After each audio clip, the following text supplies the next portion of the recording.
Welcome to the live.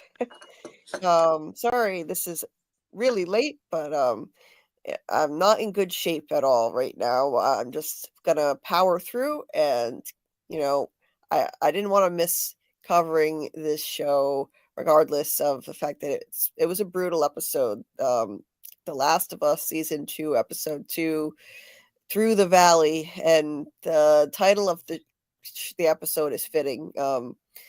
Talking about walking through the valley of the shadow of death. And there's a song that plays at the end that uses that. It takes that, but it kind of changes the original words of that prayer about, um, yea, though I walk through the valley of the shadow of death, I will fear no evil. Um, it was really interesting, actually, how at the end, there's a song that takes that and kind of alters it to fit the show a lot more. And we'll get into that. But first off, I want to say I know I've said this many, many, many times and didn't follow through on it, but this is going to be a lot shorter than usual. I need to make this much shorter tonight. I want to break this episode down and just get through it and take care of myself because I got 4 hours of sleep and I worked all night and day on a Handmaid's Tale video with many, many technical issues. And so I'm just not in really any shape to be doing this right now, but I'm going to power through it anyway and make it short. And Scarlet is here to back me up. Scarlet isn't really into the show, but I appreciate that you're here. I don't blame you at all. I feel very upset right now on the show, and I don't blame you because you knew what the show was all about and what was going to happen, and it wasn't for you. But I appreciate. I'm actually surprised they didn't do some fan service. Uh, Shocked. really, yeah, yeah, More like they didn't. this.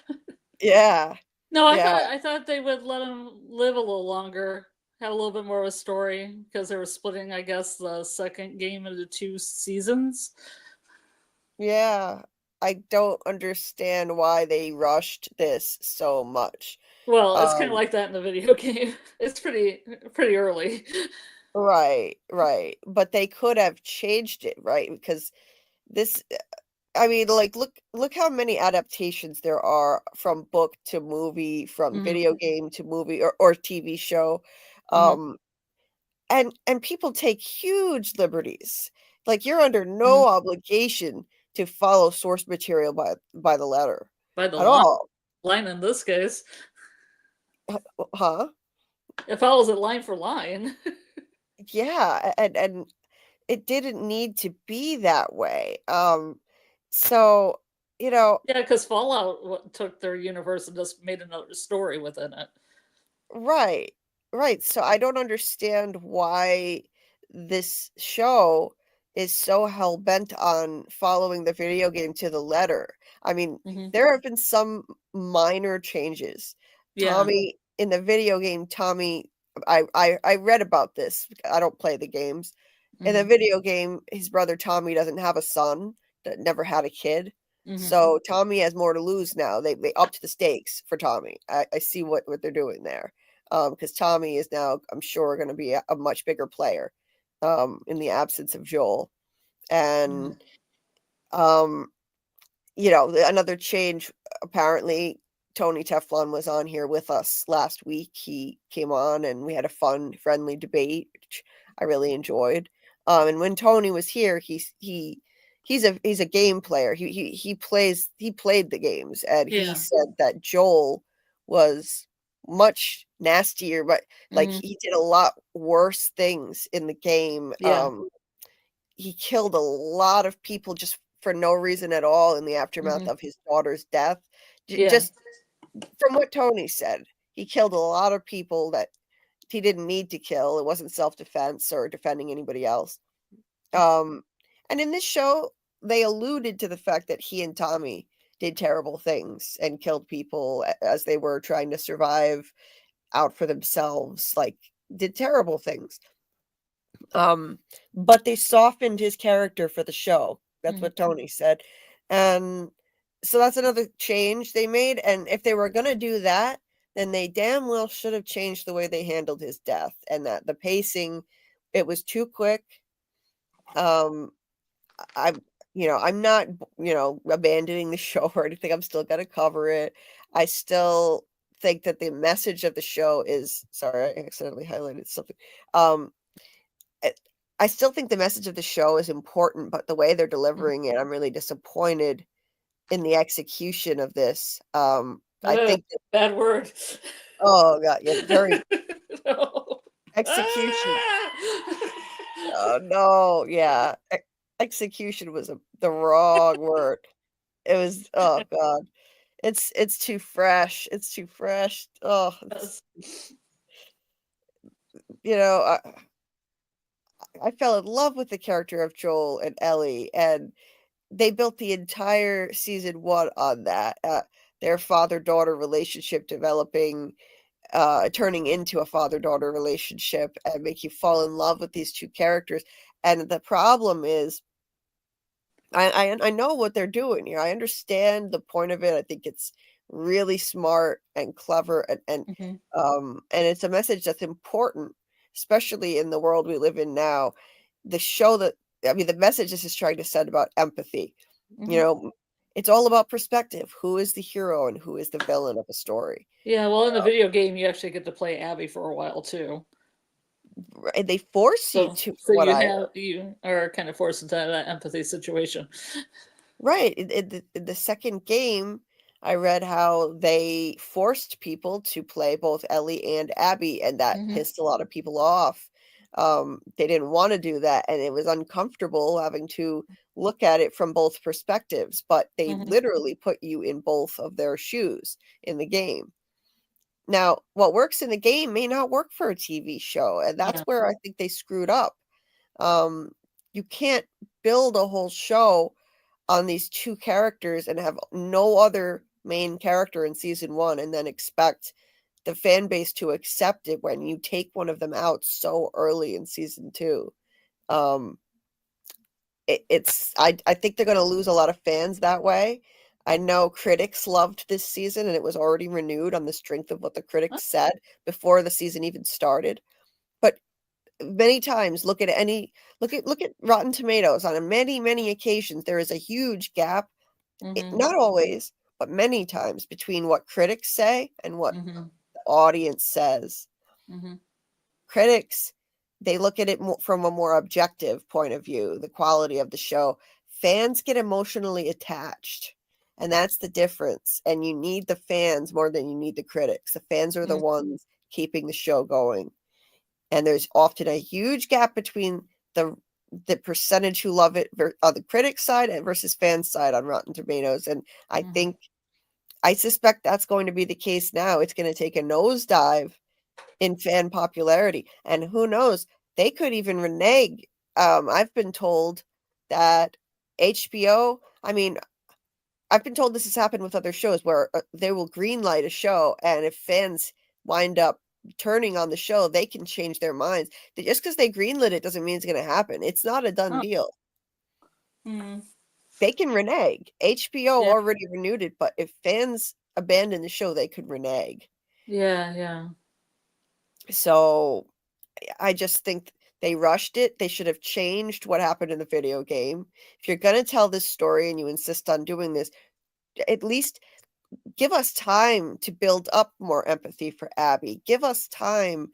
And, I'll show when I'm going to start showing the pictures, rather than keep rambling, because I'll show how they executed this poorly in the case of Abby with the images I have. It's from the very first scene they screwed it up. And there was such a good start in the first episode. I hated how sad it was, but in episode 1, I really respected the message and the way it was delivered, because it opened on a shot of Abby's eyes. looking at her face with tears in her eyes at her father's grave. And it's like, okay, we're going to be forced to see things from her perspective. I thought that was brilliant, opening with that shot, her eyes. And then the end shot was her face looking at their commune once she's finally found him 5 years later, and it's a shot of her face, a close-up of her face. We're going to see through her perspective now. I thought that was brilliant. Brilliant. As much as I struggle with it because I love the character of Joel, I had to respect the message.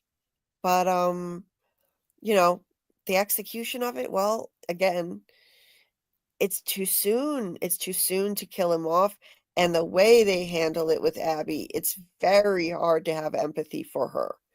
Very hard. And I'm an empath. I'm naturally empathetic to everyone, but this is gonna be a tall order. Um, anyway, hey Dieter, nice to see you. Um, first day back to work. No worries. No worries that you're not going to be very active. This is not going to be as long of a live as usual. So no worries at all. We're just going to break down the episode and that's it. Hey there. Welcome. Haven't seen you before unless you've changed your name and avatar. I don't recall seeing you. So welcome. I don't know how to pronounce that. What do you think, Scarlet? I don't know. I don't know how you pronounce it. Hail. Hail. Hail. Hail. Hail. Anyway, welcome. Welcome. Um, hope I didn't chase anyone away who loves the show so much. I'm not saying I hate the show or anything. I'm just disappointed with the way they executed this plot line with Joel. That's all. I'm not abandoning the show. I'm gonna keep an open mind and see what comes next, and I'm sure I'll find things to appreciate going forward. Um, hey there with Alice. Nice to see you. Please hit the like button. That would really help a lot with people finding the video and finding the stream in the algorithm. It's difficult because YouTube is not used to me covering this show, so that makes it harder for people to find this. So hitting the like button would help a lot. Thank you, Dieter, for reminding everyone. Um, hey there, Panda Kalima. Nice to see you. Thank you so much for being here. Um, hey, Amy. Nice to see you. Thanks for being here. Oh, you're such a sweetheart. Thank you, Panda Kalima. Hey, Consoler. Thank you for liking the stream. Appreciate you. I enjoyed the episode. I had no idea what was going to happen, and it was devastating. Yeah, it was devastating. I knew what was going to happen because I read a comment in a YouTube video that spoiled it for me. So I spoiled the rest of the season for myself. Don't worry, I won't say any more spoilers. I won't say any spoilers. But You spoiled the rest of the season for yourself as well? yeah, I wanted to emotionally prepare myself. So okay. when I found out what was going to happen to Joel, I read about the video game. Yeah. So I read about what happens in the video game. They may not follow the rest of it to the letter, but so far they have. So yeah. I won't say a word about what happens in the game, so non-gamers don't have to worry. There will be no spoilers here from the game. Yeah, it was devastating, Quan. It really was. Some people are really upset about it, and I understand. Amy says we needed one good episode of them spending time together before he died. Exactly. Yeah, we needed at least that. But they're really setting this up to be the ultimate gut punch to Ellie because now she's going to regret this for the rest of her life and be even more angry, even more motivated for vengeance because of her own guilt, the way she treated Joel right up to the end. So I see why they did it, but damn, would have been nice to at least have one good episode of them together. Quan says, I'm excited to see how dark the show is going to get now. Wow. Well, you are a brave soul. You're a brave soul, because this is dark even for me, and I'm not unfamiliar with dark shows. From is a dark show. Severance is a dark show too. People keep on telling me Yellow Jackets is dark, but I don't really believe them. Yeah. Not my Wilderness Girls. Yeah, I mean, see, these other shows like Yellow Jackets from and Severance, they have much Yeah. lighter aspects. Um, Hmm. uh, I think you so almost have to sometimes to, get over the other stuff. Like usually if they have something bad, like something dark happening in the wilderness, and there's Jeff at the old person's home making jokes, with and playing bingo with old people, stuff like that to balance it out. yeah, so that helps, Yeah. like there's levity, Hmm. there are whimsical aspects of these shows. There's Yeah. mystery. So all of that helps a lot. Um, Yeah, like Misty dancing with an adult Caligula parrot. That's like a human Caligula. That's a parrot, but a human. yeah, that's Stuff like that. A talking llama. Stuff like that. wow. Yeah, that's Something to whimsical. ease the darkness a little bit on the other side. I bet it does. Yeah, that would We just help. need a talking giraffe on the show. A talking giraffe would be Talking great. giraffe. Yeah. Oh You're God. welcome, Well, Rick. we've got your cute giraffe avatar to look at to soften the blow tonight. So that's good. Um. Hey, I'm hanging in there. I wouldn't say I'm doing well, but I'm hanging in there is all I can do, and that's all I ever can do on any given day. But it's been a much harder time than usual right now, and I uh yes, Amy, the fans are what really matters 100%. So we'll see what happens. The fans are gonna decide this at the end of the day, if they want to support this show or not, and we'll see what happens. But I want to thank everybody. This is the first time I've been live since my dad passed away, and it was very unexpected. I mean, it wasn't 100% a shock because he had bypass surgery, but it was a success. They said it was a Mhm. success. Um, I mean, they said they fixed things they didn't even know were in there. Like, well, they knew about the heart murmur that since he was born, but that you can live with. You don't have surgery for that, but they fixed it.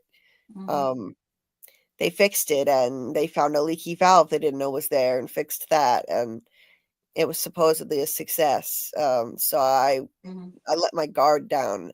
I thought I was never going to talk to him again when he was going into surgery, and Mhm. I didn't think he was going to make it through the surgery because his health was so poor. But then, Mhm. since supposedly it went so well, I let my guard down. Um, but Yeah, that's the same thing that happened to my mom because my mom was getting a kidney transplant and everything supposedly went well, and then she had a stroke in the middle of the night. oh, I'm sorry. It's awful. So I can empathize with your, thinking everything's going good and talking and everything, and then, you know, a turn. Yeah, yeah. Um, so yeah, I've been a mess. My brain is not working well. Even I mean, even worse than usual. I'm all over the place, but I appreciate everybody's support in the community. I want to thank everybody for their kindness and their well wishes and condolences, and I've gotten a lot of support, including Koala T, who did something really amazing. um, Somebody, Dieter was in his live chat on Saturday and told him because I didn't even know Koala was live. I was all over the place. I didn't know what was going on. I didn't know he was live, but Dieter caught his live, and Dieter told Koala T, and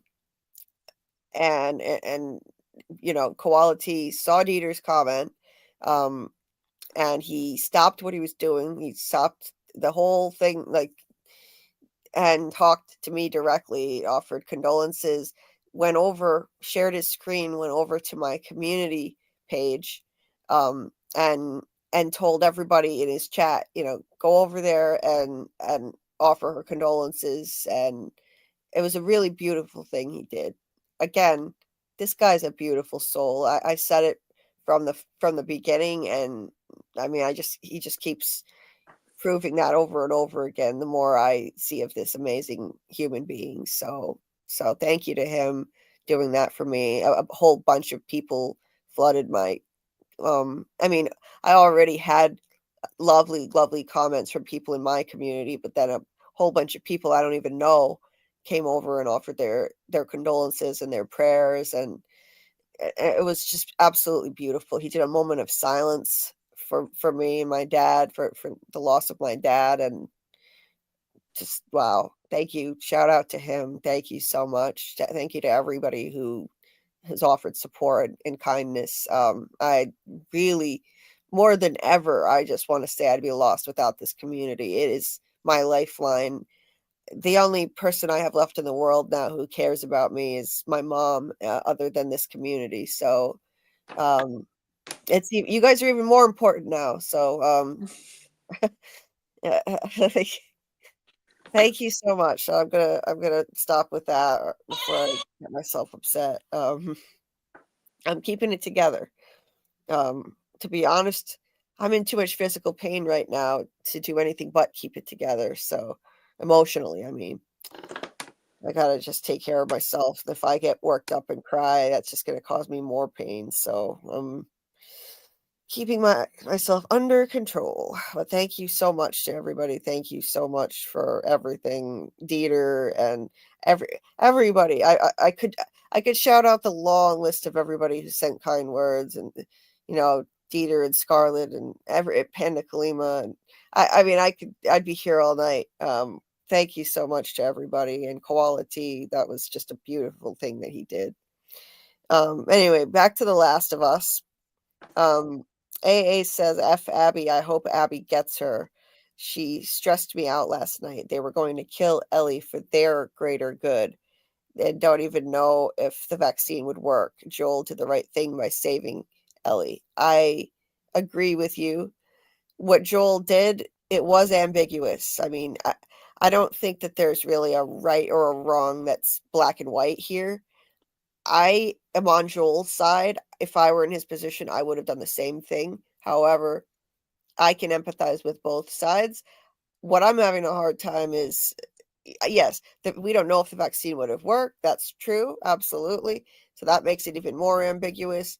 They were going to murder an innocent child. That's, I mean, like, what's right or wrong, black or white in this? You can't. There is no right or wrong binary, in my opinion, on both sides. Um, and yeah, with Abby, I don't.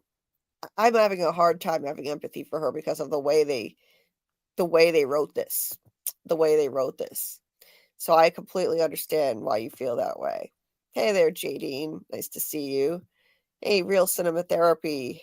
Welcome. Thank you so much for being here. Thank you for coming to the watch party last night. I started it late. Normally, guys, I will start the watch party on time. I have a reputation for being late to live streams, but with watch parties, I always am right there on time. Sometimes I don't start it right away because I give a little extra time for stragglers, but I am right there. Um, but these are extraordinary circumstances with the loss of my dad. I was messed up. I didn't get to start the watch party until a few minutes after 9:30. Um, but that's just because this had just happened. And next weekend it will be at the normal time. The watch party will start at 9 p.m. Eastern every Sunday when the new episodes drop. So anyway, Lori came and we had a great chat about the episode. After we watched it, we did a voice chat and we had a really great conversation. So thank you to Lori for being there for that. Um, and it was easier to get through the episode watching it with friends. Hey there, Trace. Nice to see you. Let me scroll down. Hey, KP. Yeah. Thanks, KP.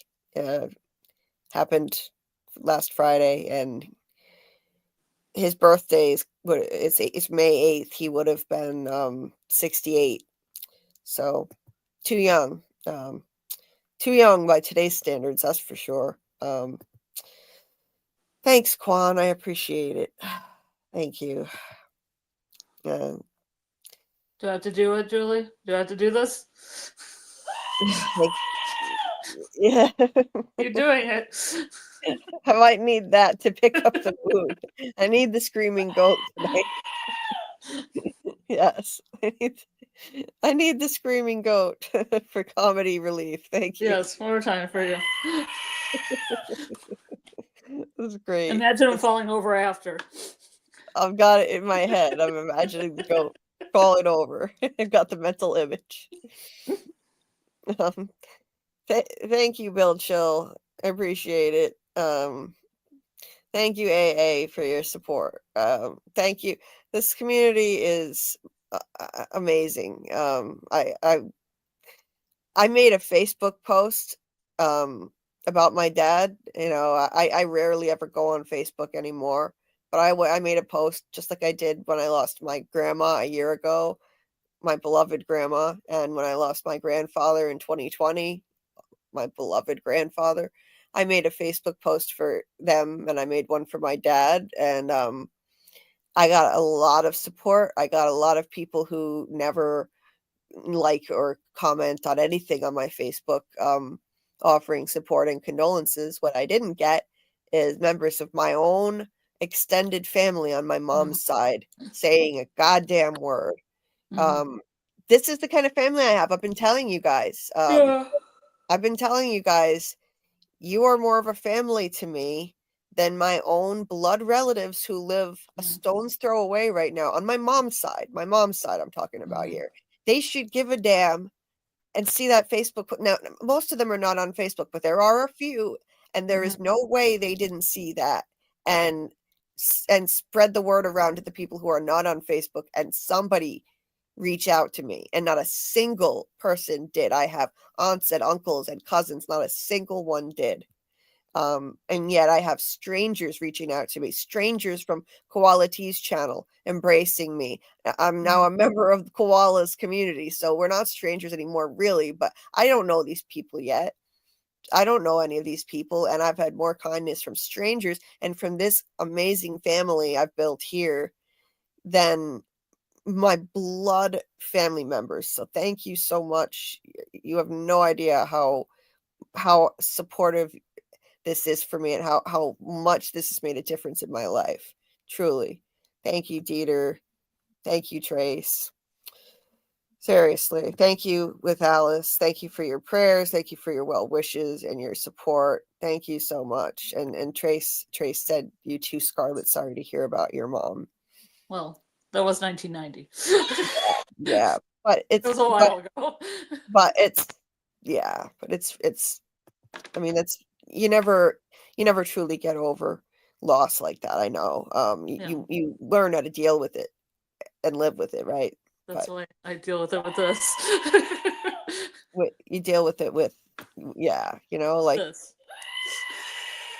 That's a good way to deal with it, This. Find ways to laugh through the pain, Yep. Tears of a clown. Yeah. Thank you, Panda Kalima. Thank you so much for all the love. AA, I never even thought of that. Yeah, you should do that. Yeah, I could make a PO box. Maybe I'll look into that. I never thought of doing that. That's very kind of you to say, AA. Thank you. You're very sweet. You're very sweet. Maybe I'll do that. Dieter said I sent a few super chats. His crowd was talking too much. Yeah, he didn't see it at first. Dieter kept on trying because his chat is very active and wild. His lives are wild and so much fun.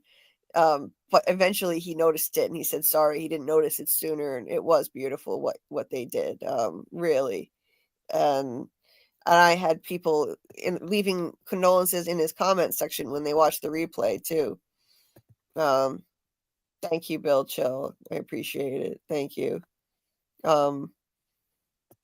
Yeah, physical and emotional pain right now. You could probably hear Amy because I got both in spades at the moment.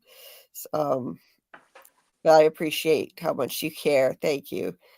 Hey, Mark, and thank you. I appreciate it. Nice to see you. I am going to take care of myself tonight, Dieter. I am.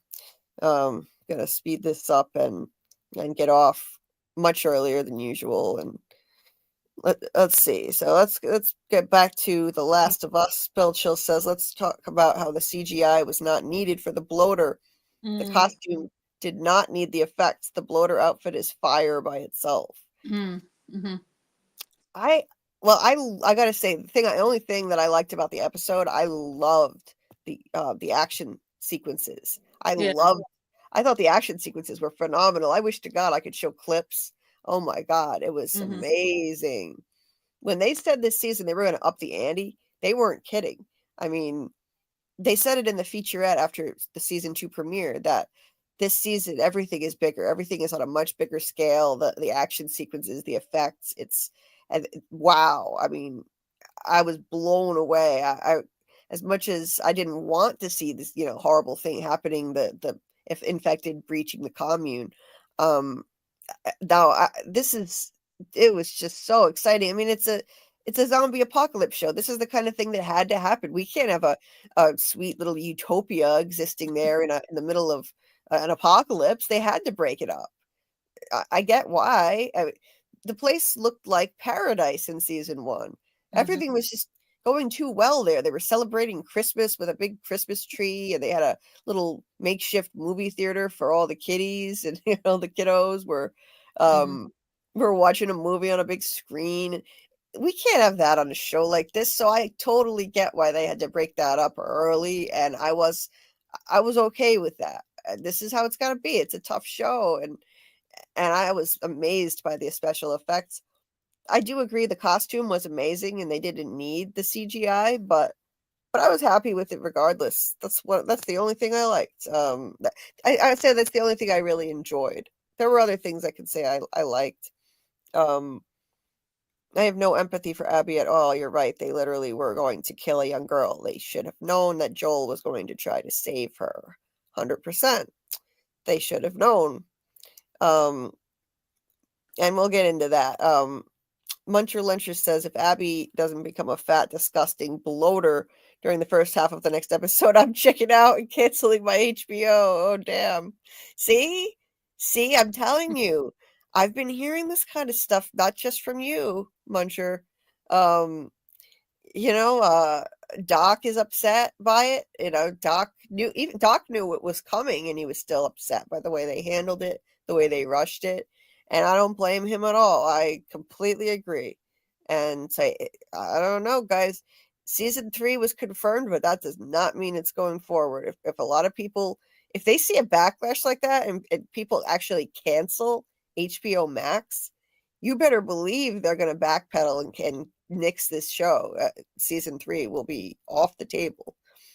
Um, that bloater was terrifying, Bill. Yeah, the bloater was so freaking cool. Oh my god, the scene with the blowtorch. Anyway, I won't get ahead of myself, or I'll never get done with this. Um, Yeah, we're almost an hour in, or a half yeah, hour, half something like hour, that. half hour. Sorry, I gotta drink something. I have like cotton mouth here. Hold on a sec.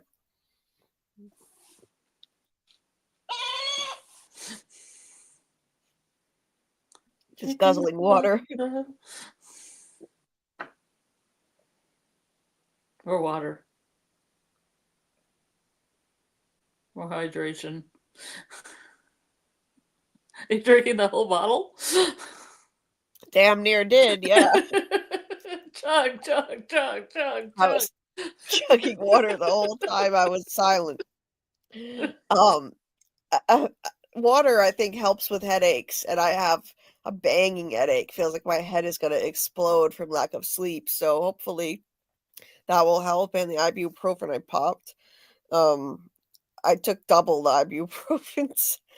I've done it before, and it doesn't hurt you. Like it's over the counter ibuprofen is a much lower dose than prescription strength. So if in extreme circumstances like this, sometimes I take a little extra ibuprofen.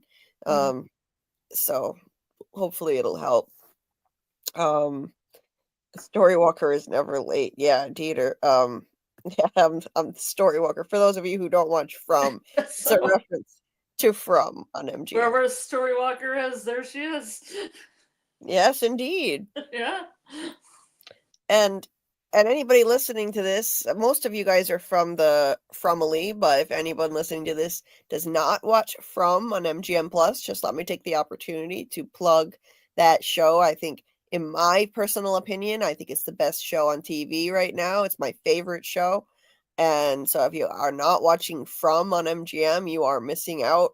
It is amazing. It is a mystery box horror. I don't even know how you describe it. It's like sci-fi, horror, mystery, drama, thriller, psychological thriller. I mean, all of those things. And Sometimes comedic, dark comedy.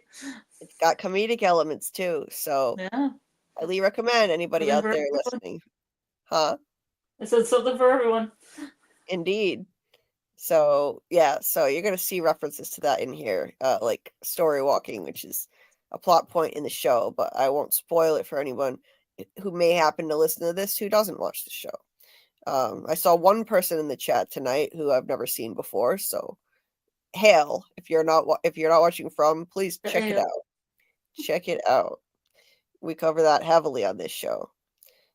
Amy, my mom passed away at the end of May. That's next month for me. I'm so sorry, Amy. I'm so sorry, and I know that the anniversary of things like that, that's always a difficult thing. I I know that firsthand from losing my grandparents. So, sending virtual hugs your way for that. Mark says, "Yo, Abby was too willing to torture Joel." Yes, 100%. Yeah, Dieter, I was supposed to be born on my dad's birthday, as a matter of fact. The estimated due date for me was May 8th. I was supposed to be born on May 8th. But I was a few days late. My dad was born on May 8th, 1957. So I was a few days late. I was born on May 12th, just a few days after my dad, and I'm kind of glad, to be honest. I'm glad now, especially now. I would have a really hard time with that. I mean, I'm gonna have a really hard time with it anyway, but it would kind of ruin my birthday forever. Because May 8th is gonna be a difficult day. It's still really close though. It's really close. Anyway, sorry. Back to The Last of Us. I'm not gonna keep going on about that. I'm gonna put my finger on the screaming goat button, Julie. KP said, "Why is a goat screaming?" Why isn't a goat screaming? KP, Scarlet found this awesome goat sound effect for our Severance live streams, because there are goats in Severance, of course. It's And emergency goat. yes. And there's So a goat in From, and there's a goat in Yellow Jacket. So I've gotten a lot of mileage out of this goat. indeed. And the kid. So yes, so we don't want to lose. Even though there are no goats in this show, I don't care. I said I want the goats. I might base my future choices in covering shows based on the fact that they have a goat in them or not. Good, yes, I would. So we're keeping the goats. They're great comic relief and they're fun. So even though there are no goats, I want the goats to stick around. Yeah. Trace, yeah, we all need a friend like Scarlet to cheer us up. Yes, we do. I would agree with that. Yes. Yes, with the screaming goats and all. And I appreciate her. I talk about you in the third person. You're right here. I don't know why I said her. My brain is broken. I haunt you. I'm a spirit. Yeah. You're joining us via the spirit world. I'm like some kind of Black Mirror thing. Yeah. Hey, Dieter says we love you. Thank you so much. Thank you. Anyway, so let me try to catch up with the chat. The goat is screaming, wrong hole, wrong hole. Oh God, what the hell? Where did that come from? Anyway, the right thing with Alice, it is the right thing for us to do, Julie. We care about you in good and bad times. Well, thank you so much. My extended family isn't doing the right thing, so that really means a lot. Really means a lot. Um, let's see. Julie's got dives analysis tight. I eat tin cans and rhyme all night. She's the queen of the screen. No need to boast, but I'm the goat. Let's have a toast. More AI poetry. Yay. More AI poetry. I like that one a lot, Peter.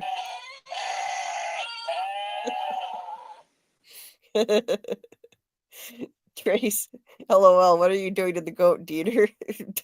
Fantakalima, Dieter, the goat does not consent. Yes, what are you doing to the goat, seriously? That goat's on the other side of the field. The goat's on the other side of the field. Yeah. Oh man. Let's see. Another one. Julie B's got flair. She's clever and bright. I chew on a can and still win the fight. She's deep in her dives. I'm deep in my oats. Together we roll like rhyming goats. I love it. I love it. That's great. Oh my god. Oh, Amy, are you hearing things about that? Or are you just assuming? So many people canceling HBO right now. Oh, damn. Oh, wow. Yeah, Doc told Amy about this. Wow. Ooh, not a good sign, guys. Not a good sign. Um, season 3 is not a done deal. Bell Chill says that dude that kicked Ellie must get the worst death in season 2, right? What the fuck? Yeah, excuse my language, but what the fuck? AA says, honestly, can we just blame Joel's death on Marlene? She was the one who even told the Fireflies about Ellie in the first place. Yeah, yes and no. I don't know. I blame Abby, but we'll get into the episode. I won't ramble on too long. Hey, welcome, Danny from LA. Nice to see you. Um, Joel could have saved Ellie without killing the doctor, just saying. Um, well, yeah, he probably could have. I think okay, I'm just gonna say this really quick, before we go any further. My position on that, so Joel was not acting logically. See, Joel lost his daughter. We know that he lost his daughter in a tragic way when she was 14 years old, and he's never healed from that grief. Now, what happens? Now, I talked about real cinema therapy with this last night in the Watch Party channel, and I happen to know a thing or two myself about how trauma works. And she and I were talking about how she's this is her specialty, um like the psychology, the psychological aspect of it. This is her field of expertise in her career and on her channel now. And I happen to know a thing or two about it because I've experienced my own trauma and I've been in therapy and I know how it works. Joel was traumatized by the death of his daughter, and every time Ellie was in danger, he was triggered emotionally.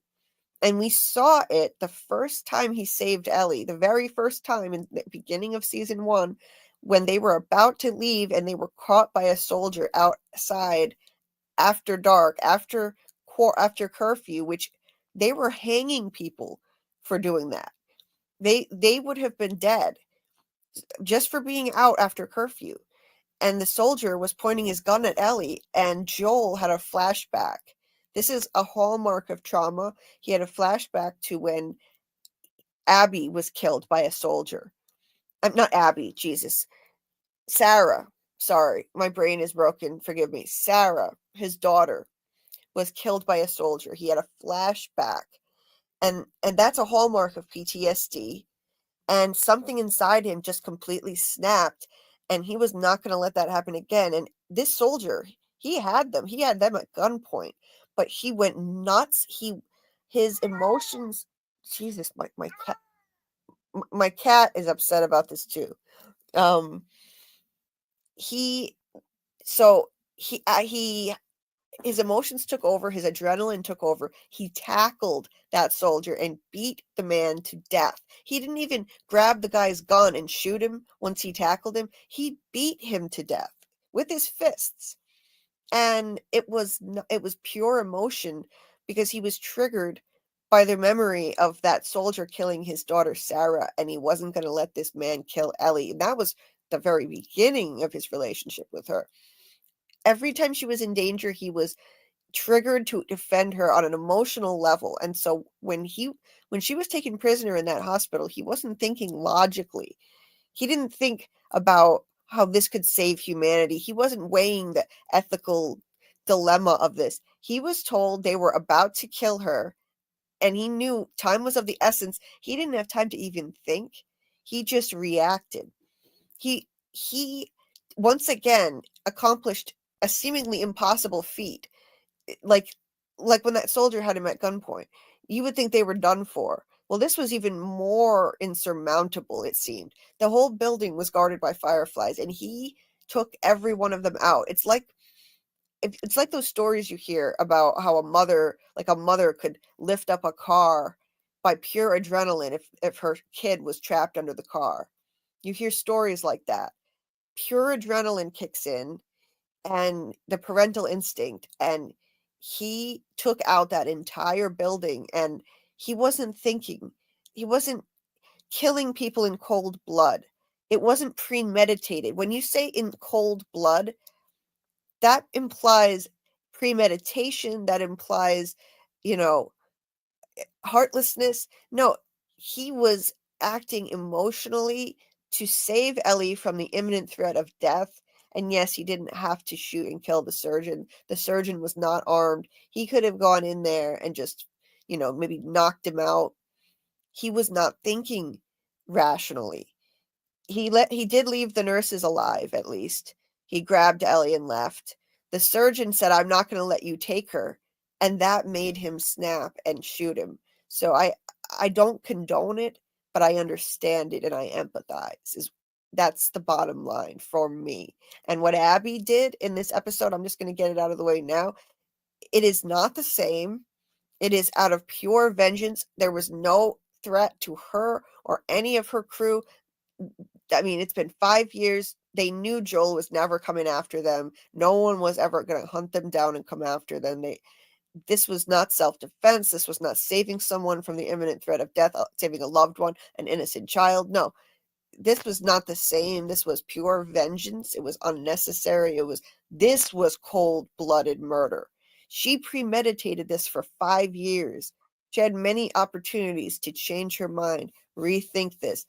And while she was driven by her trauma to kill Joel, just like Joel was driven by his trauma to kill that surgeon when he could have done something non-lethal, it's not the same thing because she premeditated this. She said 5 years prior, when we kill him, we'll kill him slowly. And she did exactly that. It was cold-blooded vengeance. Two completely different things. So I wanted to get that out of the way. Anybody that's going to try to equate those things and say, oh, this was an eye for an eye, it's not an eye for an eye because the situations could not be any more different. Yes, it's a life for a life, but the circumstances are extremely, uh, you know, different. That completely changes the situation. And so anyway, sorry, I just had to get that out of the way. And yeah, I had to get that out of the way. That is my position on the matter. And vengeance is not the answer. Vengeance is going to be an endless cycle. It will never end now. Now Ellie wants vengeance on Abby. That's not going to bring her any peace. Killing Joel is not going to bring Abby any peace. He's still dead. He's going to stay dead. Her father. Her father is still dead. And this will not bring her peace. People think vengeance is going to, and then many times you hear about how they feel still empty inside. The grief is still there. It's not going away. And I don't think Ellie should go after Abby and her people. As much as I loved Joel, and I think this was completely unjustified, vengeance is never the answer.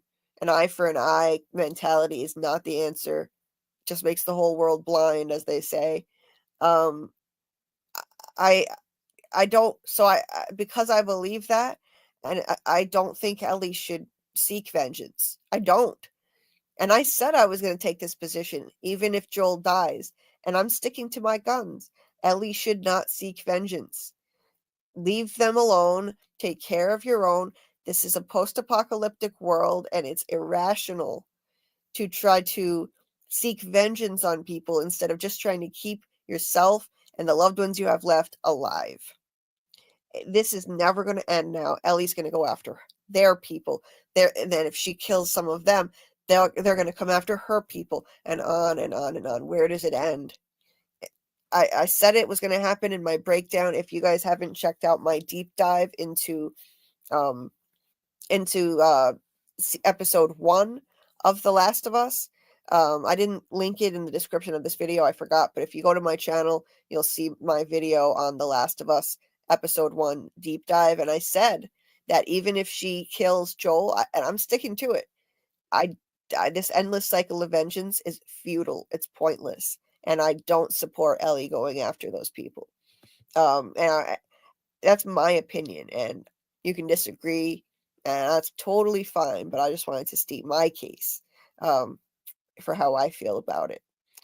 And it sucks, this show. But I will say this show is sending an important message. I think it's going to send an important message about the futility of the endless cycle of vengeance and violence that's going to ensue now. And we all know it's coming.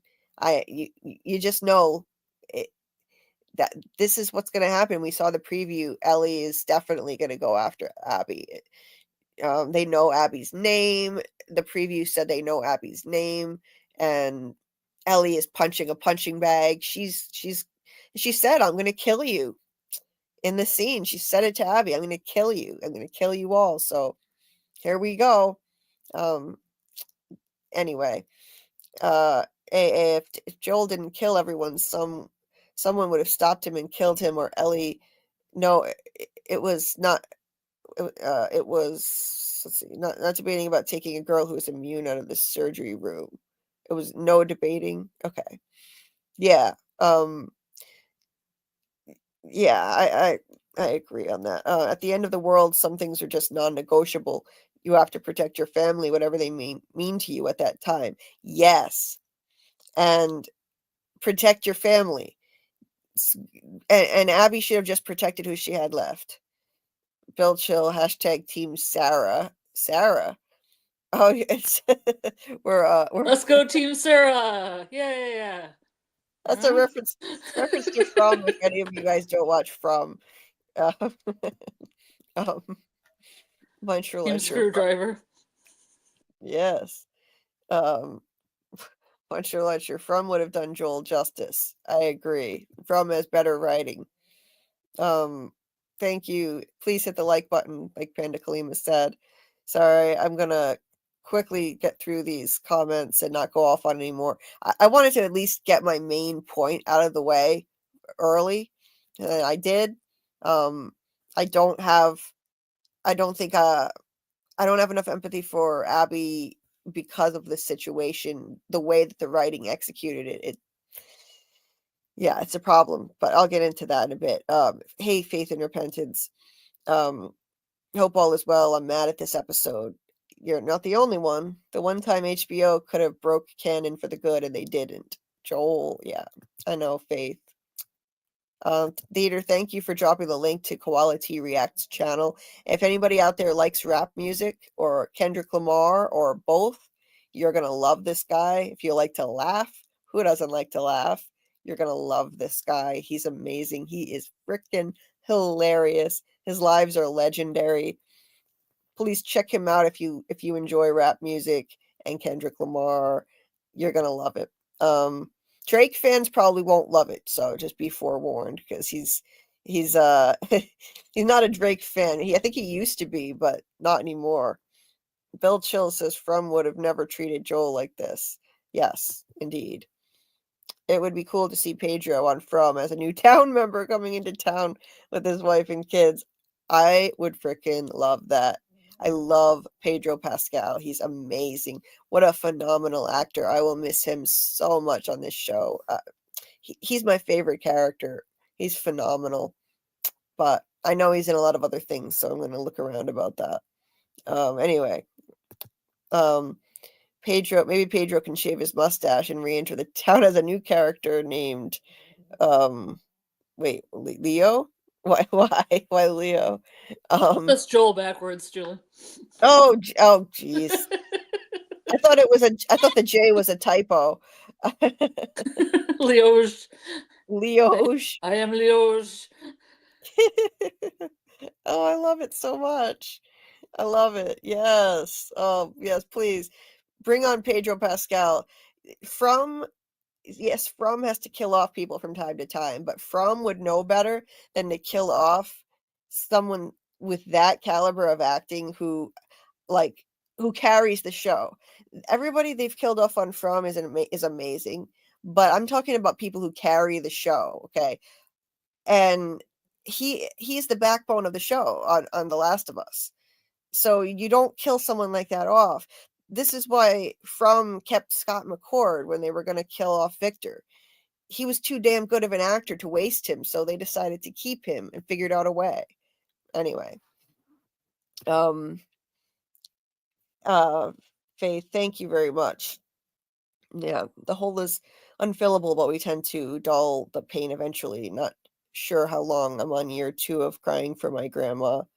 Um, I'm so sorry, Faith. Yeah, I'm so sorry for the loss of your grandma, and that the fact that it's been 2 years, yeah, that it doesn't matter. Like, the loss is still there, the grief is still there. My mom lost her father almost 5 years ago, and she will never get over it. She's stuck in her grief. She hasn't moved forward at all. Unfortunately, she has this kind of long-term grief disorder. Um, and so, yeah, but I know with everybody it just gets easier, but it doesn't go away. It not easier, but it gets more bearable, is what been told in time. Um, Anyway, Muncher Luncher says that sounds like a chicken in distress rather than a goat. It does kind of sound a little bit like a chicken. What, this one? Or this one? I think it's that one, maybe. Yeah. Samuel says Joel had it coming. Love the character though. Okay. Hey, you are welcome. Everyone is welcome to your differing opinions, and um we're not going to all agree, and that's totally fine. And respect your right to disagree however you want. But the character, yes, he's amazing. Glad we agree on that. I mean, who could deny the actual like acting chops of this dude? Oh my god. He deserves an Emmy. Too soon, Samuel. I can't take it in my heart. I know, Faith. Thank you for your support, Faith. Yes, please hit the like button. Yes, please. HBO never sticks to canon. Why now? Indeed, right? Why the hell? Uh, I don't know. They could have kept him till last episodes. Yeah, they could have kept him longer at least.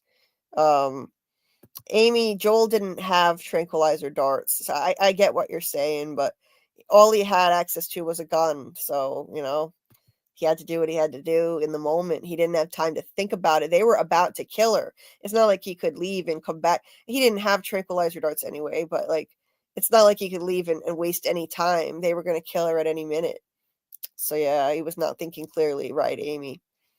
Real Cinema Therapy dropped a video talking about Joel's trauma and grief and how that took over.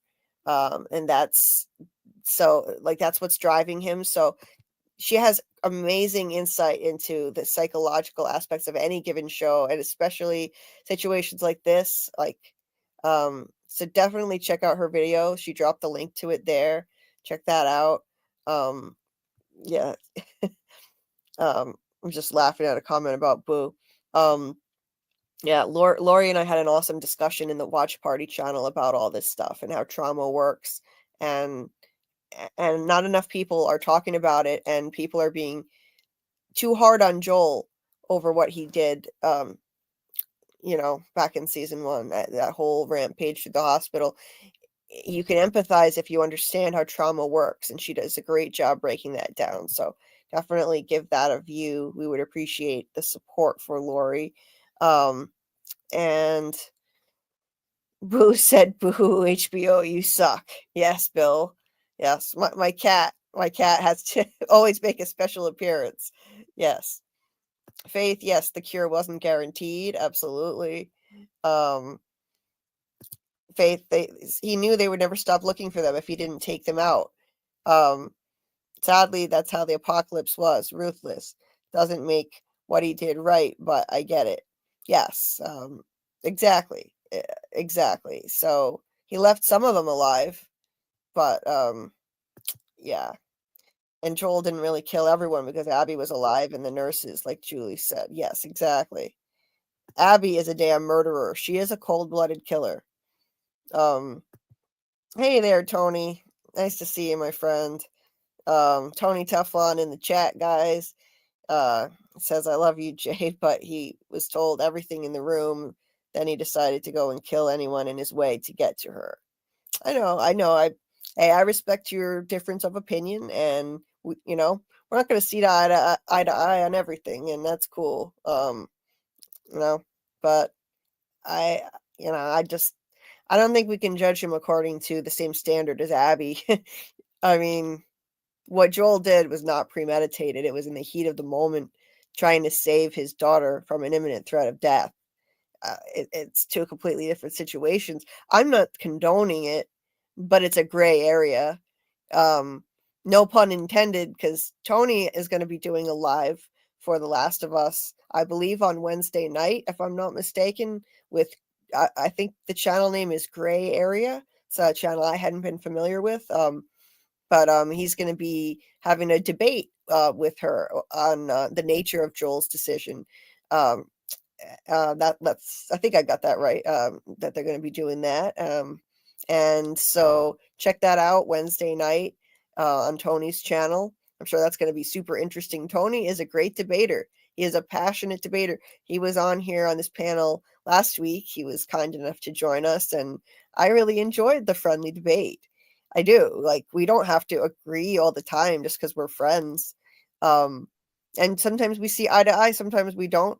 Friendly debates are fun. It was great, and this is a dark, heavy show, so I enjoyed, like, just having friends on and breaking it down, and you know getting into this debate on the philosophy of it. What's so amazing about this show is that it inspires such awesome, thought-provoking philosophical debates on the nature of hero versus villain, right and wrong.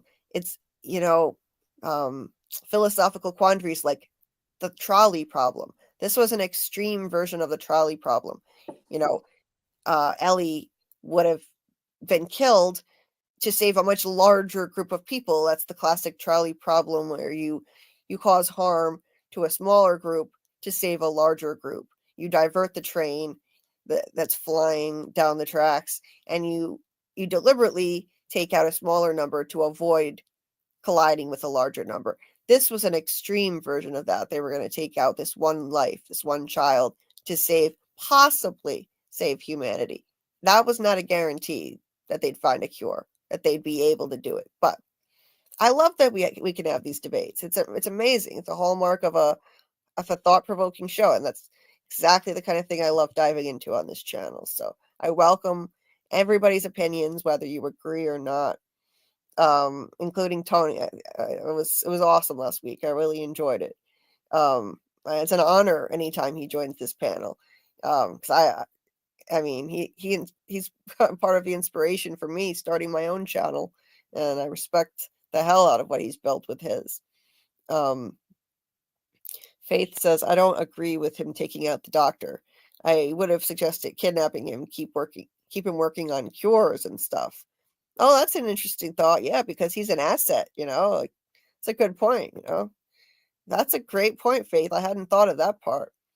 Um, or knock him out so he's asleep. Yeah. Tell him, Julie, definitely not an eye for an eye. Thank you, AA.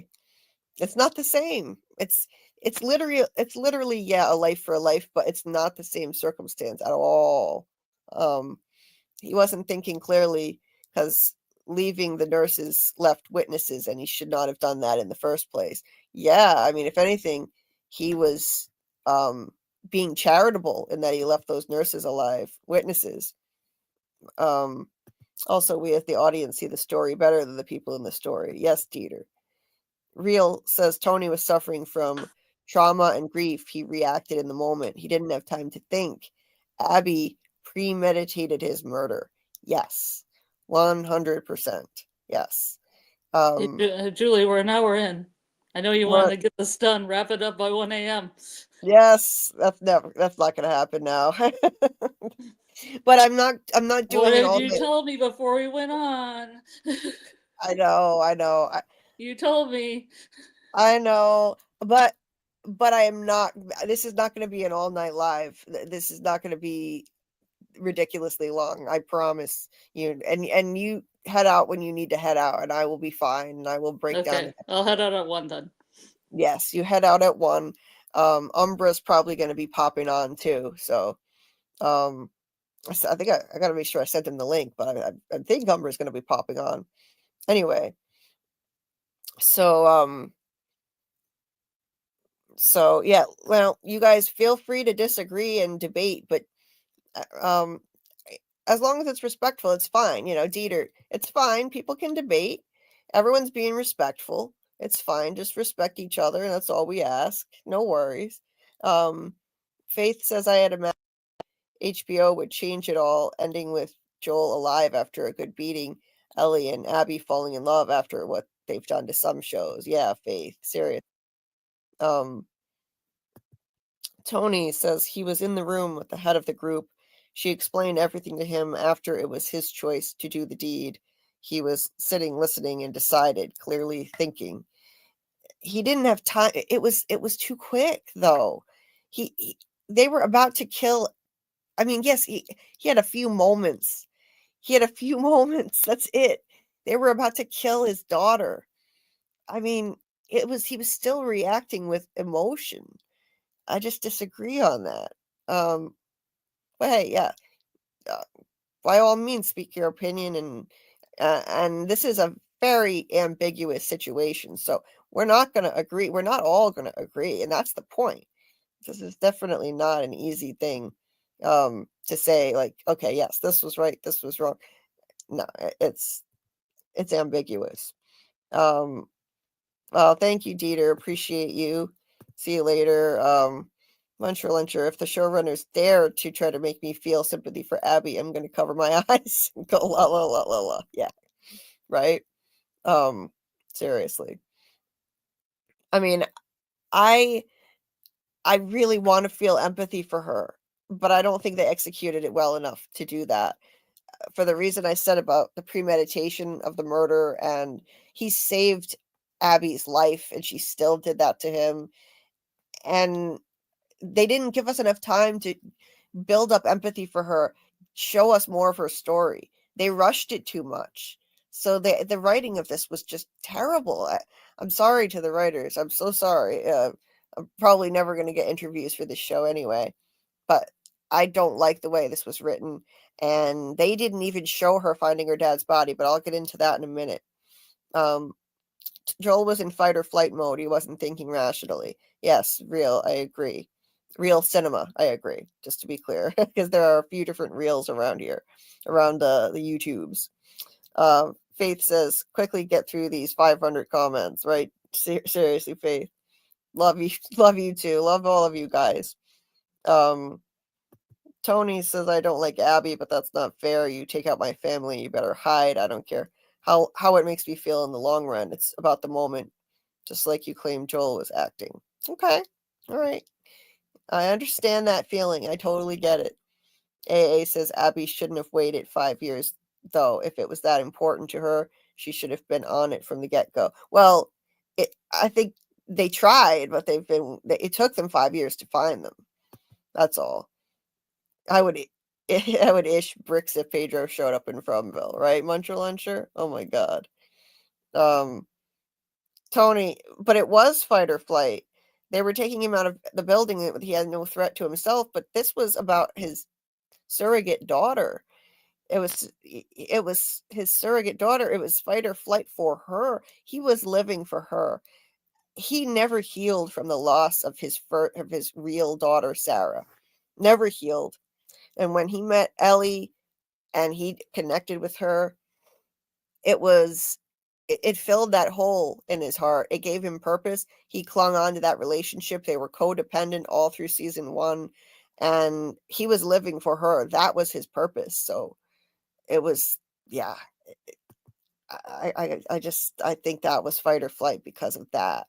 Um, I respect both views, but on this, but I side with Joel. The first offense would have been Ellie's red rum if Joel didn't stop her.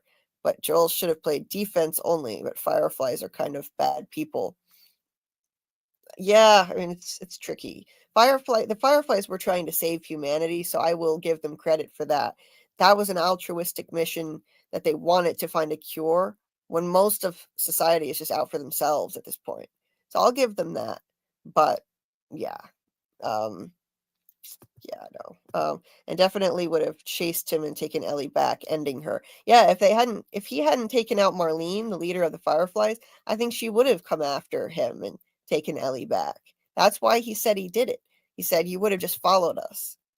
So I get it. I'm not condoning it, but I say I empathize and I understand why he did it. So if I had to pick a side, I'd have to pick Joel's side. Anyway, 14 likes. Yes, thank you, Panda Kalima. Good night, Faith. Thank you for popping in. Sorry you couldn't be here for the breakdown because I'm taking too long to get to it. Sorry. Good night, everyone. Much love. Thank you. Good night, Faith. Much love to you too. Panda Kalima says Joel did nothing wrong. Well, I think it's hard to say right, wrong. Again, I empathize with Joel and I understand why he did what he did. And if I had to pick a side, I'd pick his. But murder is wrong, of course. He was saving his daughter, essentially his daughter. But yeah, it's tricky. It's tricky. There are certain things that he could have done differently. He could have left the surgeon alive, certain things like that. But I get why he did what he did. What about Abby's trauma? I have empathy for her trauma. I do. I do. But she premeditated this murder of Joel, and so I don't have as much empathy for her as I do for Joel. If they had given us more time to see her journey, I think I'd feel differently. So unfortunately, the writers didn't really handle that so well, in my opinion. They should have shown us more. But yes, I have empathy for Abby's trauma. Absolutely, absolutely. I just don't think vengeance is going to bring her any peace. But I do understand that her trauma is what's driving her. Gray Area is cool. She's legit. Yeah, that's cool. We'll have to check out Gray Area. Jadine says Joel killed 18 people, including a doctor and Marlene. Abby killed one person. Yes, but look at the situation, the motives. Joel was saving his daughter from people who were holding her captive and about to murder her. Abby came for vengeance and killed Joel out of pure spite and hatred, not trying to save anybody. No one was in any danger when she killed him. It's the circumstances that are the problem for me. Um, he says Abby could go kick rocks. Her dad was shot in the head, probably died quickly. If she really felt the need to kill Joel, could have shot him the way he killed her dad. That's more an eye for an eye. Indeed, that was quick. The way that her dad went out was quick. Yeah, let's talk about this episode. Yes, Dieter. I'm gonna quickly go through the rest of these really, really quick, but I won't comment too much so we can break it down. Tony says premeditation in a legal context refers to the act of thinking about and planning an action beforehand. Did he have time to think? Yes, he did. So by the letter of the law, he murdered everyone. I don't know about that. He had what, a few moments to think before they were about to kill his daughter. I mean, like premeditation is where like they actually like you know you come up with a plan. Like, okay, this is how I'm going to execute this murder. I just don't think that there was enough time to call it premeditation. That's my personal opinion, Tony. Um, but I appreciate you sharing yours. I like to hear all opposing views, and I appreciate you being in my chat because you know it's always cool when Tony comes when Tony comes here. I you know I really have nothing but respect for him and his channel and love his show. Gray is going down. You'll see. Okay, Gray is on the opposing side of you, so that debate will be interesting. I will be watching, so we will see. Hey there, welcome, Umbra. Hey, Julie, how you been? I'm not great, but I'm hanging in there. How are you doing? I'm doing okay. I think I got a bit of a head cold. It's a little chilly in Chicago tonight, but other than that, I'm all right. What's up, Scarlet? What's up, chat? Well, I'm trying to get nice to to. Julie to do the recap. Yes. She told me no So, matter what she said, like a cartoon, no matter what I say, don't open this door. It's going to like, no matter what I say, get me out of here in 2 hours. I'm yeah. just trying to Well, do my job. you tried, Scarlet. You tried. It's all right. I swear to God, though, this is not going to be a marathon live. It's not. I have to take care of myself. Um, Yeah, I already got out my argument, so I'm not going to drone on and on about why I think what I think. I think I already expressed it, hopefully well enough, even though I'm in a lot of pain. I hope my message came across clearly enough. Um, Umbra, it's nice to have you on. It's been a while. How have you been doing? How's your channel? Anything going on with your channel? it has been a while, hasn't it? Yeah. I lurk every now and then, but I just haven't been commenting as much. Every now and then, I might pop in and shout out Dieter for whatever reason. I don't know why. I think it's a bug in my head. I have to just be like Dieter. I don't know why.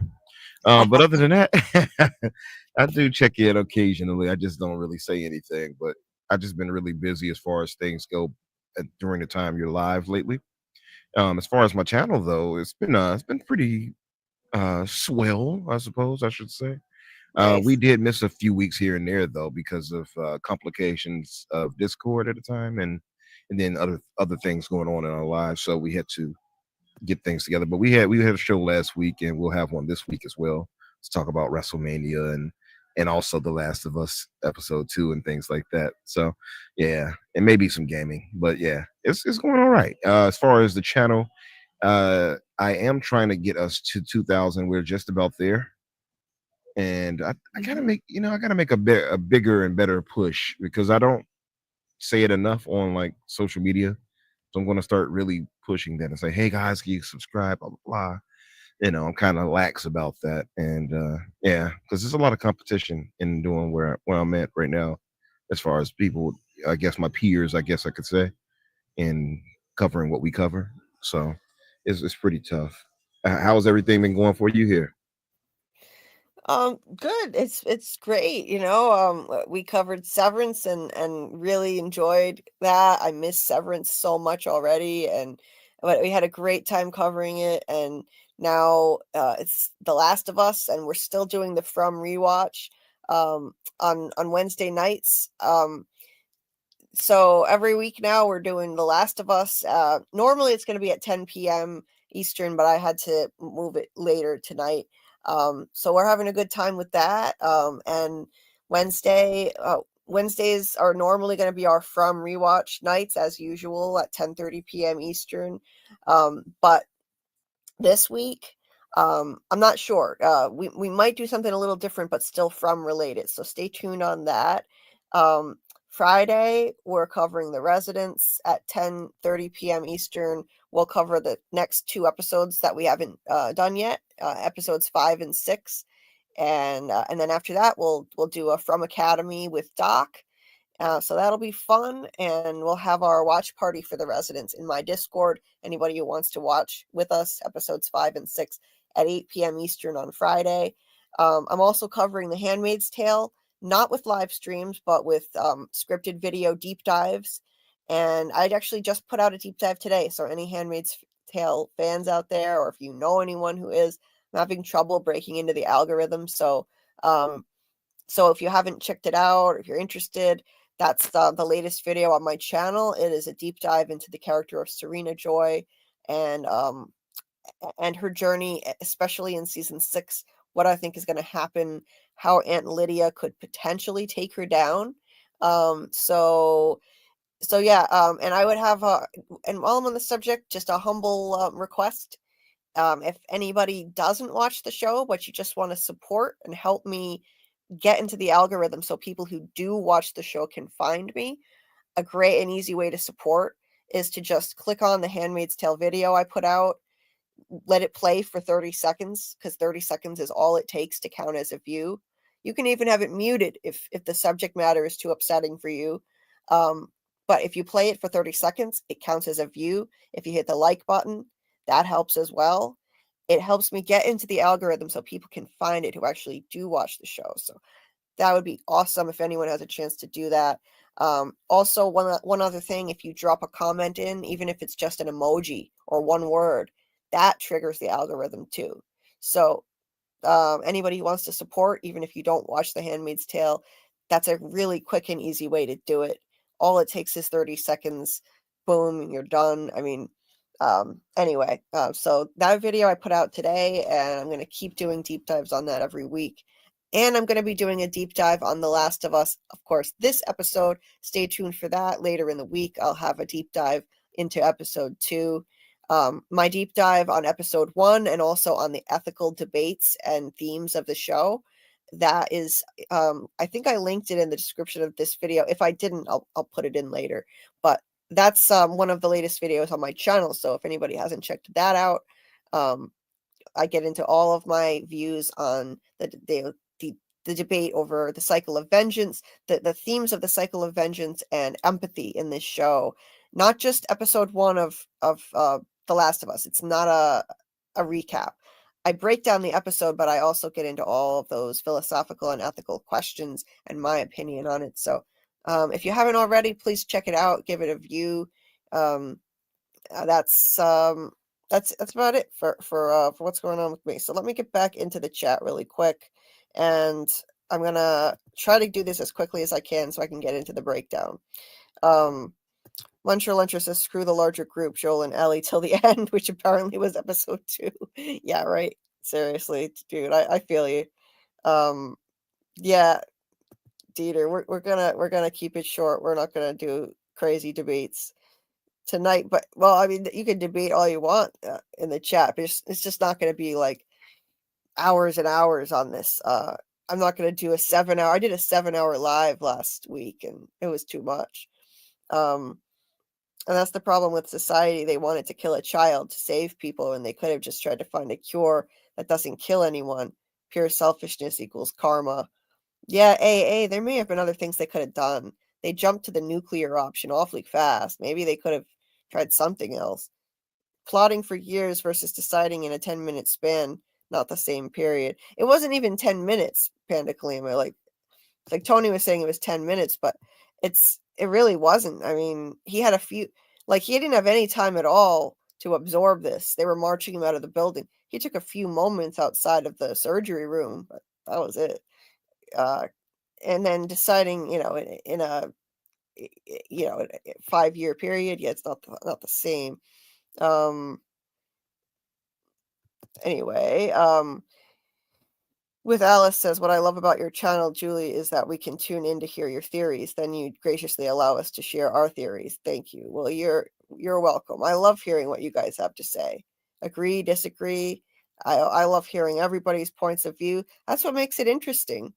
And if we all agreed all the time, we wouldn't be as interesting of a discussion, would it? So, 10 minutes, 5 years in the eyes of the law means the same. All right, Tony. All right.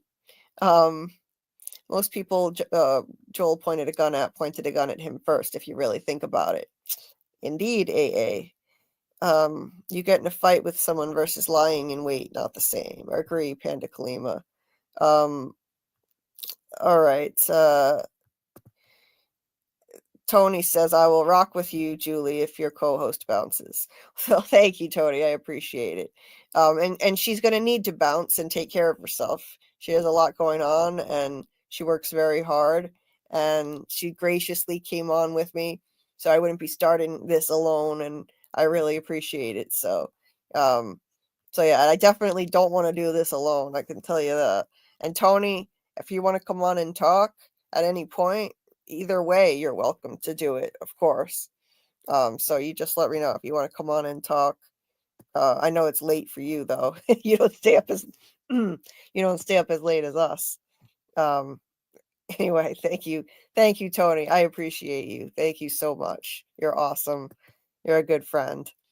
All of you guys, I've made such amazing friends in this community. And I appreciate you. And Scarlet is such a good friend to come on when she doesn't even watch the show, but she just wanted to come on to support. Amy says they were both wrong, in my opinion. It's just complicated in how everyone views the situation. Yes, Amy. Right and wrong. It's not so simple. It's ambiguous. Good night, Mark. Thank you. Truly appreciate the kind words. Thank you. Okay, where did I leave off in the chat? Where did I leave off? I'm gonna quickly go through these and not comment too much. Law-wise, you could argue Ellie was being held against her will, and Joel was like the hostage rescue team. Yes, Panda Kalima, and she was, and he was essentially her guardian. So I agree. Anyway, just to add to that, I mean, the scariest part about it, and why I side with Joel here, is there is no way of knowing that experimenting on her to the point of killing her would actually produce a cure. They didn't have any guarantee of that. So she could have essentially been killed for nothing. And you want the guy who has become like her father figure and sees her as his daughter, essentially, to be like, okay, yeah, go ahead and do that. I just don't think anybody in that situation was going to be like, okay, fine. Exactly. Yes. So, and I just want to say something really quick. I see like some back and forth in the chat. Scarlet and Dieter are just trying to look out for me. So they're not trying to tell me what to do. Scarlet and Dieter, I told them both before this live, I only got 4 hours of sleep. I'm in an enormous amount of pain. And so Scarlet and Dieter are just trying to look out for me, saying that I should keep this short, and I appreciate it. So truly, they're not trying to tell me what to do or anything like that. They're just trying to be good friends. And so just to give you that context, that's all. And you guys are trying to be good friends, saying, hey, do what you want to do. So I appreciate all of you. All of your intentions are good. And I just wanted to clarify that. Thank you all for having my back. And anyway, let's continue. Amy says, yes, with PTSD, you can get triggered and do something unexpected. All rational thinking goes out the window when your logical thoughts decrease. Yes, exactly. If this were like a trial, he could even use that as a defense, like what is it called? Like plead insanity, like momentary, like temporary insanity. Like people do that kind of thing all the time. Anyway, let's see. Yes, Serena is a bad lady on Handmaid's Tale. Yes, AA started it. Oh, nice. Only on season 1, episode 5. I wish I was more caught up because I would have loved live streams if you were doing them. Yeah, I didn't think there'd be enough interest in live streams, and it's a dark show to do lives about. So, but yeah, that's cool. I'm glad you started the show, and if you eventually catch up, hopefully, yeah, it's probably gonna take some time, but my videos are not going anywhere, so that's cool. It's an amazing series. I do recommend it. It's a harrowing watch, so I'm sure people are aware of that, but it's an amazing series. Tony says, I didn't mean if she leaves, like I don't want her there. I love her just so you aren't alone. Yeah, we know what you meant, Tony. No, we know what you meant. Just think, yeah, if Scarlet needs to go, absolutely. No, I truly appreciate it. Thank you very much. We know that. Yeah, Scarlet, I'm sure Scarlet knew what you meant too. Let's see. I meant to say here that your logical thoughts start decreasing when PTSD kicks in, fight or flight. Okay. Yes, indeed. Doug Hughes. Oh my God. Hey, Doug. Nice to see you. Doug Hughes popping in the chat. Cool. Shout out Doug. Hey, our friend Doug is home from his trip now. He just came back from his 3-week trip to Spain and Poland, and he's home safely. So we'll be happy to have him back on again when he has the time and he wants to come join us for another round of story time with Doug. Really looking forward to it, and we'll let you know when we're going to do that. I'll talk to Doug, and hopefully it'll be soon. Yeah, we really missed him. Everyone in the community. I can speak for everybody. We missed him when he was away. Anyway, Doug the Cameo star. Go grab one from him. Doug's on Cameo now. Yes, Doug is now on Cameo, guys. Doug Hughes is on Cameo, so you can now get a cameo from Doug. I gotta see if I can find the link so I can drop it in the chat. I'll see if I can find the link to it. All right, so send it. Oh, you want the link, Tony? Okay. Well, we are gonna break down the episode, so we can't debate for too long or anything like that. But I will send you the link if you want to come on. I'll do it. Okay, hold on. And Scarlet, she's gonna need to go soon and take care of herself and get some sleep. Also Scarlet is gonna be doing. I saw her drop something in the chat about a Yellow Jackets thing. What is it? Also, if you want some more Yellow Jackets action, we'll be having a season 3 thoughts and season 4 theories next Sunday at 11 p.m. Eastern. Oh, cool. So check that out on the Sci-Fi Vision channel. Jamie and Scarlet are going to do a Yellow Jackets live next Sunday at 11 p.m. Eastern, and she dropped the link there. So check that out. And anyway, okay, I'm going to send Tony the link if he wants to pop on. He is more than welcome to come on and hang out as long as he wants. He's always welcome here. And we'll start breaking down the episode too. So Umbra, in the meantime, while I'm sending Tony the link, how do you feel about all this? This Joel versus Abby thing. Do you take a certain side? What's your opinion on it? Yeah, I mean, I am biased. Having played through the games years ago, I understand all of it, and even then, I mean, even still now, it's complicated, but it's not. How do I put this? I was talking to some fellas earlier today. Me and the fellas are different all across, like, different YouTube channels, different peers, all of us in this Discord.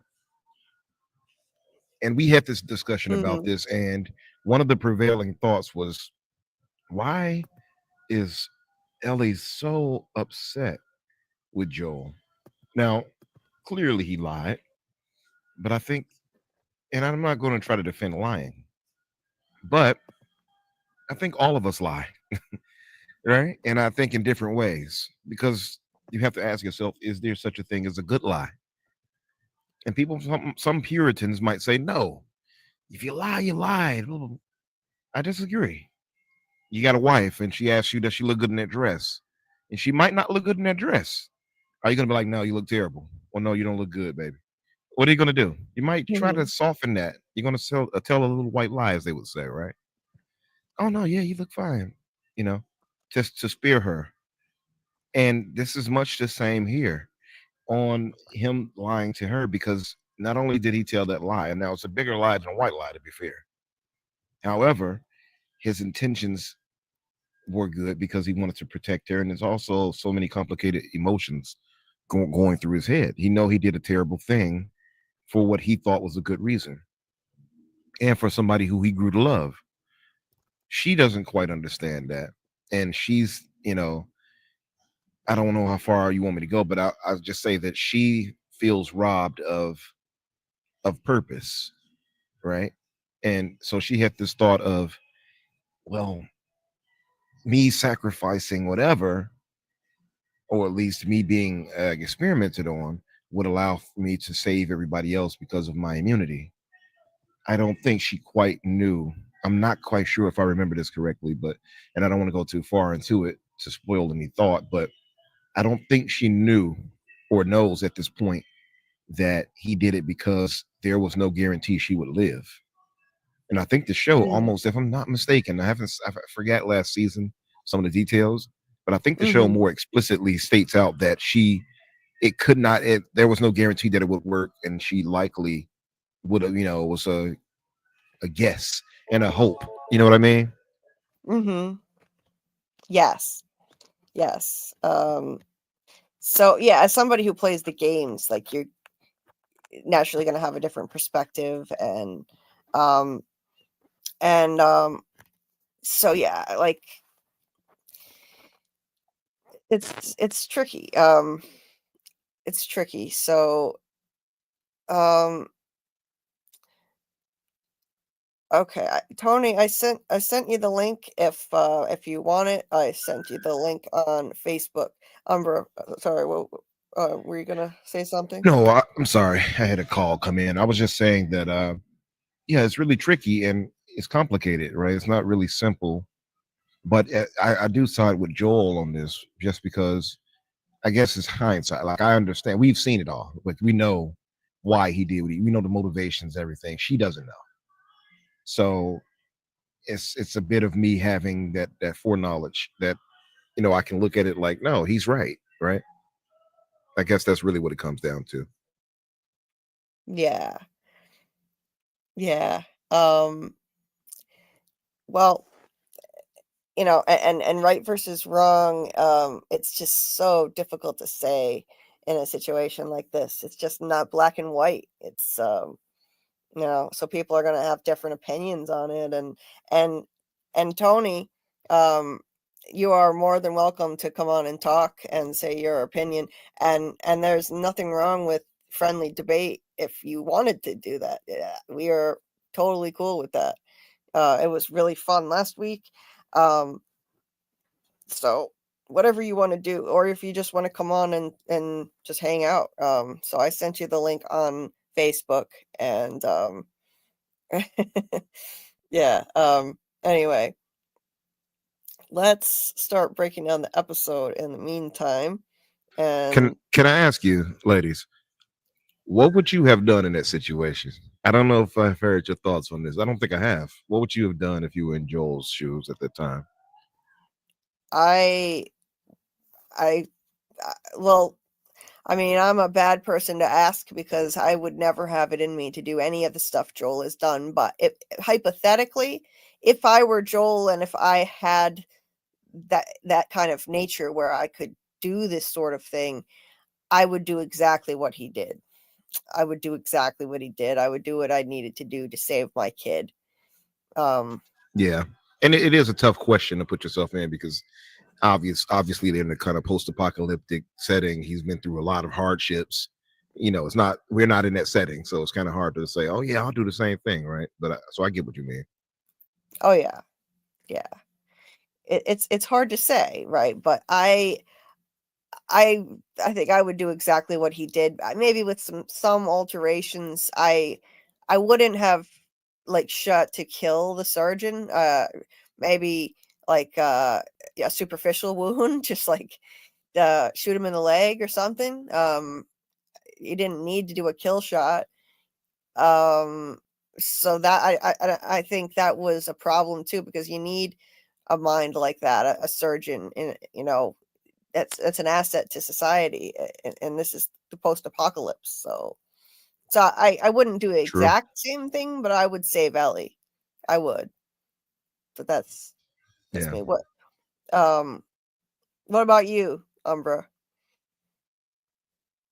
If it was me, I likely would have done the same as him. I mean, I'm putting myself in position of being in that post-apocalyptic setting too, and having to survive. And you know, if it's somebody I consider family or somebody I've come to love, and I feel like they're going, and I know they're going to die, because he knew she was going to die.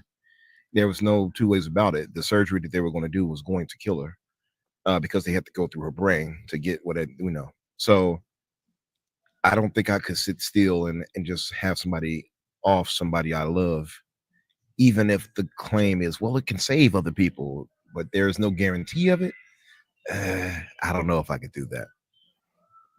Yeah, I agree. And hey there, Tony. Welcome. What's going on? What's going on? How are you? Hello, Scarlet. How are you? If she's there, and it's hard to tell when Scarlet's there or not, because sometimes she has to step away from the Yeah. camera and stuff. I understand that and all that good stuff. And who's been the last Umbra? What's going on, brother? How are you? What's good, Teflon done? I appreciate you. Can I just say, I don't want to debate this, and I'm not going to. I just want to say one thing, because I heard you say something, and I don't want it to affect the channel in a negative way. Please do not watch Julie's videos for only 30 seconds. The most important thing on YouTube is watch time. So if you watch a video for 30 seconds and turn it off, it sends the algorithm that the video is not good and it doesn't promote it. So if you want to help Julie, make sure you watch the whole entire video, not just 30 seconds. You must watch the whole entire video and leave a like and definitely comment on it. All that engagement helps, but don't just watch it for 30 seconds, because it will hurt your channel. It will hurt your algorithm. Oh, thank you for saying that, Tony. You would know a whole lot better than I do how this works. I really appreciate that, because I don't. I'm so new to this. I just heard, oh, 30 seconds counts as a view, so this will help people find me if they don't watch The Handmaid's Tale, because a lot of these people don't.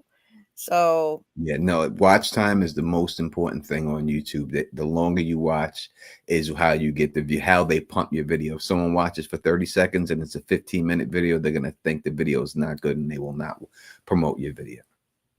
oh, damn. Okay. Thank you so much. I will stop saying that. I've been saying that for like a few days now. Hey, like you can help me get people to see my Handmaid's Tale video if you don't watch the show.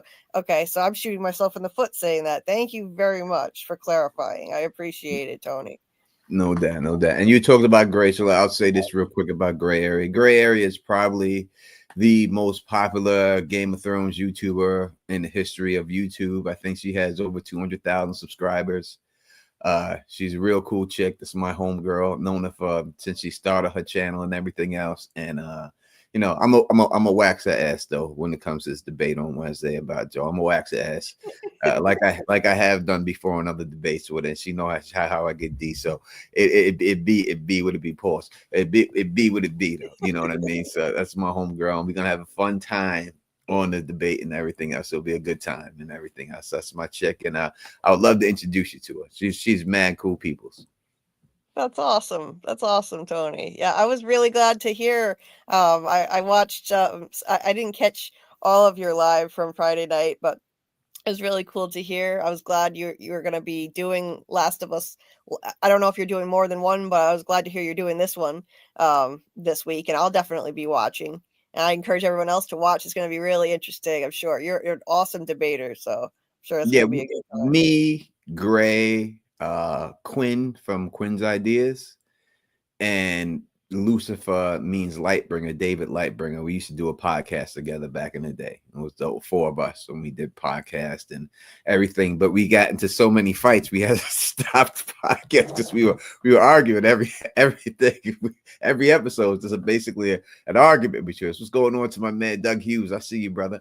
You know, but it was a big argument. Everyone loved it. Everyone said we should have kept doing it and everything else. And but we were arguing.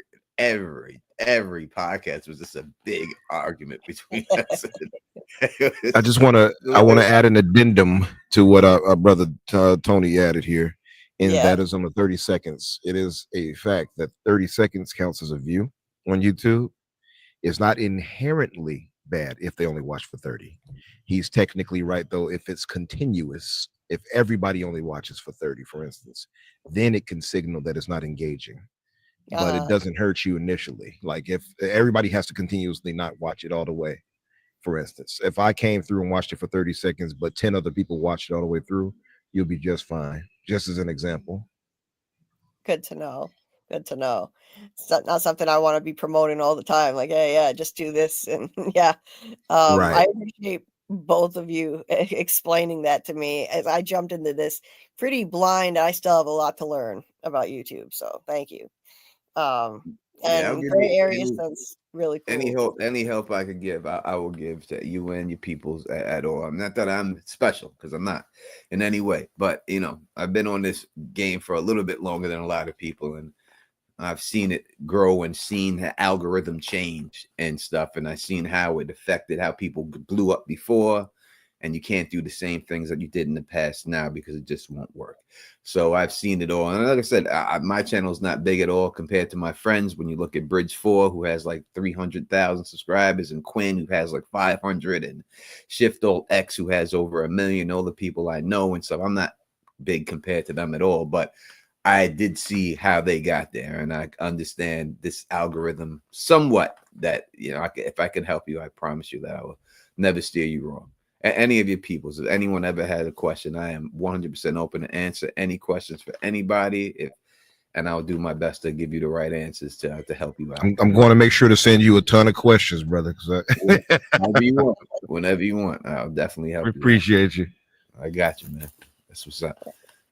That's awesome, Tony. You know, like lifting up other content creators, including people like me who are covering the same shows. You know, like not everybody does that, and you have always been so supportive. I can't thank you enough for your friendship and support. When I first came out and I was doing the Game of Thrones, and again, I don't want to make this about me. I know we want to get to this whole thing, but when I first came out and I did live stream, like my live streams that I did on Game of Thrones is the first ever Game of Thrones live stream on all of YouTube. It's like in the records that we were the first ones who ever did it. So all these people who do it, that was back when there was Google was Hangouts was what it was called back then. And no one did live streams on Game of Thrones or anything like that. And we were the first ones who did it. So we did a lot of pre-game shows and all that. And we were the first ones who did all that stuff and everything. So I know, you know, how it all evolved and everything else. And no one helped me. No one was willing to help me. And I used to ask people all the time, like, what should I do? Am I doing this wrong? And I couldn't get any response. And it really wasn't until Gray Area came out, and she was the first one who came to me and said, you know what tags are? And I was like, nope. And she was like, you need to be putting these tags, and you need to be doing this, and you're just good. And I had no idea. So it was really her. She's the one who put me on to all that. And I was out there before her, but her channel was blowing up. I remember when she was getting like 500 subscribers every day. 500, boom, boom, boom, boom. And she was blowing. And she didn't have to do that. She didn't have to do that at all. And when the other people in that same community wasn't even trying to talk to me about it, and I just send them messages and they wouldn't say it. They wouldn't have me on their channels or anything. But she was like, nah, I got you, brother. I'll help you out. I'll help you get there. And she did thumbnails for me. Like I wasn't good at making thumbnails. She used to make thumbnails for me. She used to tell me how to title my video. She did it. She helped me out a lot. I really owe a lot to Gray. That's my homegirl, and I got nothing but love for her and stuff, you know. So that is what that's the way it goes with her and stuff. So she mad cool people, man. She mad cool people. She's from the Baltimore. She does like the Ravens, which is not a plus, but you know, we all have flaws. Oh, that's awesome. You know, like that's how it should be. Content creators lifting each other up, and it's great, like what you've done for me, sending people over to my channel, and a lot of people found my channel through you, giving me so much advice. It's so kind of you, and what she did for you, that's awesome. And I feel the same way about wanting to help others when I get more experience. I just think that's how it should be. It shouldn't be cutthroat like some people are. 100%. This guy, Panda, I can't pronounce it. Panda. He says, he says, who wrote the pink letter? So funny thing, I don't know if he's saying this because he knows who I am, or he's just saying it because he's asking me the question. So that whole pink letter debate on that whole thing started with me and a YouTuber named Preston Jacobs. I had came out with who wrote the pink letter first, and then Preston Jacobs came out with a reply of who he thought wrote the pink letter. And then me and him were supposed to debate that topic probably 10 years ago. And we've never been able to work it out. But that whole pink letter theory debate, if you've ever seen it, it started with me and another YouTuber named Preston Jacobs. I released mine first, and then he released his, and then I released another one. And we were supposed to do this whole big debate, and it never did pan out and stuff. But who wrote the pink letter? To be short, it was written by Stannis Baratheon, is the one who wrote the pink letter. And if you don't know, you can go on my channel and you'll look and you'll see. But it was written by Stannis Baratheon. It will be proven in the Winds of Winter when it's all said and done. Wait, so y'all were having a Game of Thrones off? That's how I started my channel. My channel was strictly a Game of Thrones, A Song of Ice, really A Song of Ice and Fire from the books channel. That's how I started doing everything. Okay. But I stopped doing those videos a couple of years, maybe 3 years ago or so, because truthfully, the community is not really hip to Black people being in it, and it was just too much. And I'm too much to the point where if I catch you and you're saying this stuff online and you see me at the con, it's not going to be a good thing. You know what I'm saying? You get heated with them. Yeah, so it started becoming an issue and stuff like that. Like I don't mind you disagree. Obviously, you can disagree with anything I have to say or anything, but when it becomes racial and you're saying stupid stuff, like people leave comments. People leave comments like, "Oh, do you really read books? Do you read books? Do you peel bananas with your feet while you read books?" And stupid shit like this. Like it was like going down. You know what I'm saying? Yeah. So I was like, you know what? I'm not going to cover the show unless it has a main Black lead in the show. And then House of the Dragon came out and Steve Toussaint was cast. And then he was getting blasted in the comment section for being Black and casted as that role. And then I defended him in the comments of Twitter, and then he hit me up and he was like, "Yo, brother, thank you for that. I can't say that, but I appreciate everything." And me and him became really good friends, and he came, I did an interview with him and everything else. And me and him still cool to this day.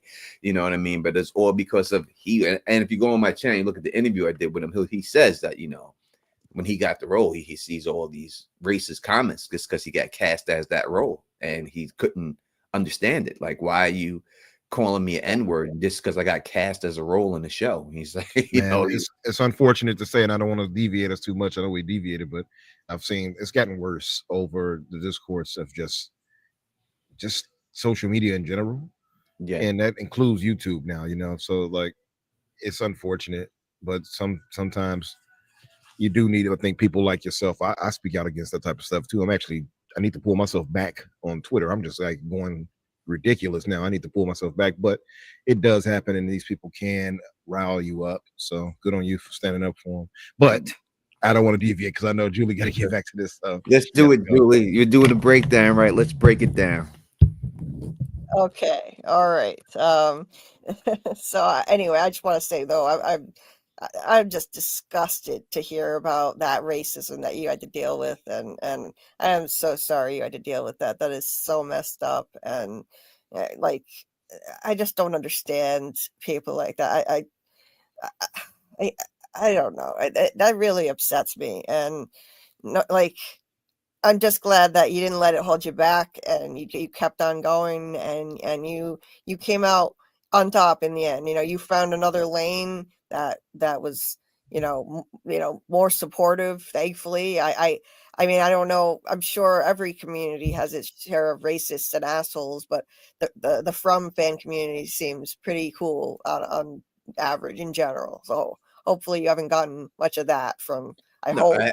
no, I haven't in the From community and anything else. And I like to think in back of my head that I helped start this From communities in some little way.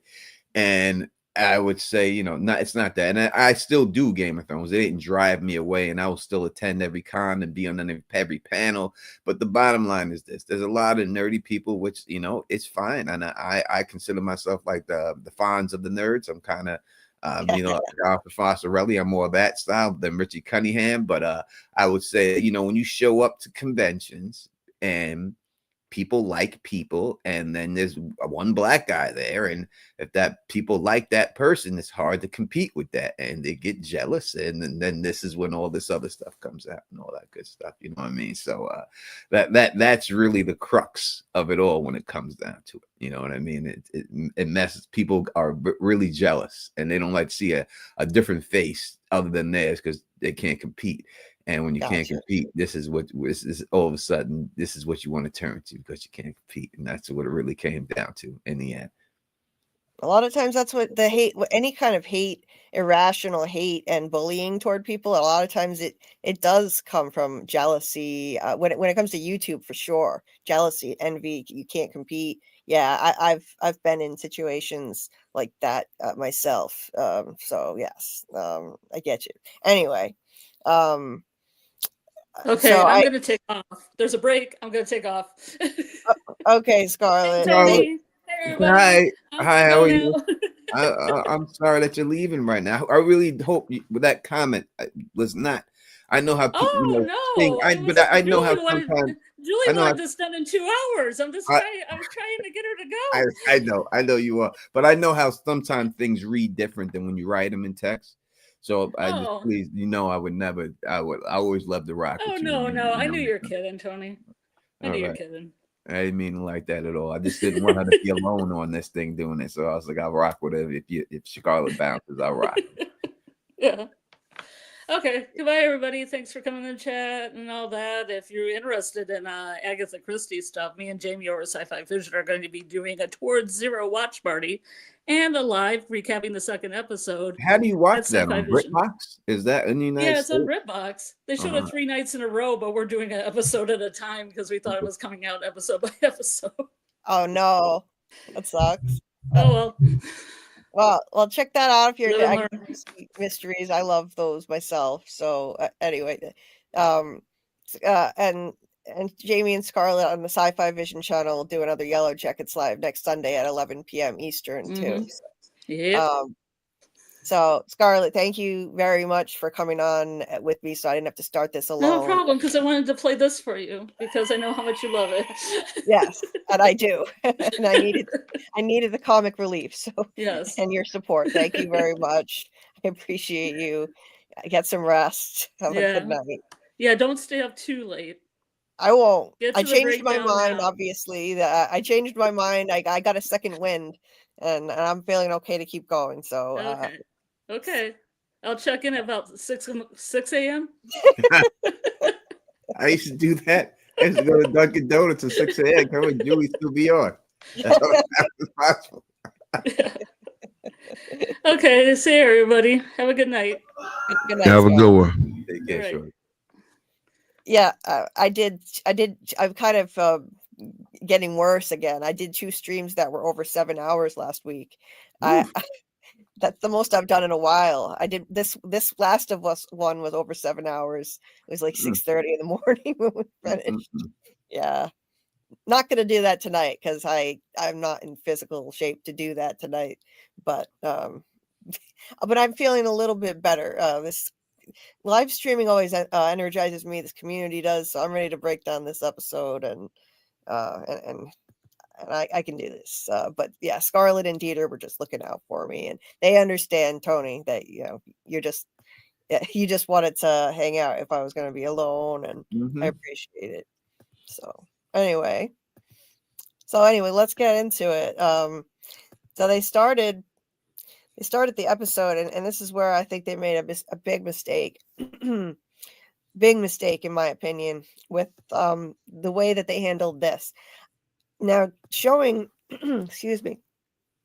showing Abby's nightmare. Okay, it's a good idea, but they didn't go far enough. So they showed her nightmare. This is a good way to start building empathy. And this is an interesting concept. She's having a nightmare where a version of herself is telling herself, "Don't go in there. Your father's brains are on the floor," essentially, and it's because she did go in there and see that. Here's where I think they went wrong. The rule of thumb is always show, don't tell. That was exposition. We needed to, if we're going to build empathy for this character that just took out a beloved character like Joel, we should have seen her finding her father's body. We want to show nightmares like this later, fine, but show the nightmare with her finding her father's body. I think that was a mistake to avoid doing that. They should not have glossed over it. They should have shown her crying. Imagine if they had started the episode with her crying over her father's body and then end the episode with Ellie crying over her surrogate father's body. If you want us to feel empathy for both of these characters and compare the two, that's what they should have done. It would have been amazing to bookend it that way, in my opinion. I don't know, but that's me. I think to me the problem of introduction of Abby the way they did was that they called their shot too early. As soon as you seen the girl, this girl's like, "Oh, I'm gonna find Joel and I'm gonna kill him. I'm gonna kill him slow." When you introduce that in episode 1, obviously they could have a kill him in episode 2. You are basically saying that this is what's going to happen. You cannot introduce someone, say I'm going to kill him, and then not go through with it and not actually get killed. So I think that if anyone watched it, like if you didn't play the game, and I have played the game, but I think to me it would have been better if they did it more, let her sneak in there and everything else, and then suck a Joel in there and all that stuff and all that. But by them showing her and showing that she said this specifically in episode 1, we're gonna find him, we're gonna kill him slow. It called your shot, just like Babe Ruth. And there's no way it wasn't going to have to land, or it just would have been, basically a huge red herring that you just couldn't have there. And then the next shot you see of her, she's arriving at the place and she's there. So it was obvious what was going to happen, that she's actually going to get it done. And I thought that them doing that they took away a little bit of the mystery about it. I think for that, I mean, that doesn't bother me on that. I think that because the game directly does the exact same, so they'd have to differentiate, which maybe they should do for the show. I was having a debate with some fellas earlier, like I said, and I said, well, they could possibly handle the ending here differently, because one of the main issues, and I'm not going to spoil it here, I'm not going to actually mention the end, but they were like, oh, this should have happened. And I'm like, well, the show can change that. They did change some things about this episode that did not happen in the game, actually, right? And I won't spoil that just yet before you get to that point, Julie. But that said, I think it's tough for us as an audience, or anybody as an audience. I'm thinking of the casuals that don't play the games, to sympathize or empathize with Abby when you're already a fan and loving Joel. You're not going to side with her no matter what she says or what situation they show for her, because you already love him. It's the same situation with Glenn in The Walking Dead. It's like, yeah, you can try to make Negan cool and all that, and he was cool, but he killed my boy Glenn, and now I'm going to walk away from the show. And that's what millions did after they did it, even though that was direct from the book, almost 1-to-1. I was very pleasantly surprised they did it, but hurt at the same time. And I remember reading that in the book, and I almost gave up on it. I was like, how could you do this to Glenn? But this right here is just one of those things. People will never, some might be forgiving and try to empathize and understand. Most won't and don't care and will want revenge on her because she took out, or is going to take out, one of their favorites, right? And that's just how it is. Yeah, I think it's a little different just for the fact that this is not, even though Glenn was a love character, he's not the main. Now, if you talk about Daryl, basically taking out Daryl like that, or taking out the main dude, I forgot his name at the moment, but if you took those, I think that's even worse.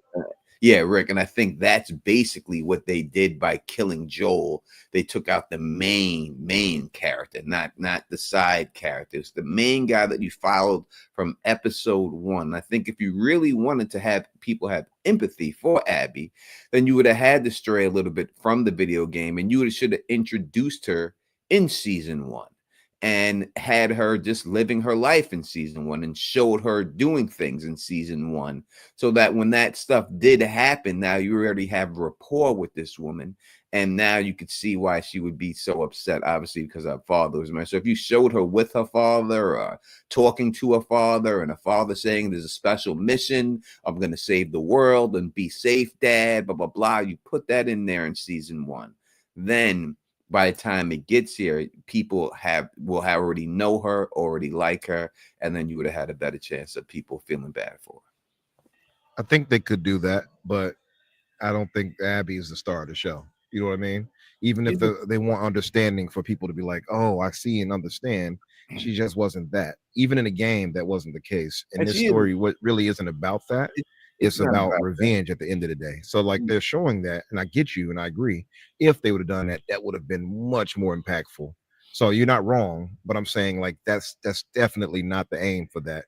What they could do retroactively though is show those moments that you're talking about through flashbacks and things like that. It won't have the same impact the way you're describing it though, but they could do it that way. Yeah, I mean, you play with her. I think you get more hours of playing time with her than you do Ellie in the second game. So they did make her a main character. And going forward, when we look at the show, it's really her and Ellie's show now, right? So it comes depending on how they take it, I guess. Yeah. Yeah. So it comes down to, can these two characters carry the rest of the show by themselves? And when we looked at shows like Vikings, and it was a great show, but when they killed Ragnar, it was never the same. So will they be able to overcome this? And I think that it's going to be very hard for them to overcome the loss of this character and these two girls, especially as we talked about earlier. We're living in a very toxic time that people want to follow two young ladies as the main character of the show. I don't know if everyone's going to be willing to do so. I wondered that too. That's actually a good point. Actually, now that you say that, but I think even with Glenn, by the way, I just want to point out, Glenn was there episode 1. Even in the books, he was there, literally the first book, all the way up to that point. So it was very impactful. So Real Cinema asked, what about Abraham? Abraham hurt too. Not as much to me as Glenn, but it definitely hurt. And they did it a little different in the show versus the books. The books I thought was terrible how they did it. It was inconsequential. In the show was way handled better, in my opinion, than the show versus the books. In the books, he just got an arrow to the back of the head and went through his eye. That was it. It was like, what? How could you do that to Abraham? But yeah, I'm sorry. Let's get back. Yeah. It's now going to be Ellie versus Abby. We're going to be following these two young women. Clearly, they've set up the show to be like this going forward. This is going to be at the center of the show, and yeah, are fans going to stick around? I don't know. I'm hearing about lots of people canceling HBO over this, and if there's enough of a backlash, I mean, I've heard that sometimes networks and streamers can renege on a season of a show they've greenlit. They don't have to continue with it just because they said yes already. They can change their minds. I don't know. 100%. Julie, the first game sold 30 million copies.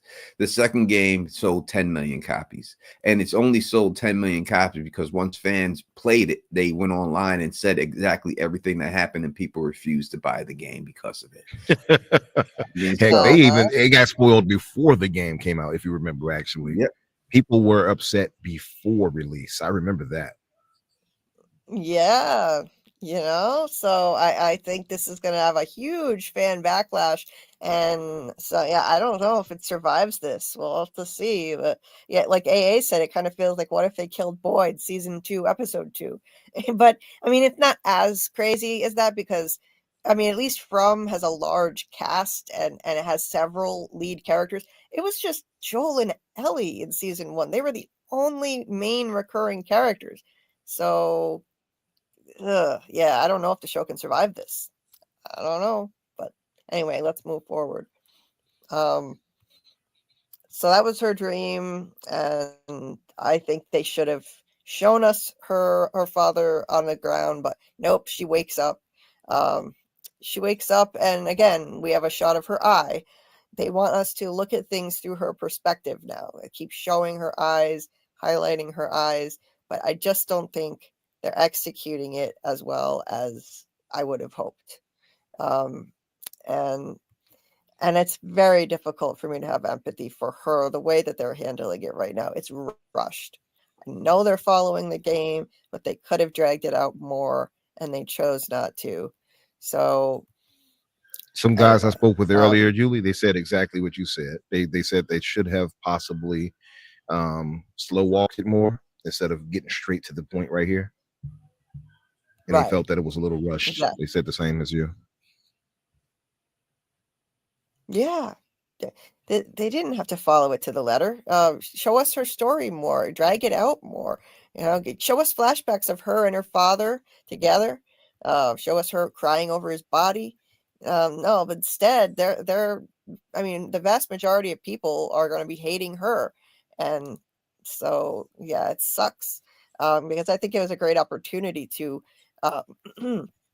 to like you really set up a fascinating, compelling story where you really have no choice but to feel empathy for her. Like, you're compelled to. In the video game, you're forced to play as both Ellie and Abby, so you really put more in her shoes, whether you like it or not. And yeah, people still were angry, but some people came to understand it a bit better from what I heard. But in a TV show, it's different. It's not a video game. So I don't think it's going to have the same effect. I think they're going to lose a lot more people. There's a good chance they will. I just don't think it was. I mean, again, it didn't work in the game, so I know it's not going to work on television. So, bottom line is, 30 million to 10 million is a flop, period. And you did something wrong, and they should have took cues from that and did something to change it up a little bit to help out. I agree. And I just thought it was so crazy how they, in the beginning of the episode, they were telling her, like, they looked over and they were like, oh shit, that place is heavily fortified. They scoped it out. They see patrols. They see it's way too organized and fortified for them to be able to have a shot at getting him. And they said that they were going to basically tell her, no, we can't do it. She lucked into this. It was crazy to me. They said it was impossible in the beginning, and by the end, he just falls into her lap. Joel falls into her lap. Wow. I mean, of all the luck, of all the dumb luck, a little too wild. Coincidental. Yeah. I guess you could say that Joel's whole life has been lucky. When you look at everything that he's ever done, he shouldn't have made it to 60 in this world doing everything. So I guess they're trying to say that luck plays a lot in a lot of different situations, and this was just unlucky for him at this particular time. His luck ran out. Yeah, there you go. I was waiting for the keywords. Hey, Yep. guys, I will be right back, Julie, as I was telling you. So I'm sure you guys hold it down and done has you, but I'll be right back. All right. Thank you. Thanks, Umbra. I'll see you later. Okay. And everybody make sure you check out Umbra's channel. I have Umbra's channel linked. Infinite Umbra is his channel name. It's linked in the description of this video. And he's also going to be doing some coverage of this show. So check that out. I'll still probably be streaming when he comes back, but just in case, yeah, please check out Umbra's channel and subscribe. So yeah, this was Joel's luck finally ran out. He couldn't have had worse luck, and it sucks. And the thing that this was a real bummer too. I mean, Ellie was. It sounded like for some reason she had a change of heart, and she was talking to Jesse about how, she and Joel are always going to be her and Joel, and that's not going to change. Maybe she was. I think in this episode she was really going to reach out to him. She wanted to go on patrol with him. She said so. And she had a change of heart too late it's tragic. You know, now she's always going to regret the way she treated him. Which Yeah, so sucks. in the video game, so I don't know how they're gonna play it, but so this is not a spoiler because it already happened in the video game. So in the video game, when she comes home after that night with Dina, and Joel's sitting on the porch with the guitar. She joins him on the porch with the guitar, all right, and she doesn't just go in her room and shut the door. Oh, So maybe they do that in the flashback or something. They show her go there and talk to him on there. But that's what happens in the video game. She sits on the porch with him. I wish they had done that. I wish they had that moment of closure, like, and not closure, but like a moment where she could at least say her last moments with him were pleasant, and she was kind to him. Like she wouldn't be able to, like, she'd still be torn up with grief, but at least she'd have that peace of knowing she made peace with him before he died. That sucks that they didn't do that. In this case, they deviated from the game. Figures it was a positive thing. That sucks. Well, maybe they do it in the flashback. We'll see. I think that's the only way they try to keep him alive, by doing some flashback scenes with him this season. I'm sure we'll get a few. Not the same as him being there, but I'm sure we'll get a few flashbacks of them talking. Well, I hope that you're right and that it's going to be a flashback of them that very night, because at least then she could have some peace, you know, that she ended things on a positive note. But if that's not the case, I saw a preview for later in the season where they're sitting indoors and he hands her a guitar, and it looks to me like it's going to be a flashback to him teaching her how to play the guitar in the past. It's just going to be a gut punch. But I think they wanted to make it even more brutal and show that, you know, she ended things on terrible terms with him, and now she's going to have to live with that guilt forever, which is just depressing. It makes it even more depressing than it already is. God damn. Anyway, and she wanted to go on patrol. She just missed it. It was like she missed it by just a smidge. You know, she almost had the chance to go on patrol with him, and finds out he already left with Dina and thought that she needed to just sleep and get some rest. She just missed him. It's just so disappointing.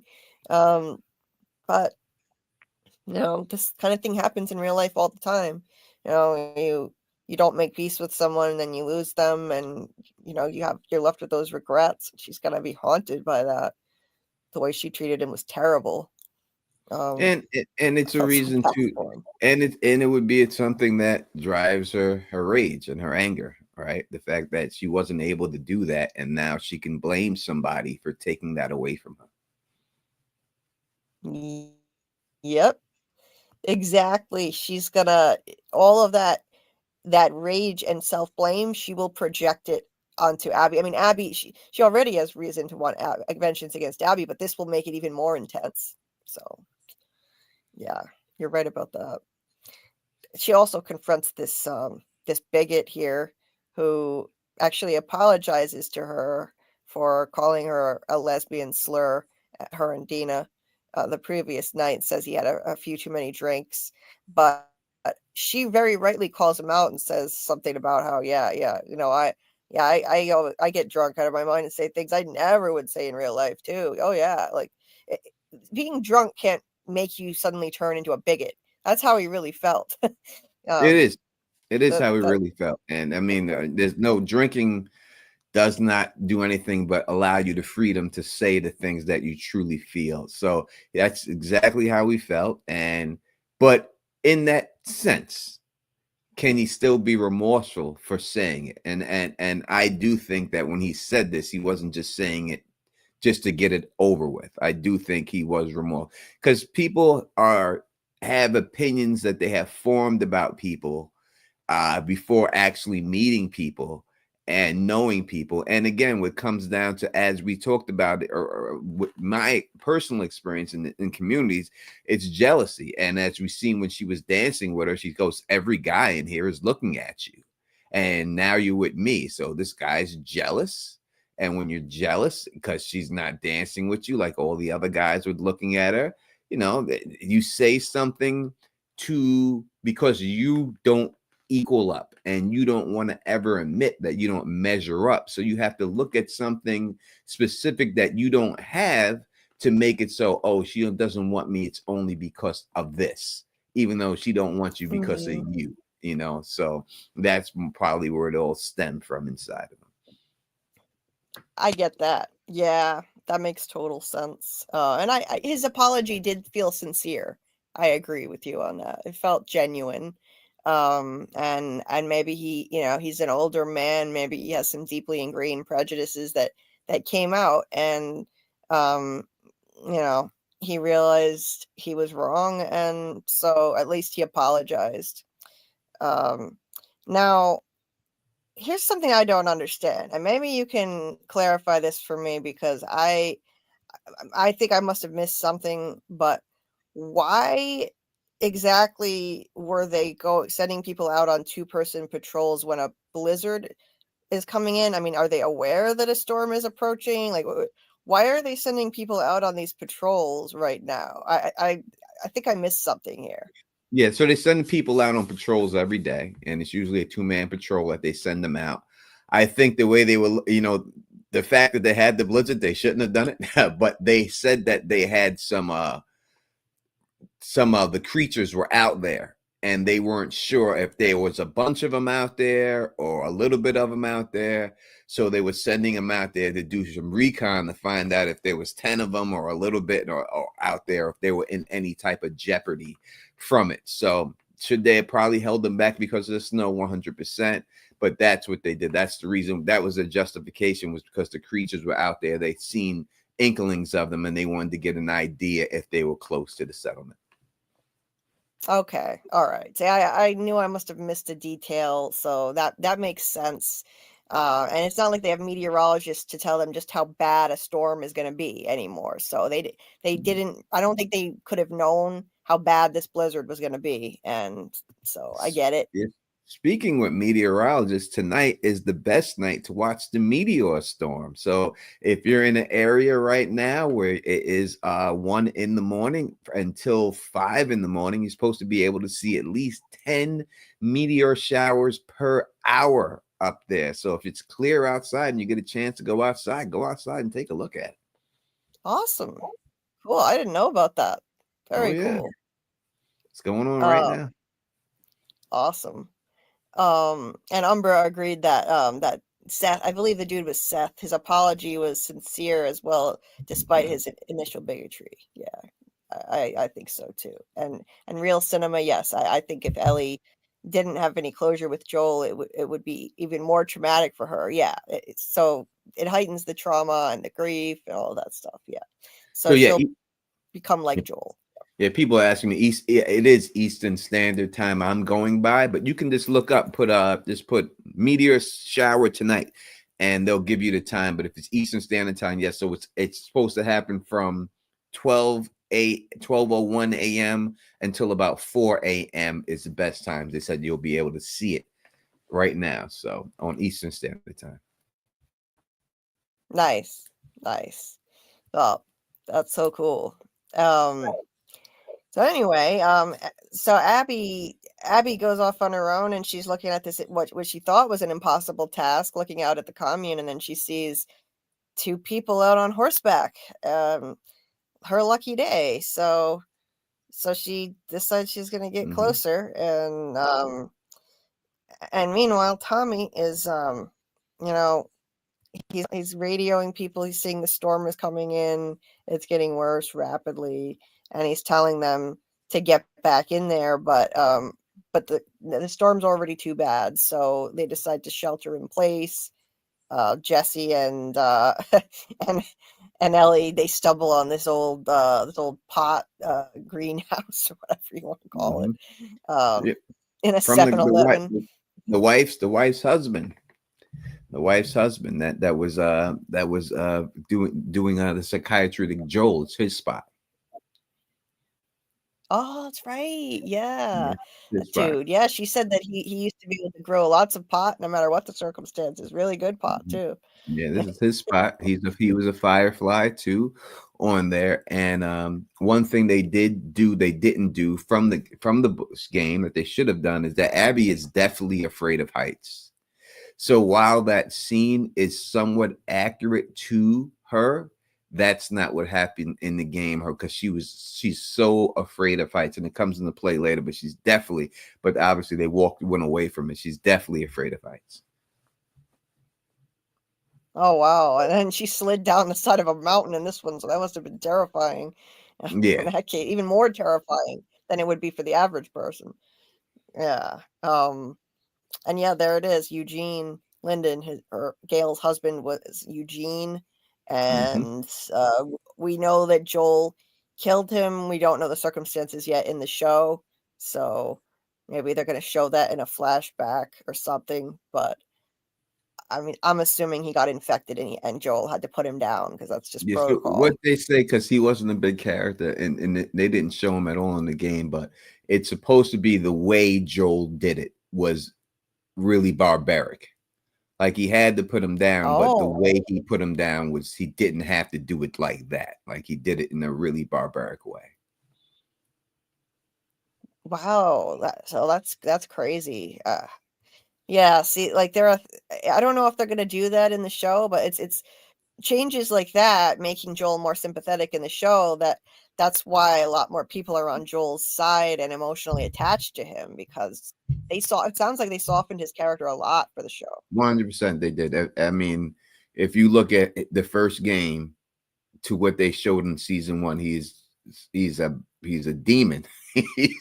He's a Terminator in the first game, and they gave you a glimpse of it when he went inside the hospital. But you play that, he is a Terminator with no regret. And I think so one thing they did in season two, and one thing that they're showing in this show is that when you kill people discriminately, like he did, like all the time, that you don't recognize how much family this person has and who cares about them.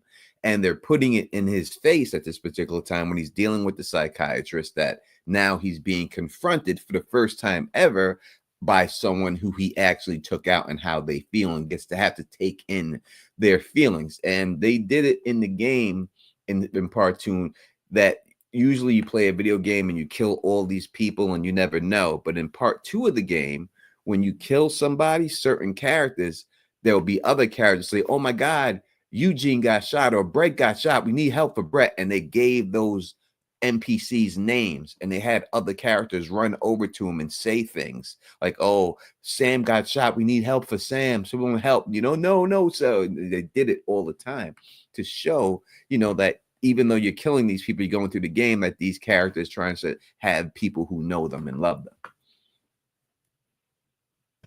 Right, right. So we don't have that kind of context in the show. We don't have as much insight into how brutal Joel can actually be. We've only seen, we've only heard people allude to terrible things that he's done. We've seen him kill people, but it was always to save someone or in defense of someone. But like, I think it would be a lot easier to root for him in the show if you've never played the game.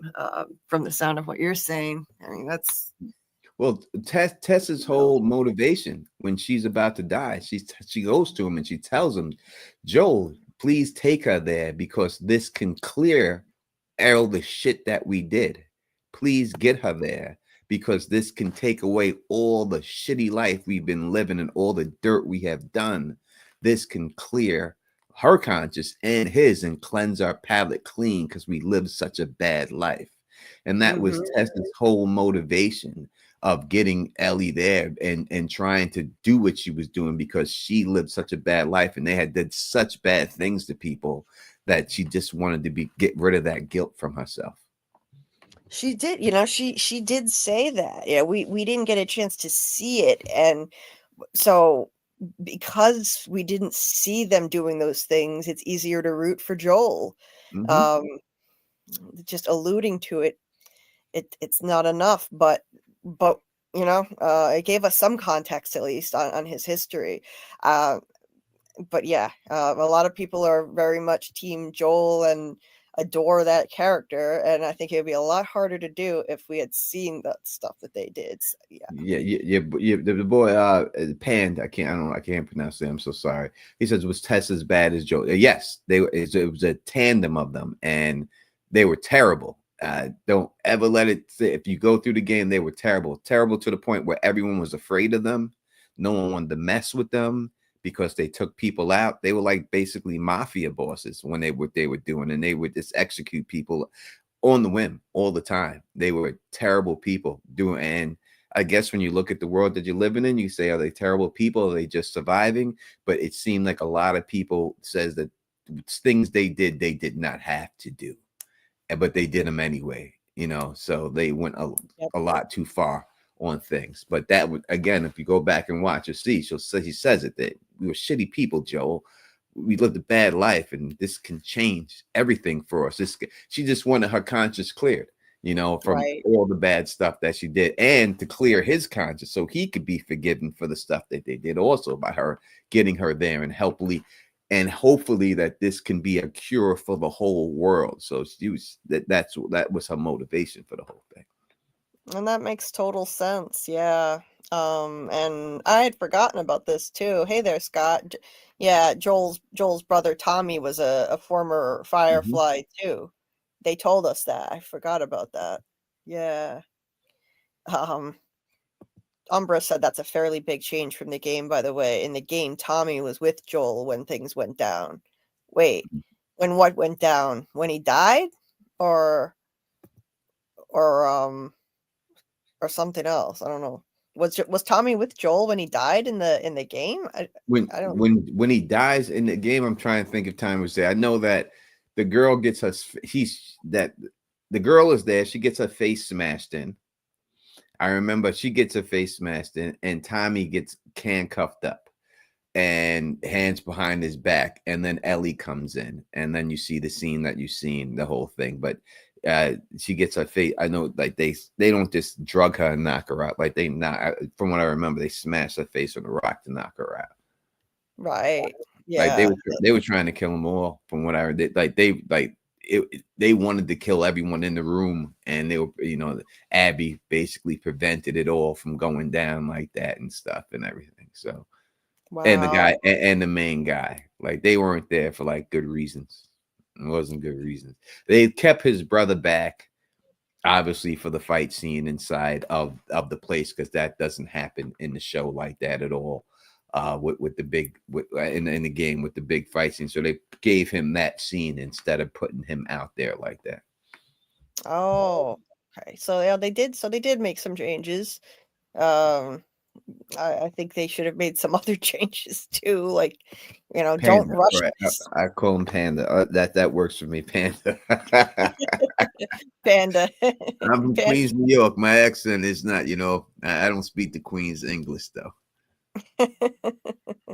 Yeah, I think that's supposed to be like I forget what it means. It's something about bread of something. It's Spanish. I think that's what that is.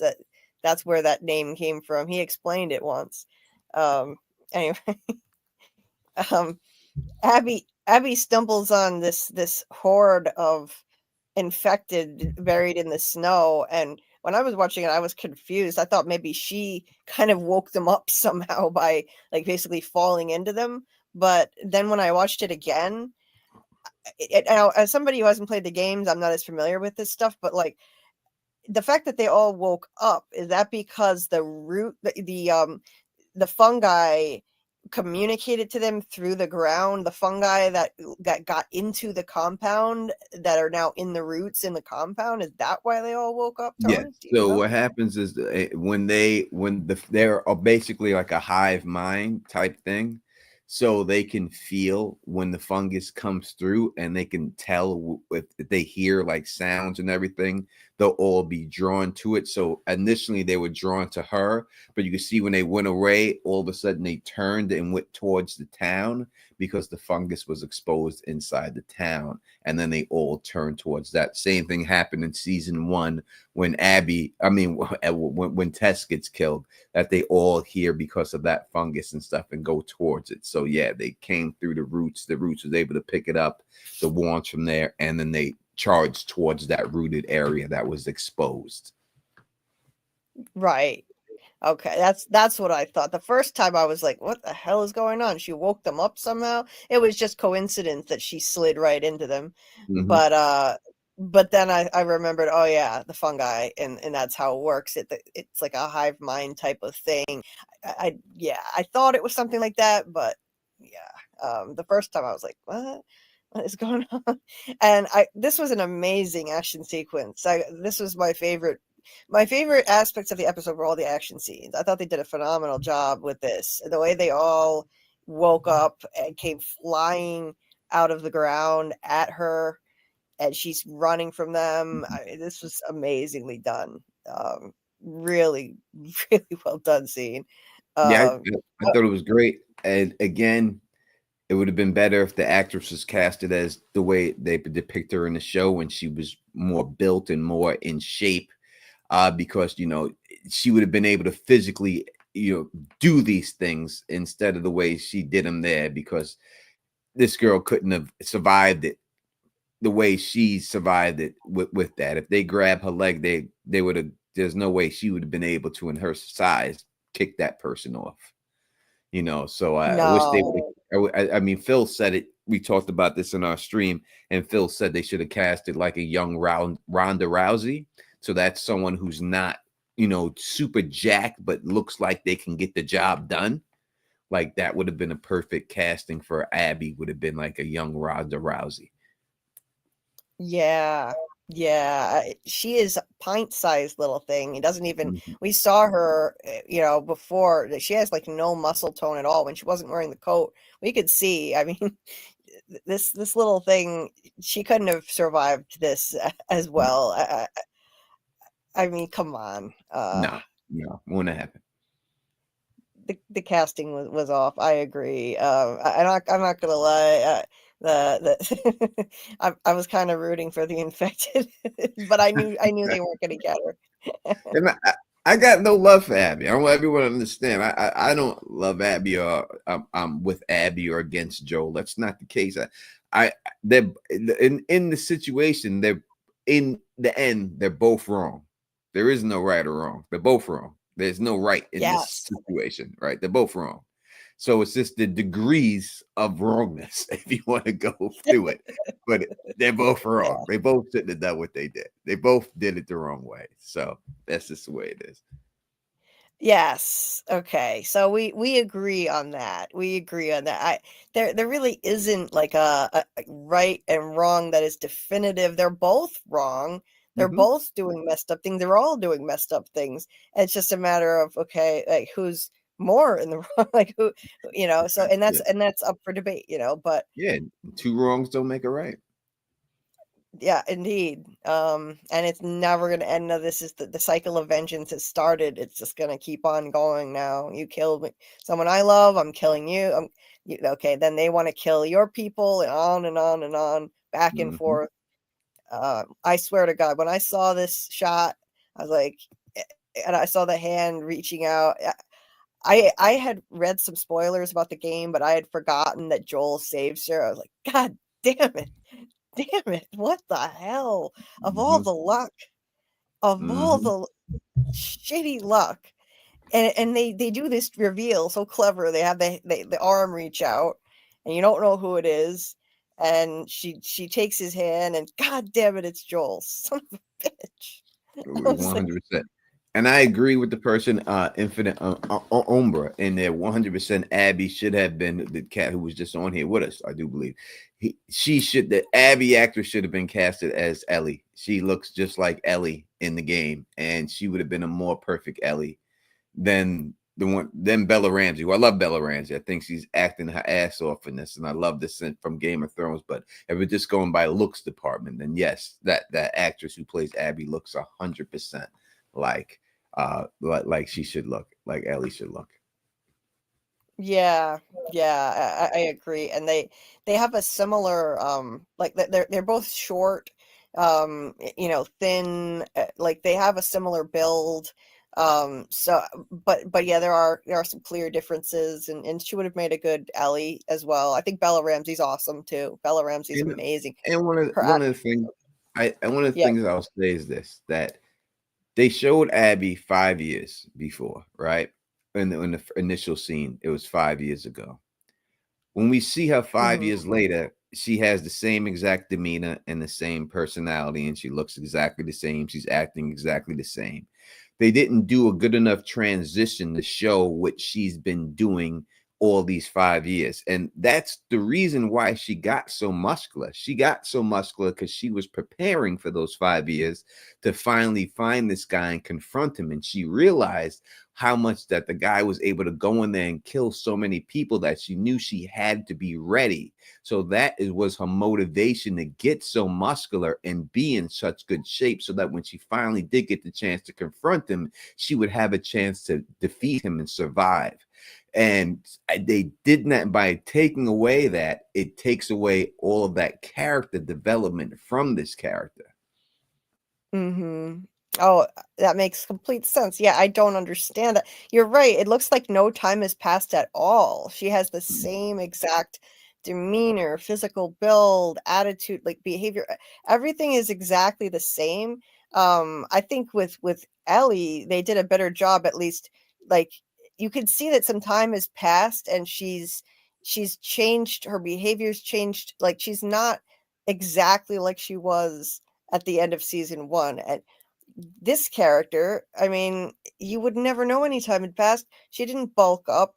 I think they should have cast somebody who could have shown a more like, I don't know how they could have done it, because they filmed the flashback scene, and they filmed this, so I don't know how they could have shown her transformation, but they should have done something. Let's look at it like this, Julie. We've seen Terminator 1, right? You've seen Terminator straight up, right? Oh yeah. All right, and we've seen Sarah Connors, right? And then we've seen how she was in Terminator 1, in Terminator. And then in Terminator 2, we've seen her training and bulk up for Terminator 2 because she was ready and getting prepared because she knew it was coming back. And when you seen her in Terminator 2, she looked like she can kick some ass because she's jacked now. And that is what made her character believable.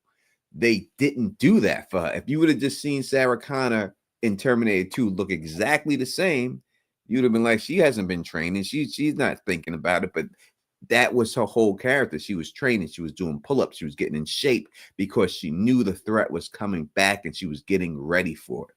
And that is what Abby is supposed to be. She's supposed to be like Sarah Connor, that she knew the threat. She was afraid of the threat so much that she had to become this woman in order to combat this threat, in order to get revenge for her father. Yes. Yeah.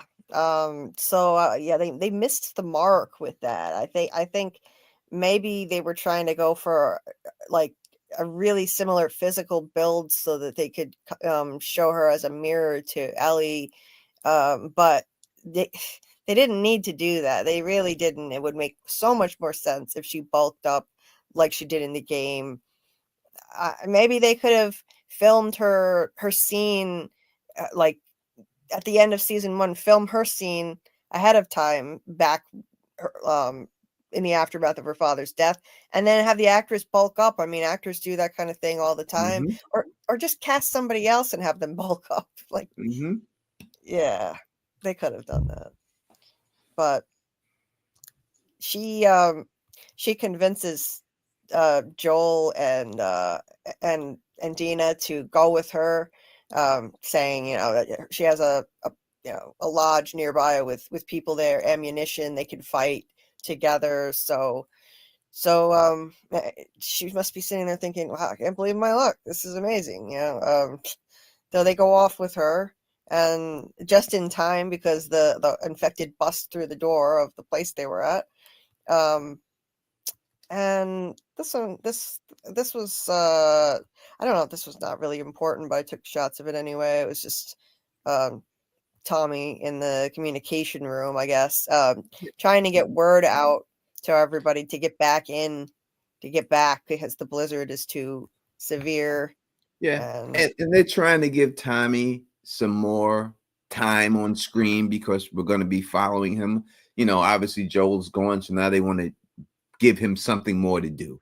And that's why I do believe they gave this whole thing. And I think that this whole thing was with her with the mask on was an homage to the game, because in the game, they always have masks on because the spores are in there. So when they enter certain rooms, they have to put the gas mask on. So maybe they were trying to say, this is what it would look like if we did the spores. This is why we didn't do it, because they'd have to have the mask on all the time. So I think that I think they were taking shots at fans who want the mask, and that's why they put that in there like that. An Easter egg directed at the gamers. Like, yeah, this is why we couldn't do that, because it wouldn't work in a TV show. Yeah. I would not have known that. I like that. Yeah, they put that as a reference because I've never played the game, so I would not know. But yeah, if they walked around wearing the masks all the time, yeah, I don't think it would translate as well to TV.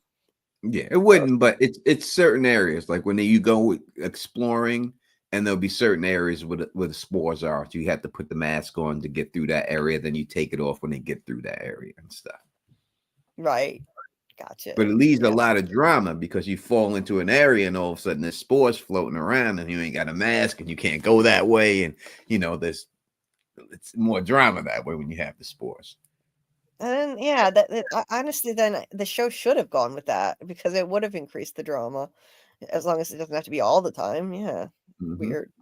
And yeah, you're right. I think they're trying to give Tommy more scenes. I noticed in this episode, Tommy really he was more compelling as a character than I've ever seen him before, because now he is going to step up and have a much bigger role.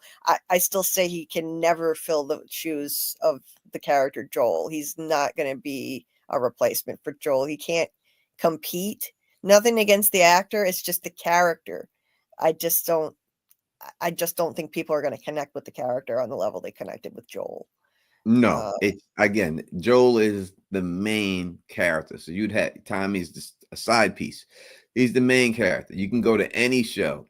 Does the Jeffersons work without George Jefferson? I don't think so. Does All in the Family work without Archie Bunker? I don't think so. Nope. Does Frasier work without Frasier? I don't think so.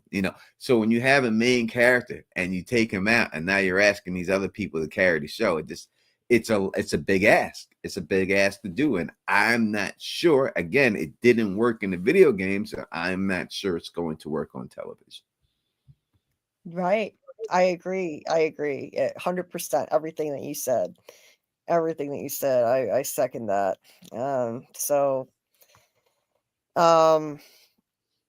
Yeah, you just can't replace him with somebody else. He's not replaceable. And Tommy, I didn't even like Tommy in season 1 at all when I met him, because Tommy, he stopped communicating with his own brother on the radio, making Tommy think he was in trouble. Making Joel think Tommy was in trouble. So Joel, a big reason why he set out on this trek in the first place was to go find Tommy and thinking he needed to save him. And where does he find him? In this little utopia, sitting pretty with a new wife and a baby on the way. And I just couldn't communicate with you. I had to follow their rules. I couldn't communicate. Come on, man. That's your brother. It's your flesh and blood. That was not cool. And as a result, maybe Joel wouldn't have even started off on that journey to begin with. That the main reason was he wanted to find his brother, and they just, picked up Ellie. That became part of it, but it started off being about trying to go save his brother. And look what happened as a result. And it's completely screwed up his life. And Tess wound up dead. So yeah, they didn't start the show off on a good foot with Tommy for me. Yeah, no, they didn't get. I again, he's not a character. He's not Joel, and there's a reason why actors are lead actors and other actors are not. Right? Some people command the screen when they're on them, and other actors may be, let's say, technically a sound, but they don't command the screen. Right? When you look at Boyd's character, commands the screen more than Kenny ever will. Right. So if you get rid of Boyd and From, Kenny can never be Boyd. It would never work. He doesn't command the screen, doesn't have that screen presence. David Arpey does have screen presence like that. Right. So when you get rid of certain people and we look at these actors that we have here, does the other actors command the screen like Pedro Pascal? And I would say no, they don't. No. They just don't. They don't. It's and certain characters, the way they're written, it's more compelling than others too. It's about the writing and the acting, and yeah. I like Tommy. I liked him in this episode. I was rooting for him. He had that badass moment with the flame thrower. I think it's a flamethrower. That was amazing. That was really amazing. That with him and the hell the giant infected, what the bloater, the bloater. That was awesome. I mean, yeah, they're trying to give Tommy those moments. Yeah, I know we're skipping ahead a little bit, but I was happy that he died the way he did, the bloater. Because I really thought that they were going to go the cheesiest route of all time. And before he dies, his wife was going to come and shoot the bloater in the head and take him out. All right before. like I was sitting there waiting for it to happen, like waiting. And I really thought it was going to happen. I was like, oh my God, they're really going to do this? And he just dropped. I was like, all right, I'll deal with that. Because I really thought they kept showing his wife with the gun and everything else, and now all of a sudden he's about to die, and pow, the shot comes, and his wife is standing there and saves his life. I was like, oh, they're gonna go that route. I could see this coming, and they did. So I'm happy they did. That would have been cheesy as hell. I'm glad they didn't go that route. Yeah. Yeah, it was crazy. I know I'm jumping ahead, but that thing was resistant to fire. I was like, what the hell is gonna happen now? He's like Michael Myers now, and the thing can just walk right out of fire. But it breaks through walls, breaks through doors, he just goes through wood and you can't stop him. Yeah. Jesus Christ. Yeah, it wasn't looking good for Tommy, but I knew because of spoilers, I knew that he was gonna make it. But yeah, it wasn't looking good for him, honestly. They made those moments tense for people who didn't know what was going to happen, that's for sure.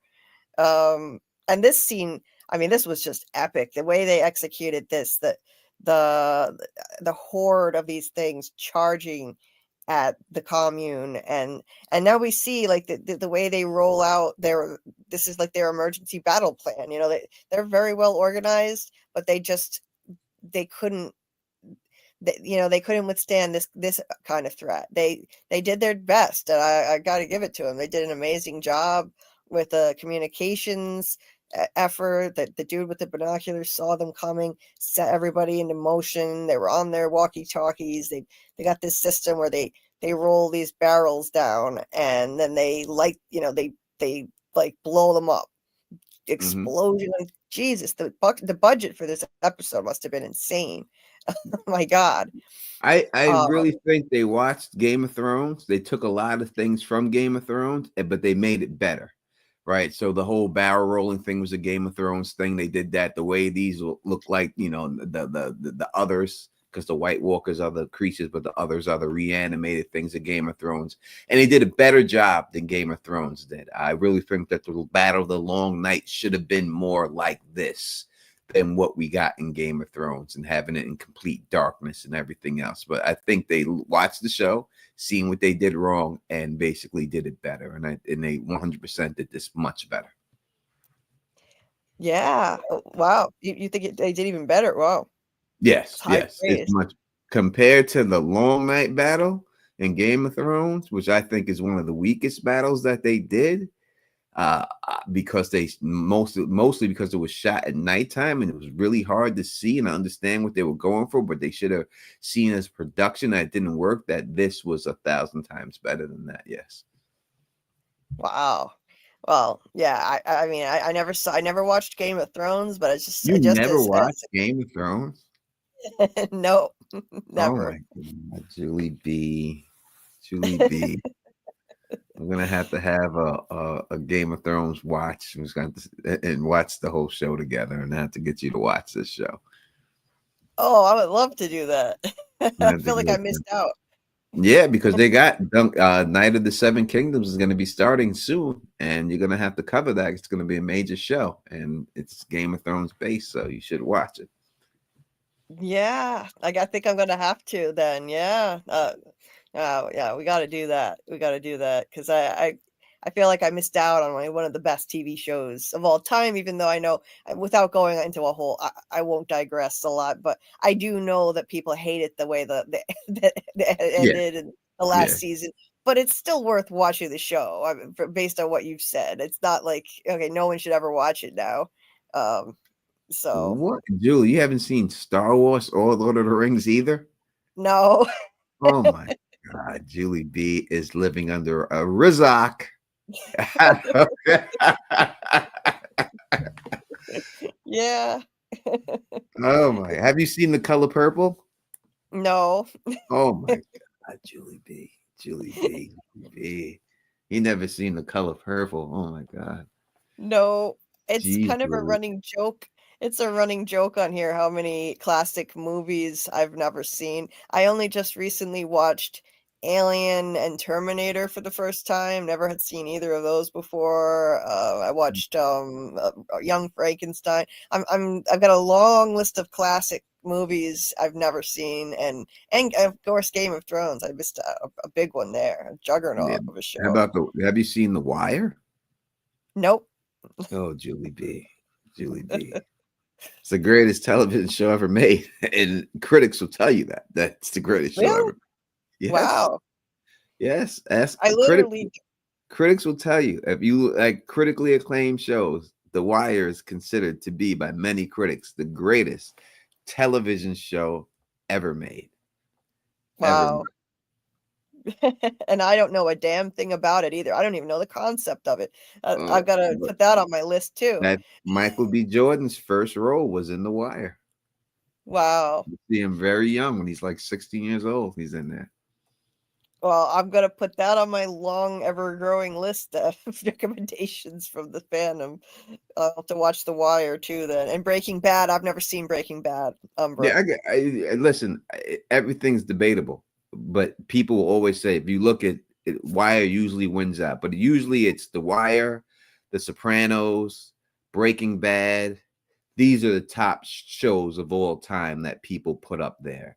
And usually, sometimes they're mostly interchangeable, but most of the times when you look at the top, it usually The Wire wins out over all. But those are usually considered the greatest television shows of all time.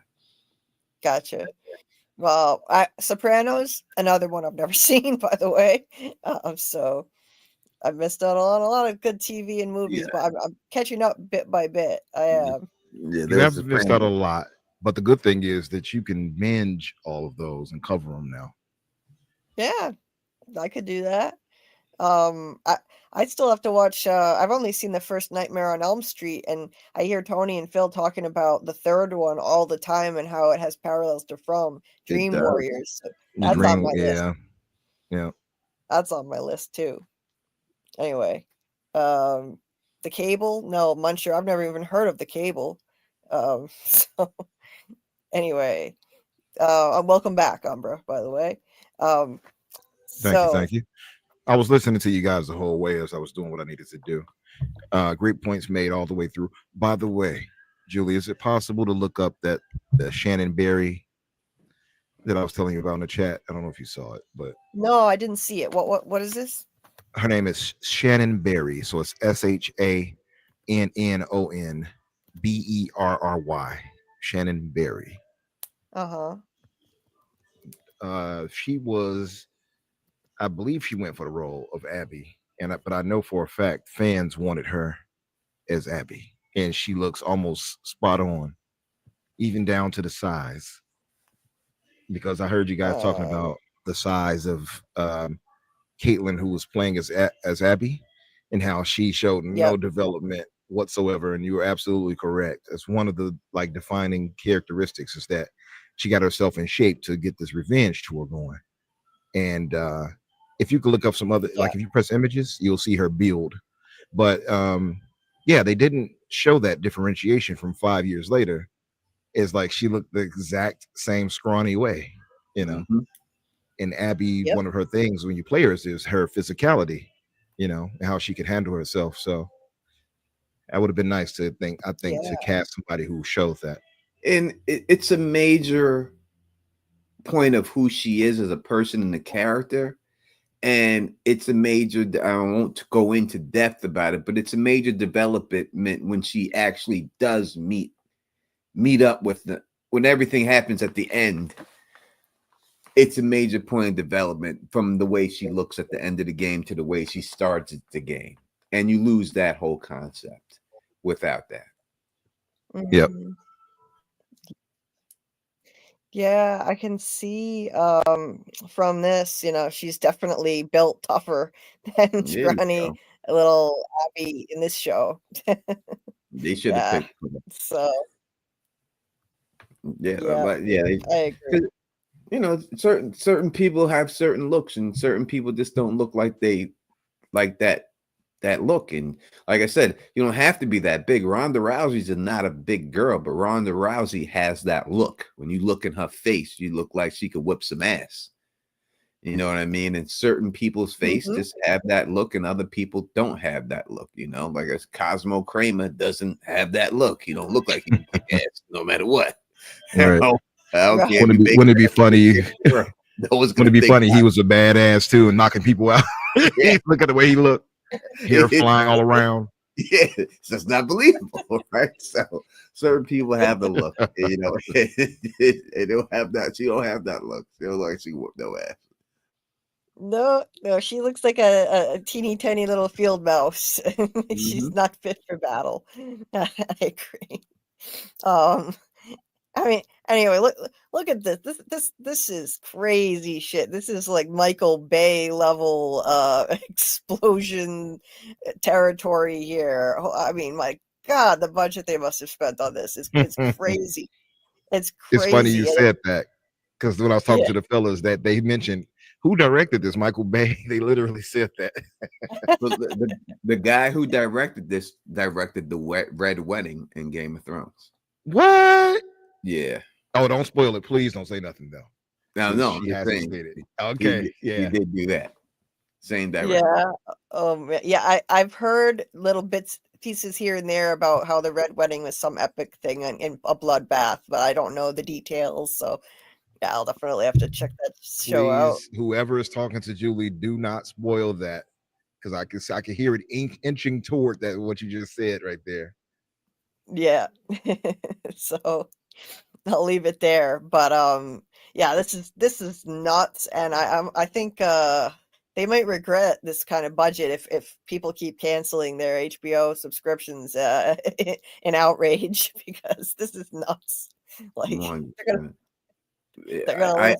I agree. Real sentiment that Better Call Saul deserves to be on the list of greatest shows of all time. It's a really good show. I would say also that Rome should be on the list too. It's the first season. It could be the greatest first season of any show that ever came out.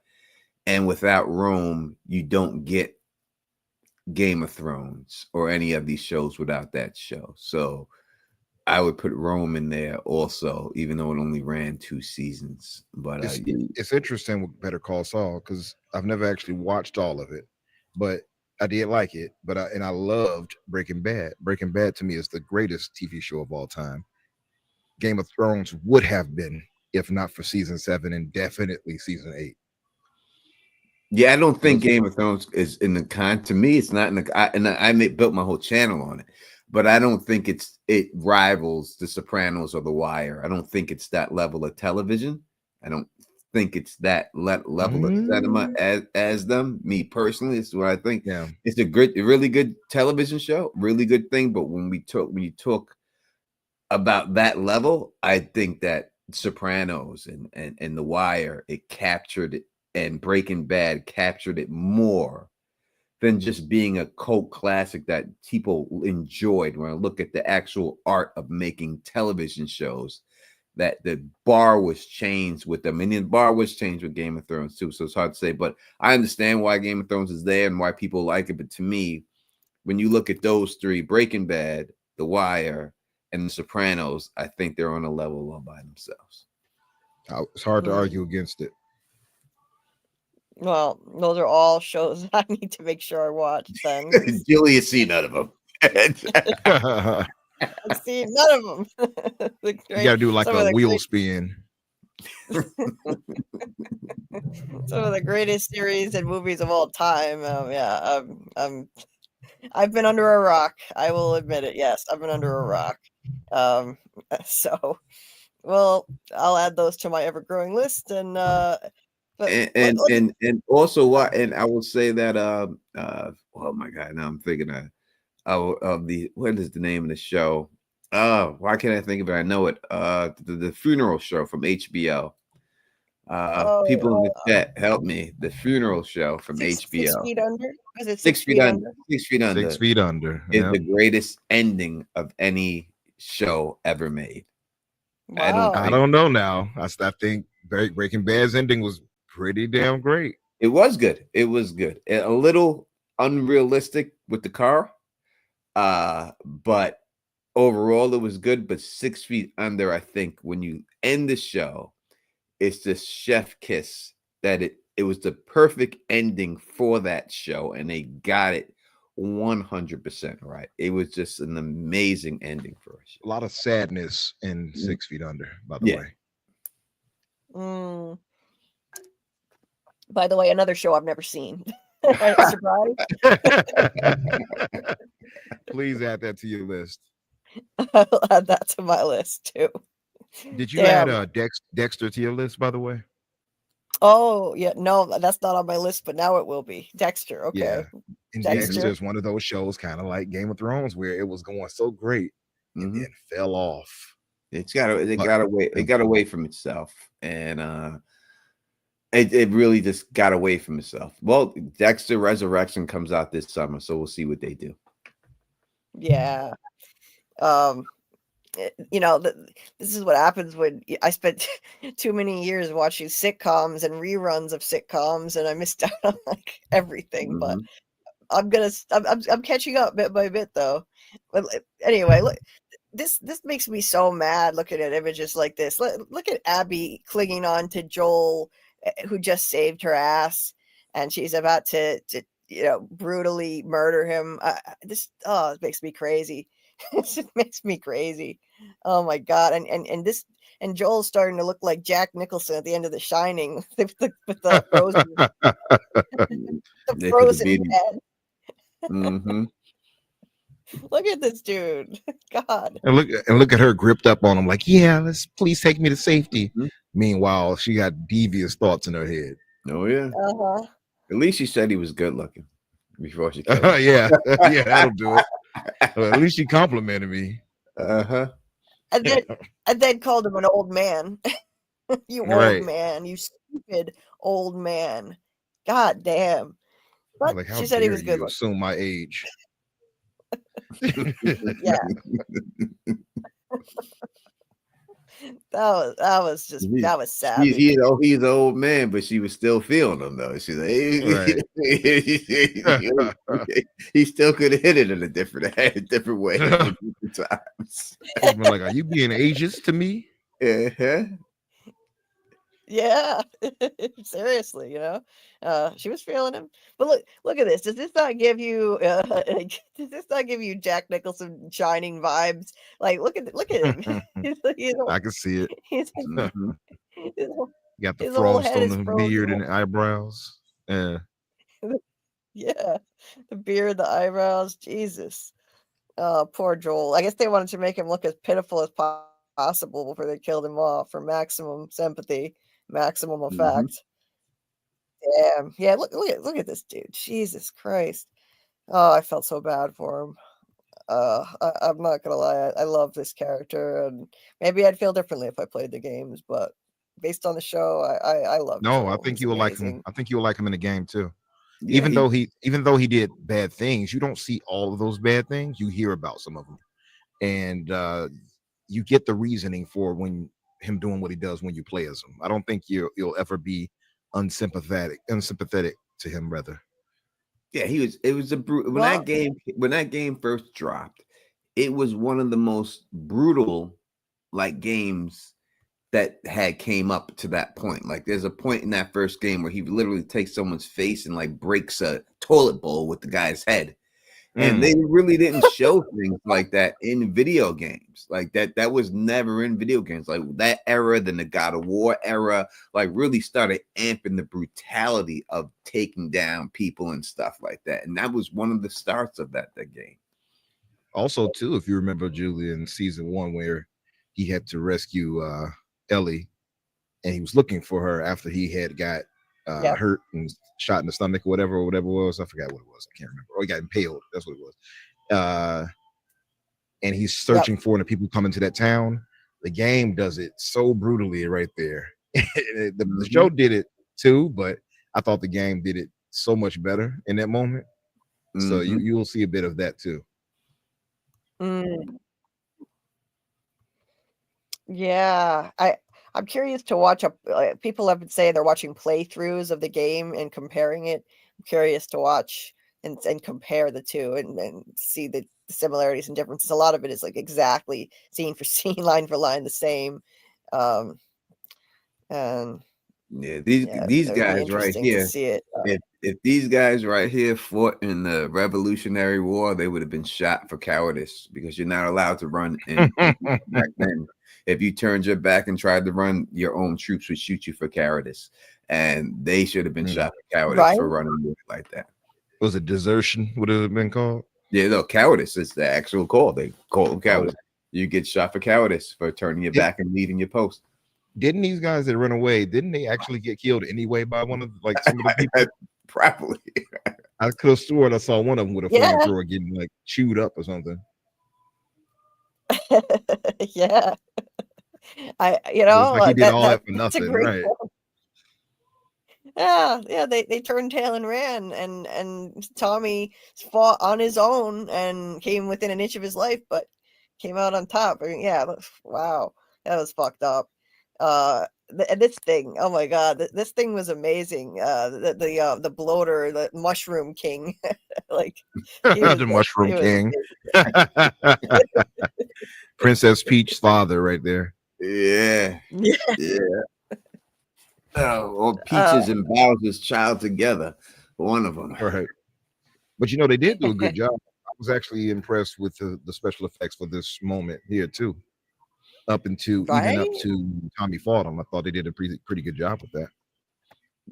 Yeah, I would say the practical effects look great when it comes down to it. Now, did Tommy have the biggest plot armor on in this scene? 100%. And I'm not going to let that take me out of the scene because it was all done right. But do these things just run right past you? No. Yeah, we were talking about that earlier, how he's just shooting and they're just like, oh, we'll just like ignore you. Somebody said the big monster, what they call him, the bloater. The bloater was like, I got him, fellas. They were like, okay, we'll get everybody else. They came right at you, and he would have been down too. It would have been no way they would have overran him. But obviously, the television show, they got to do something.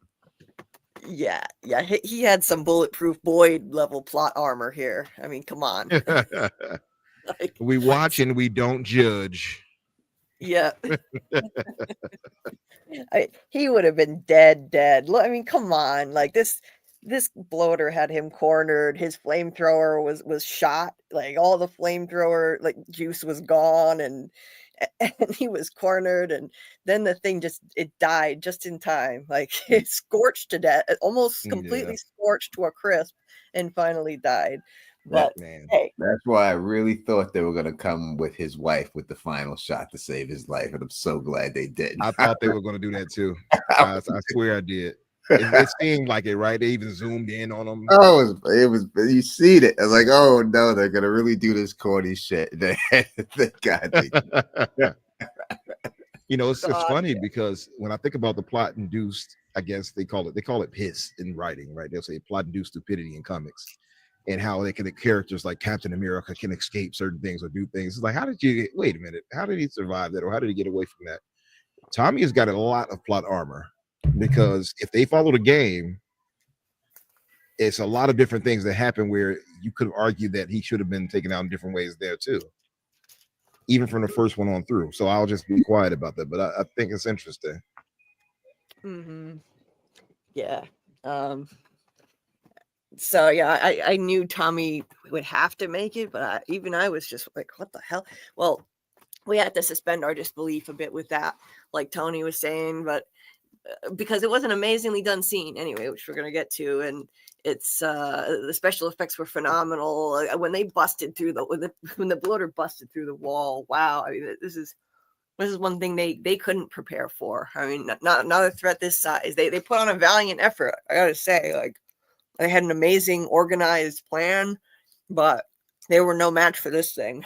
And look at it, and the practical effects on it. I mean, it's a little hard to see because it was a blizzard, but you know, in the clips it looks better. Of course, getting stills of it's difficult, but I thought they did an amazing job. Look at this thing. I agree. Also, too, like you said, everybody prepared so nicely. Like you have to give them credit for the city attack. And I think honestly, this wasn't in the game, but this was in my opinion, a very welcome change right here. I thought this was it added a lot of good action and amped up the stakes. I think it added a lot to the show. In the game, they have gotten taken by raiders, but they don't show. But the raiders have attacked them, not like this. And again, this was a welcome change from the game. Oh, I had no idea that they didn't. So they didn't bust up their little utopia commune here in the game. No, in the game they were safe. Wow. Outside of the raiders, just to Don's point. This really ups the stakes now. So wow. Because you know, this is a post-apocalyptic society, and they were like I was saying this earlier. They were living too cushy of a life here, and I feel like for TV they needed to bust this up. I mean, when they got there, it looked like a paradise in the middle of an apocalypse in season 1. They had a little movie theater for the kiddos, and they had a big Christmas tree. And, you know, it's like no. It's episode 1 of this season. You got a New Year's party with sparklers, everybody having fun, having their little dance. You can't have that in a show like this. So it's interesting because the game had it just like this, basically, right? I know where to go during an apocalyptic setting. I'm going to Jackson, Wyoming. So everybody get ready to head there. And when the things break out, I'll meet you there. Right. Yeah. I'm surprised that they kept this intact in the game. But yeah, look at these guys turn tail and run. Yeah, I forgot about that part. They left him alone. They just bounced. They're like, oh, we out of here. They're like, we out. We ain't dealing with this. Damn. You know, they deserve what they get then. Shit. Wow.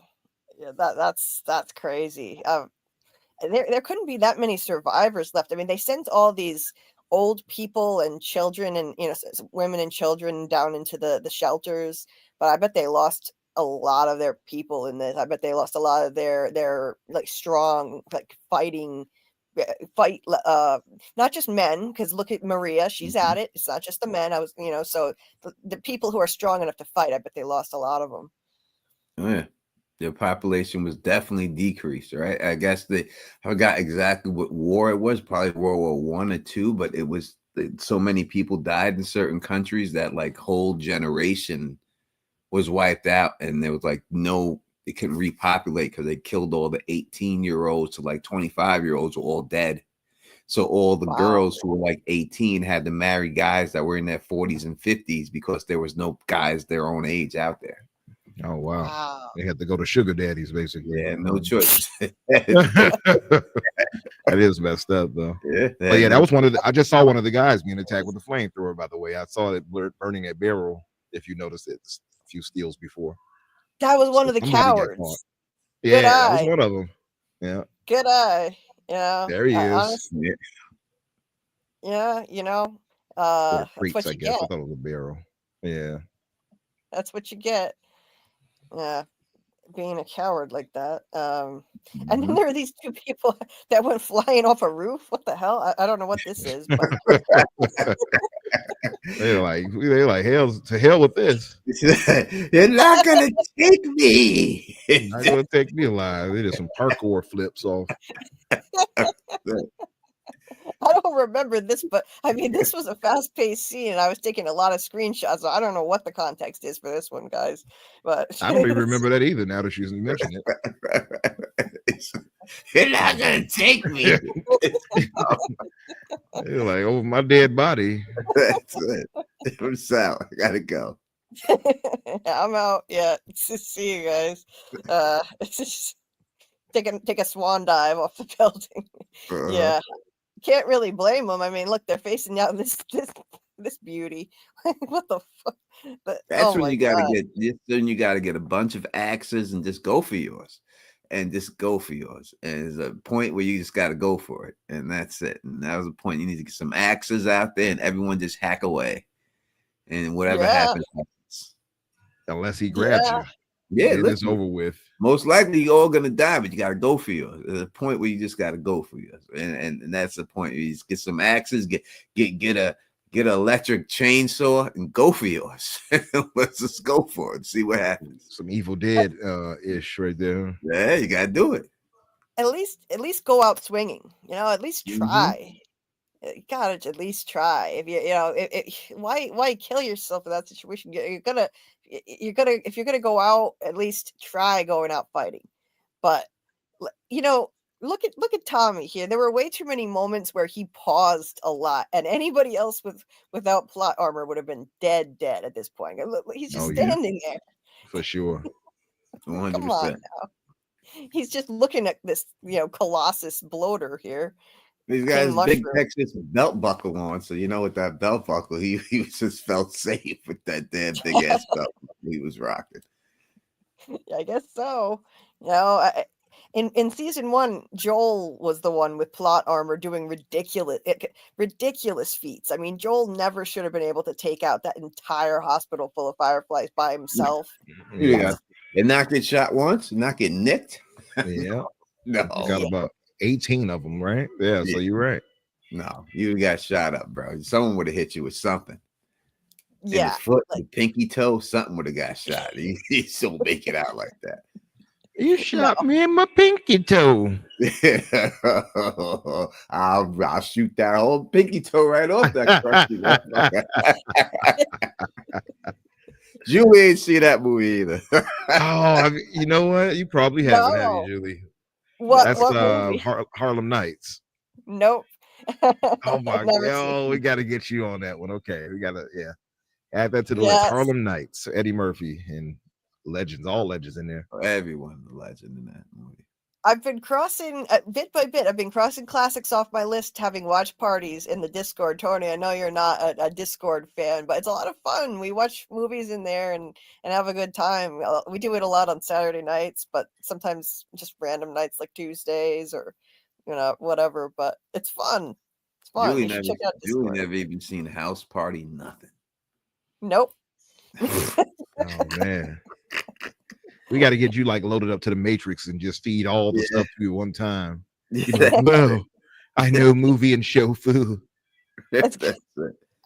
I know at this rate, I got a lot of catching up to do. I mean, I'm still young. I'm in my 30s. I got time, but it's I don't know if I have time to catch up on this amount that I missed at this point. Who knows?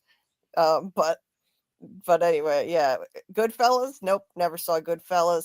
Is that the one that has Oh, Joe Pesci in that? yes, he is. You need to So see Okay. that I too. would say that my friend is in Goodfellas. My good friend. He's on my Facebook page, Julia. You could see him. His name is Christopher Scott Cerrone, and he played Ray Liotta's character when he was young, because they showed Oh, Ray nice. Liotta young. And I remember when he got the role. We were in school together. I remember when he got the role for it. And I Cool. remember him going because they shot it in Queens in Astoria, most of the movie. And I remember him going out to shoot it and then coming back and everything. And one thing that happened was after he shot the movie and everything, he was kind of like, at that time there was these magazines called like Wow and Bebop and Write Up, and it was all for like young girls and stuff. And at one time I was in Naples and they were doing an interview with him in there, and he was like, "Tony, come here." And I went by him and he put his arm around me and they took our picture and it made the magazine and said Christopher Scott Cerrone and his friend in Naples Pizzeria. And I was in that magazine That's awesome. because he was like the young heartthrob when he was done because of that movie and stuff.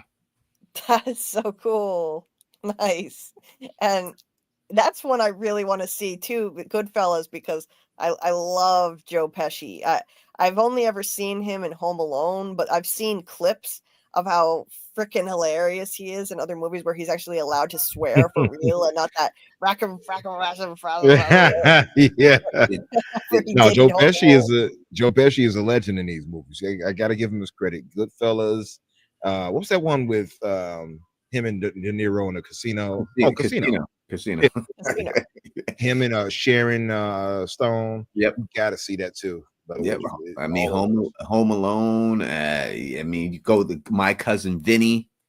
Oh man, I love My Cousin Vinny. You know, he's in all, but yeah, he was Goodfellas, the greatest mafia movie ever made, in my opinion. I don't think there's a better mafia movie. It's definitely up there. It's got to be. It's one of my favorites of all time. I don't know. I don't know if I have one that's better in my mind. But I got to say it's really well done, and it's especially how everything breaks down. But yeah, that shine box comment that was mentioned in the chat from Samuel B. Kelly. It was like, you get your shine box, go get your shine box. And it's like, and they were like, well, I don't want to give it away. I'll let you watch it. I don't want to. Let me stop myself. I'm getting excited here. Mess with the Gambino. Yeah, Raging Bull was an amazing movie too. Robert De Niro won an Oscar for Raging Bull.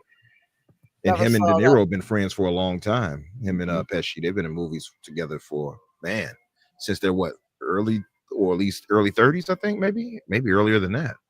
Well, when they started doing movies, I would say that the 60s when they probably started. Raging Bull was the 70s, so around there. Yeah.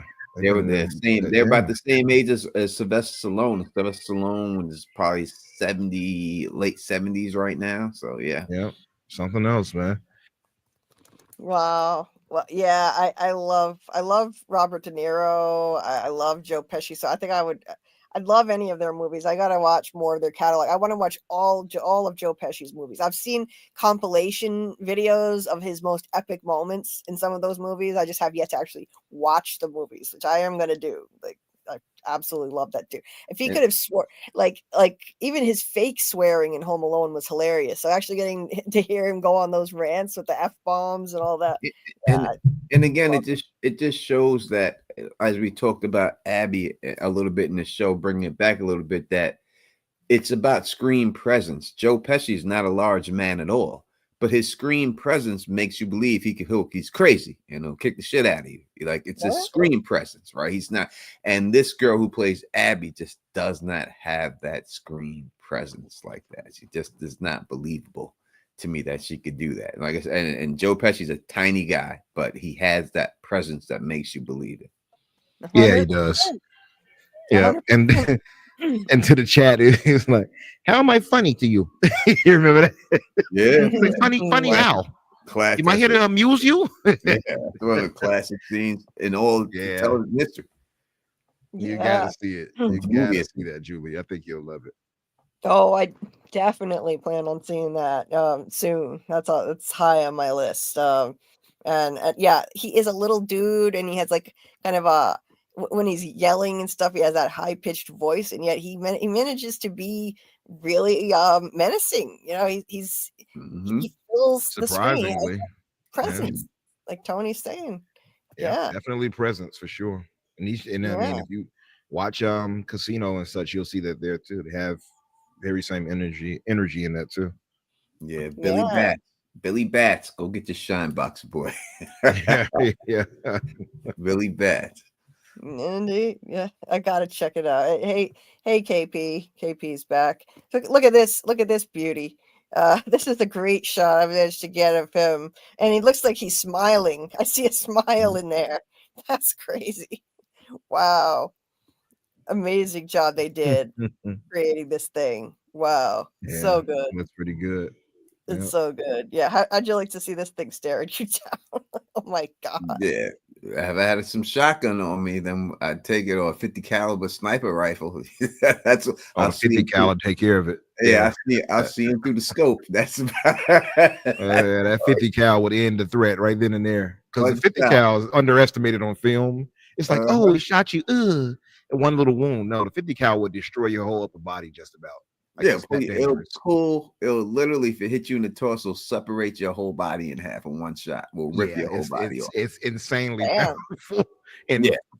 vastly underrated in film when they show it used. Yeah, Like, that's But not how you would get hit. They show dudes carrying it one hand, shooting it like it's some. If you don't have a sled attachment to that, you'll break your shoulder. If Yeah, that it's thing that hits powerful. Like there's no surviving it. If that bullet hits you, a bullet's almost as big as a 12-ounce bottle. Like, it's a wrap. Insane. Insane.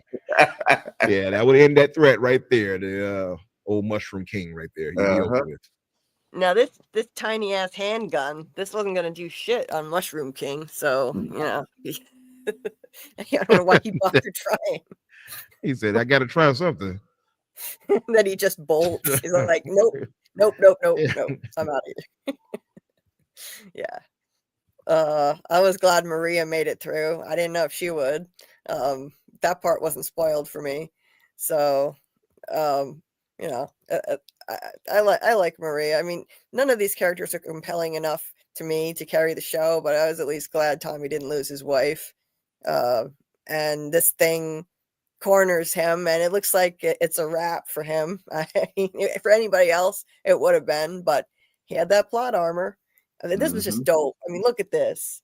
Look at this. Like, this was one of my favorite scenes in the whole thing. And the way the fire just shot right through him, and it kept walking like Michael Myers walking through a blaze. That was amazing. Amazing. The special effects, oh my god. Yeah, they gave Tommy his first really badass scene. This is the beginning now. He's going to have to take over for Joel. He can't fill Joel's shoes, in my opinion, but I mean, at least he got this. This was a badass scene. He stood his ground. He managed to take this thing down. I like him better after this episode, but he's no Joel. That's all. He's just no Joel. But this was dope. I couldn't believe it when the thing kept walking at him. It just kept coming. And the thing's running out of steam or whatever it is that you can see it. It's running out, whatever it is that powers this thing. It's coming closer. And I mean, for anybody else, they would be dead. They would be dead. But he made it. Someone in the chat said that mushrooms are notoriously hard to burn. So I don't cook with mushrooms, so I don't know. Yeah. So yeah, I hate the idea of eating fungi, so I won't eat mushrooms.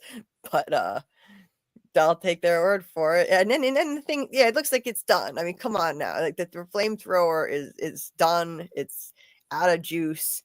This thing is scorched to a crisp and still walking. I was thinking, damn, it's indestructible. What the hell? And at the last moment, it dies just in time. Yeah, I would have been throwing my shoes at him and shit. I like, I'm not giving up. you have to take this. I'm doing anything. I'm not just gonna sit there and lay there. I would have tried to get around him and juke him and did a spin move. Like, you ain't getting me, man. Like, I'm not just sitting down and dying. That's not the way it's going. I'm going out. But hey, it worked out for him. Tommy was just laying down and dying. He was giving up. You're right. He just gave up. He didn't have the kind of fight in him that you do, Tony. Yeah, I fight. I want flight. One or the other. But you ain't getting me. I like this. Right? Yeah. It's like I remember when you were talking about I won't digress too much, but that just reminded me on From when Elgin was just sitting there passively waiting for Boyd to torture him, and you were saying like I would have fighting. Hell no. I'm gonna let you tie me up and just sit here. Are you crazy? You're gonna have to beat my ass before you tie me up. I can't just sit here and let you do that. That never would have happened, man. You my size, he's the same size as him. You're gonna have to go to work. You got to work for this one. That's what it's gonna be. Mm-hmm. Yeah, I mean, anyway, yeah, Elgin just sat there like a P word. He just sat there and let Boyd do whatever he was gonna do. He didn't even fight, he didn't struggle. No. Like, yeah, that was crazy. Anyway. Yeah, this is a lot of carnage, a lot of bodies. I don't know that it's hard to say. Like, I don't know how many of these are infected and how many are actual people's bodies. It was just too hard to see, but I think the body count's gonna be really high when all is said and done. No doubt. No doubt about it. You got to burn everything. You got to burn it all. They got decimated, and now that the place is infected with the fungi, I mean, now what? I don't know what comes next after this, but like, do they You have to abandon rebuild it? and fortify. Yeah, because they're not doing the spores or anything like that. So it's just basically get rid of the bodies and start over. Right. So like the spores, like the spores should be all set now. Like they can still live there, Tony. Yeah, because they're not doing it. They're not doing the spores, spore dust. It's in the air. They're not doing that in the show. So if it was, then it'd be a problem. But the fact now, just burn it and then it'll be all right. Yeah, they should Okay, be yeah, fine because they're far away from different civilizations where they're at technically. That's why they were able to And survive like that, Jackson, Wyoming, because it's so far away from everything else. I'm sure they destroyed all the live fungi that they found at this point. All of it burned up, so they should be good now. They won't attract anymore. And so we've got Joel, the human icicle, walking Dina into the lodge, and they did a good job making him look as pitiful as possible for maximum effect, and it worked. He's helping Dina in, and they're all like like almost hypothermic at this point, getting frostbite, and Joel had, he can see over the horizon. They're high enough up to see that his commune is under siege, and he was all ready to start taking charge. Like, all right, get your ammo ready, get your guns. We're leaving in 3 minutes. I'm thinking, dude, you have no idea what you're in for here. You have no idea. Like, you're not in charge anymore. Man. Yeah, look at me. I'm the captain now. Yeah. Yeah. And there's their emblem, wolf. I mean, I guess they don't consider themselves fireflies anymore. Like, is this like a different sect, WLF, that we haven't been introduced to yet? Yeah, so they are a military group that has nothing to do with the Fireflies. That's out, I do believe, Seattle, out towards that area and stuff. So it's a whole different thing. But I'm sure they're going to go into the whole command and everything that they're dealing with when you follow them back. And the story will be split between Ellie and Abby and all those people over there. So you'll learn all about them. I wonder if they're going to really focus on Abby part of it. I hope they do, but we'll see. But the WLF, by the way, stands for, if I'm not mistaken, it was Washington Liberation Front. Yeah. Oh, okay. They just use a wolf as the like picture, like the logo or something. Yeah, they call themselves the Wolves, like to be like straight to the point. But they're a splinter faction that's separated from what the Fireflies used to be, I suppose.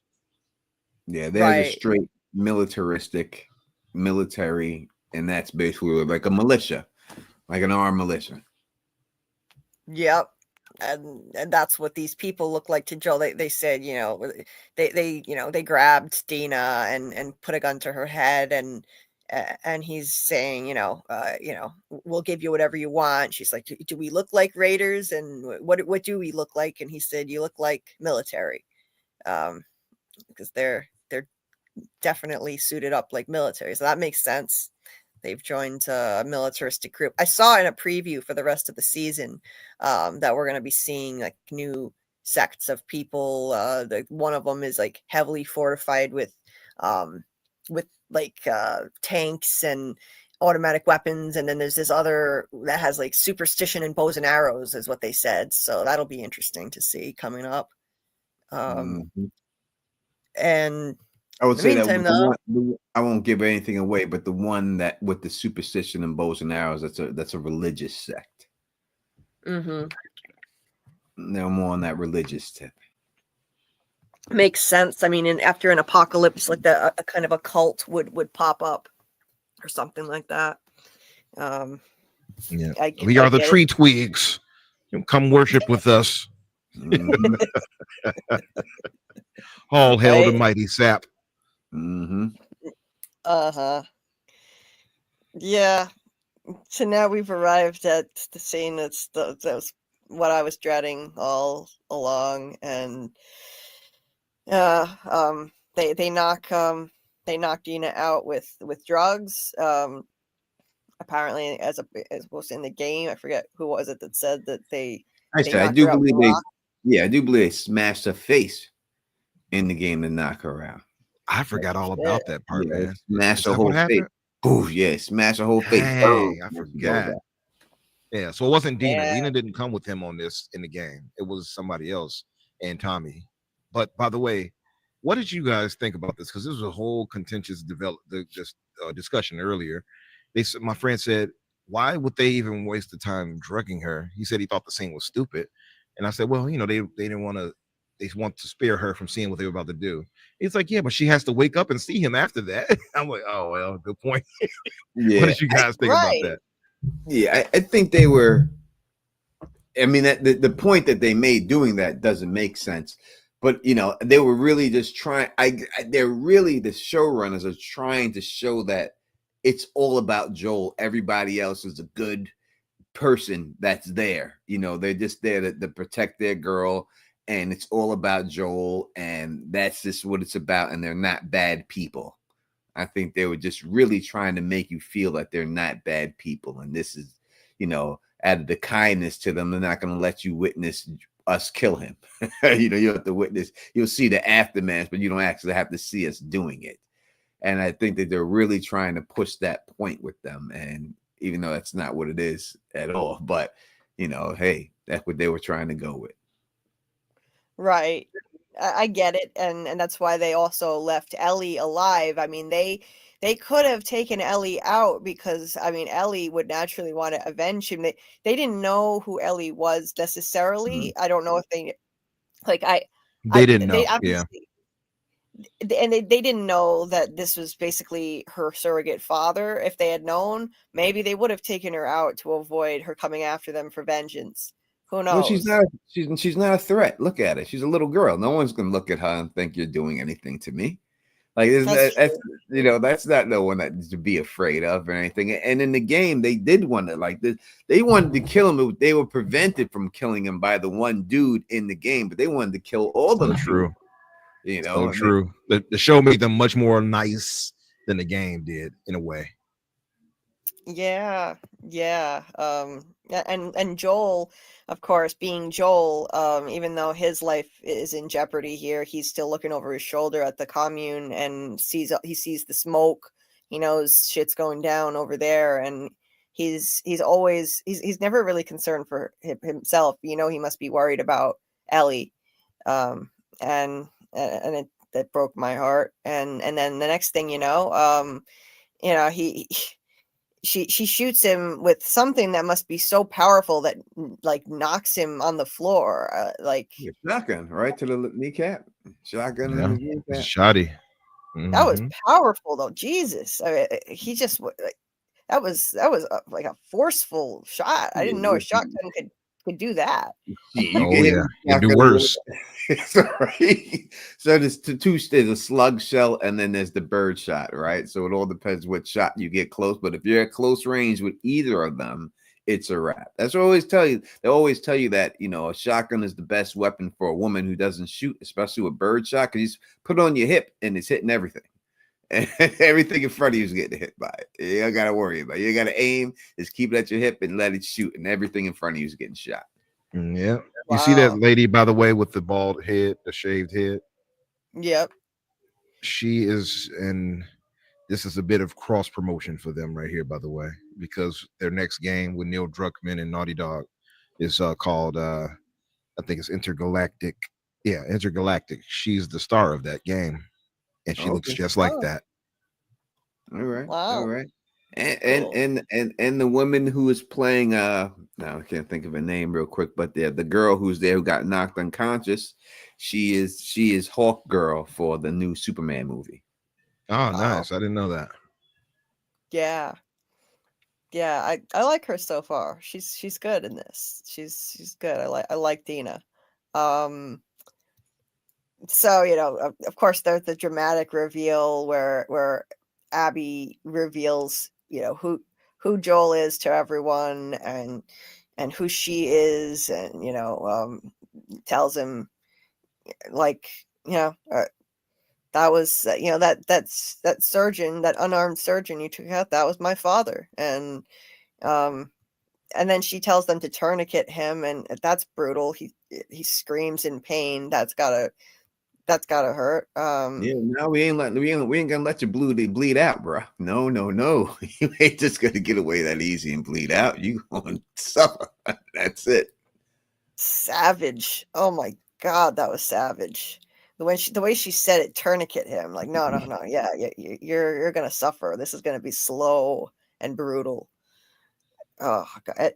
She was so, like, she was enjoying it so much that I just, like if this is motivated by trauma and emotion, I understand that, but it's like she's so enjoying it, like a sadist. It's like trauma has turned her into an animal. Like she's lost her humanity.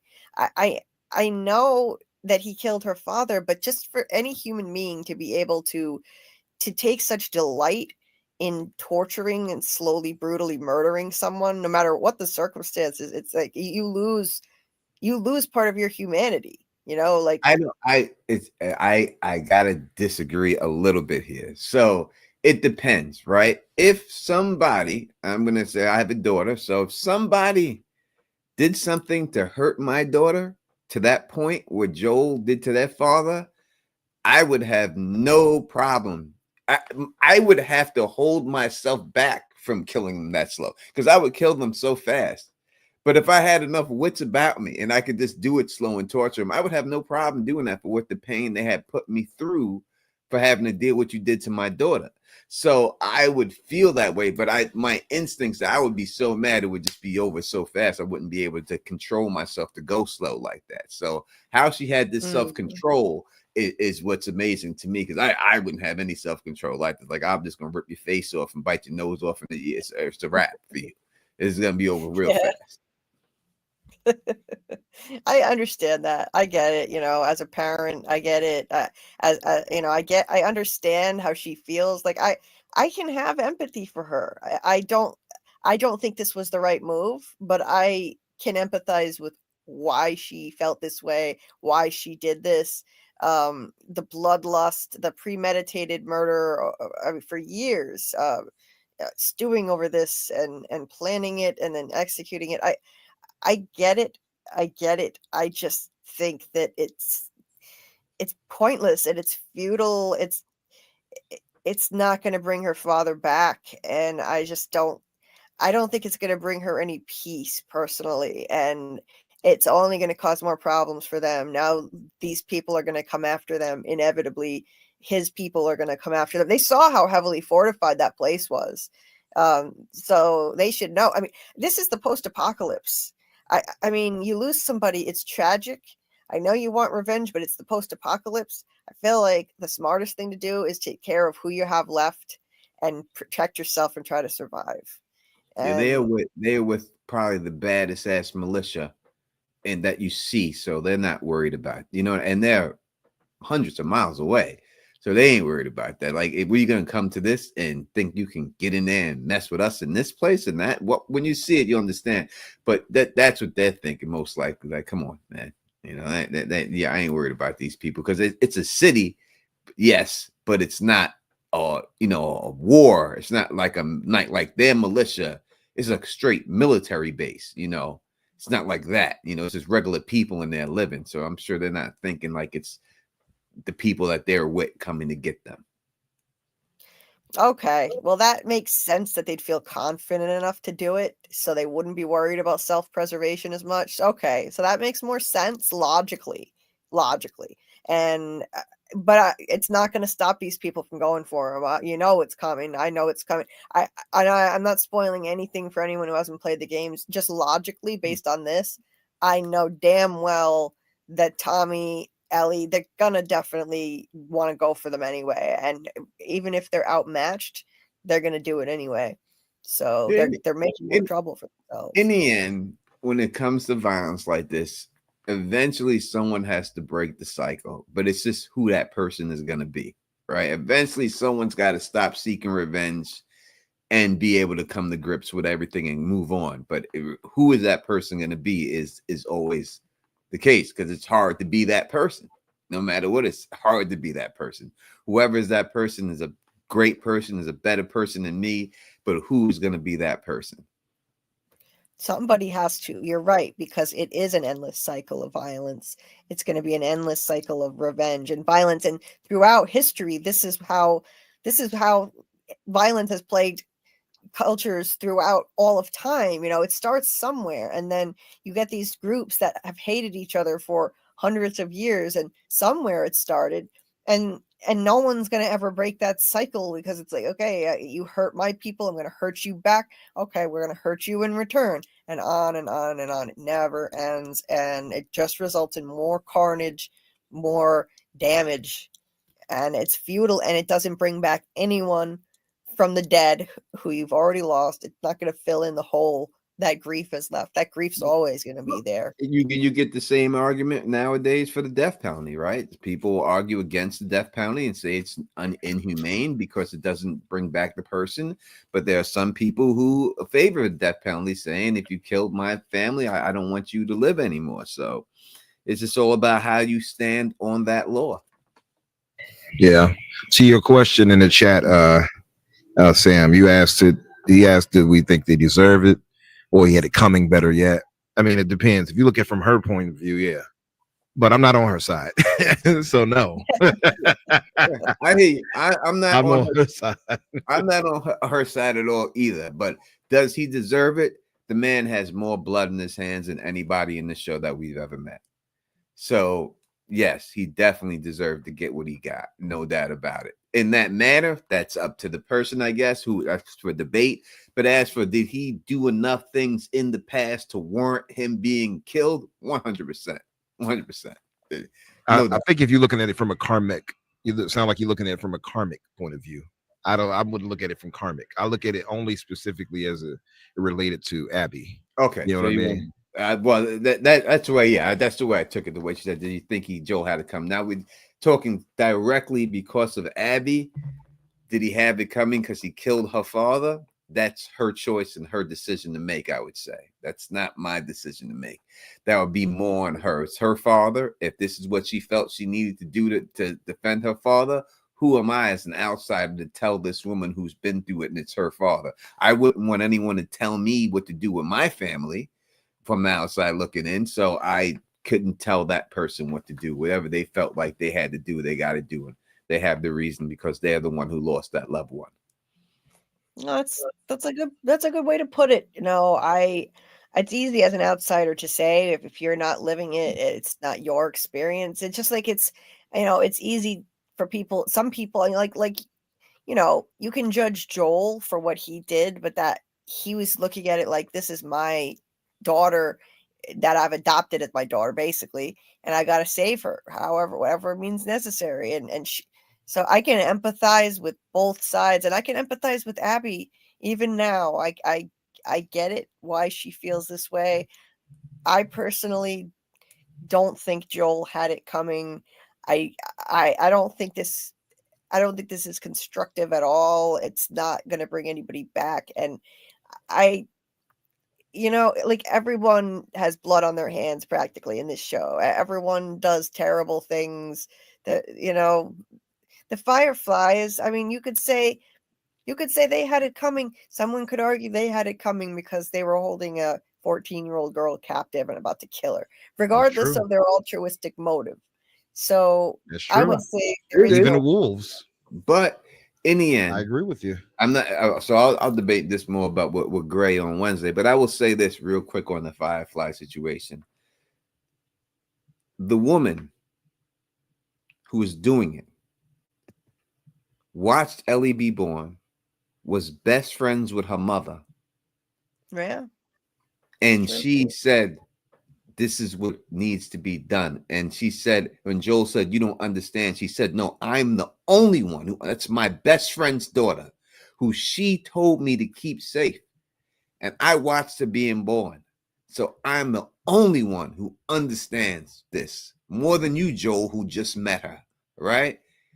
And she said that this is what needs to be done, because in the end, when she said it doesn't matter if you save her now, 10 years from now, 20 years from now, we're all going to be overrun by this disease. The human race, right at this particular time, there are more infected than regular people are non-infected at this time. So no matter what, eventually everyone's going to succumb to this. So that was what she was going by. And the fact that she really knew Ellie more than Joel did. She was really her mother figure, more than Joel pretended to be. She really was, and best friends with her mother. So when you look at it from that perspective, and if she's telling you that she's willing to make this sacrifice, and I'm sure it's not like she wanted to. It's not like something she got up to do. It just is something that had to be done. I gotta give you pushback on that though, brother. She doesn't get to make the decision for the other person's life, even if that's what she felt had to be done. Again, there was no guarantee. They make very clear in the game and in the show, it likely would not have worked if there was no guarantee it was going to work. So she could have literally died for nothing. You're true, but and also think about it. They are in a post-apocalyptic setting, and with the Fireflies taking hold of the let's say it worked. They have the cure. Now they're in a position of power to dictate to everybody else.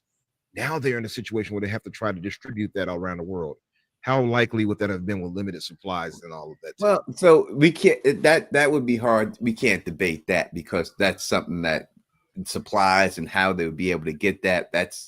We could go either way with that, right? I'll toss one final one at you. That's really you said with Joel, because I want to give you a tough one here, because I think you say that, I hear you. But let me toss one at you, because you had just mentioned it. Let's say it's your surrogate daughter. Yep. Because Joel took on to her as if that was his daughter. We all knew that. Me and you know it, playing a game. He saw her as his daughter, and saw her as a surrogate daughter. I'll just say it that way. Would you be able to just allow her to be killed? Because that's what was going to happen. She couldn't survive it. She had to die. Yes. Would you allow that to happen to your daughter if that was going to happen? You found out.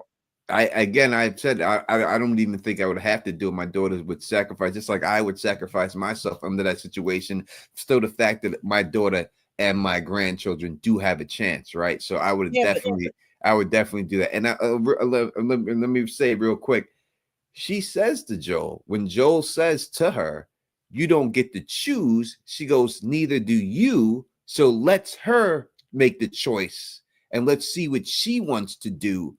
And then Joel shoots and kills her, right? Yeah, so he took her out right then and there. Huh? Yeah, so Joel he wouldn't go that route. So even when she said, "Well, let's do it. Let's her choose," you don't get to choose either. Let her choose. Let's see what she does.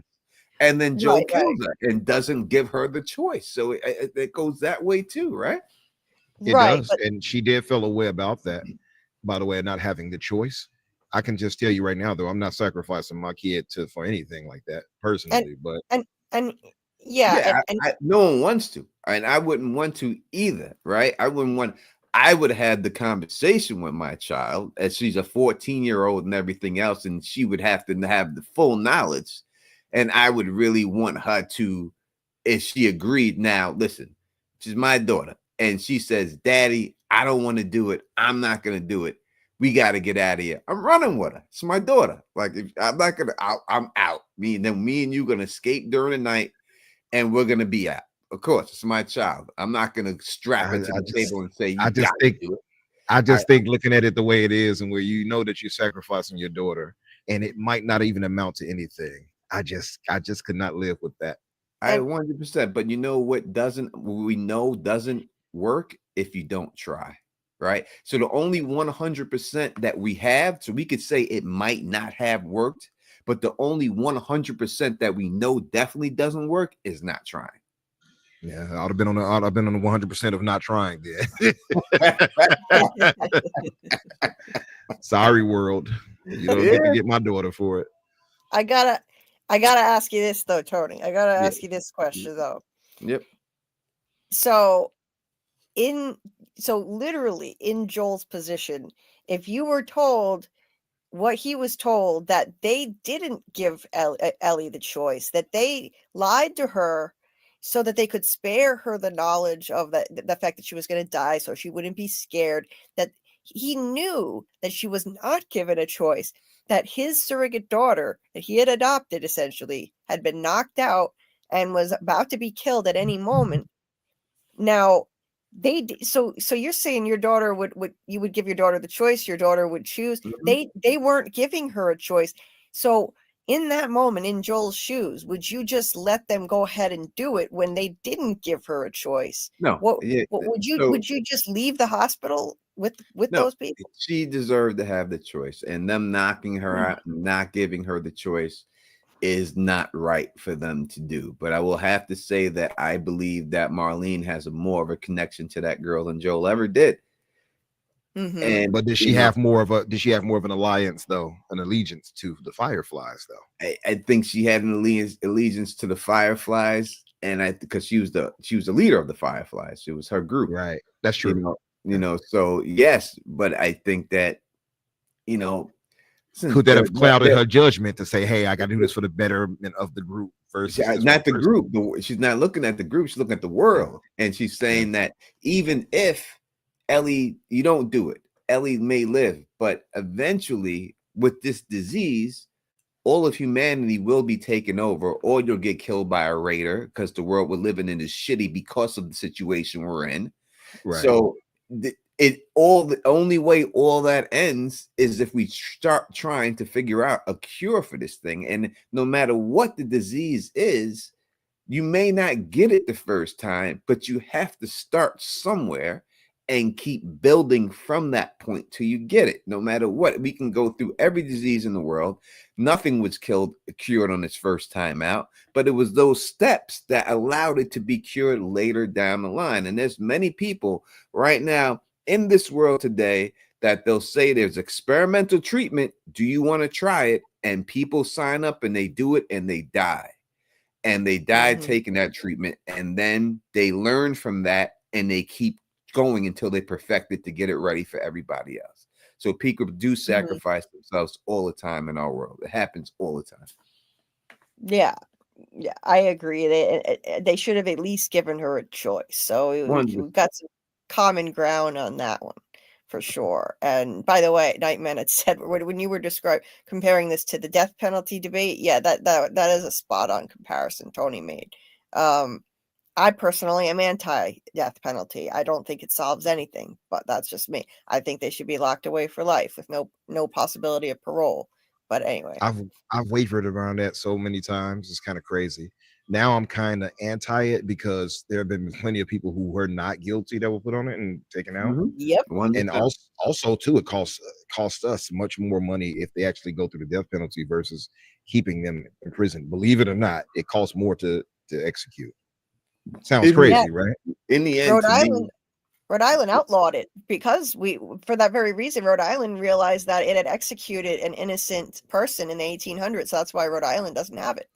Yeah. So Yeah. There's many cases of that where that's happened. So I agree that many people wrongfully executed, which is terrible.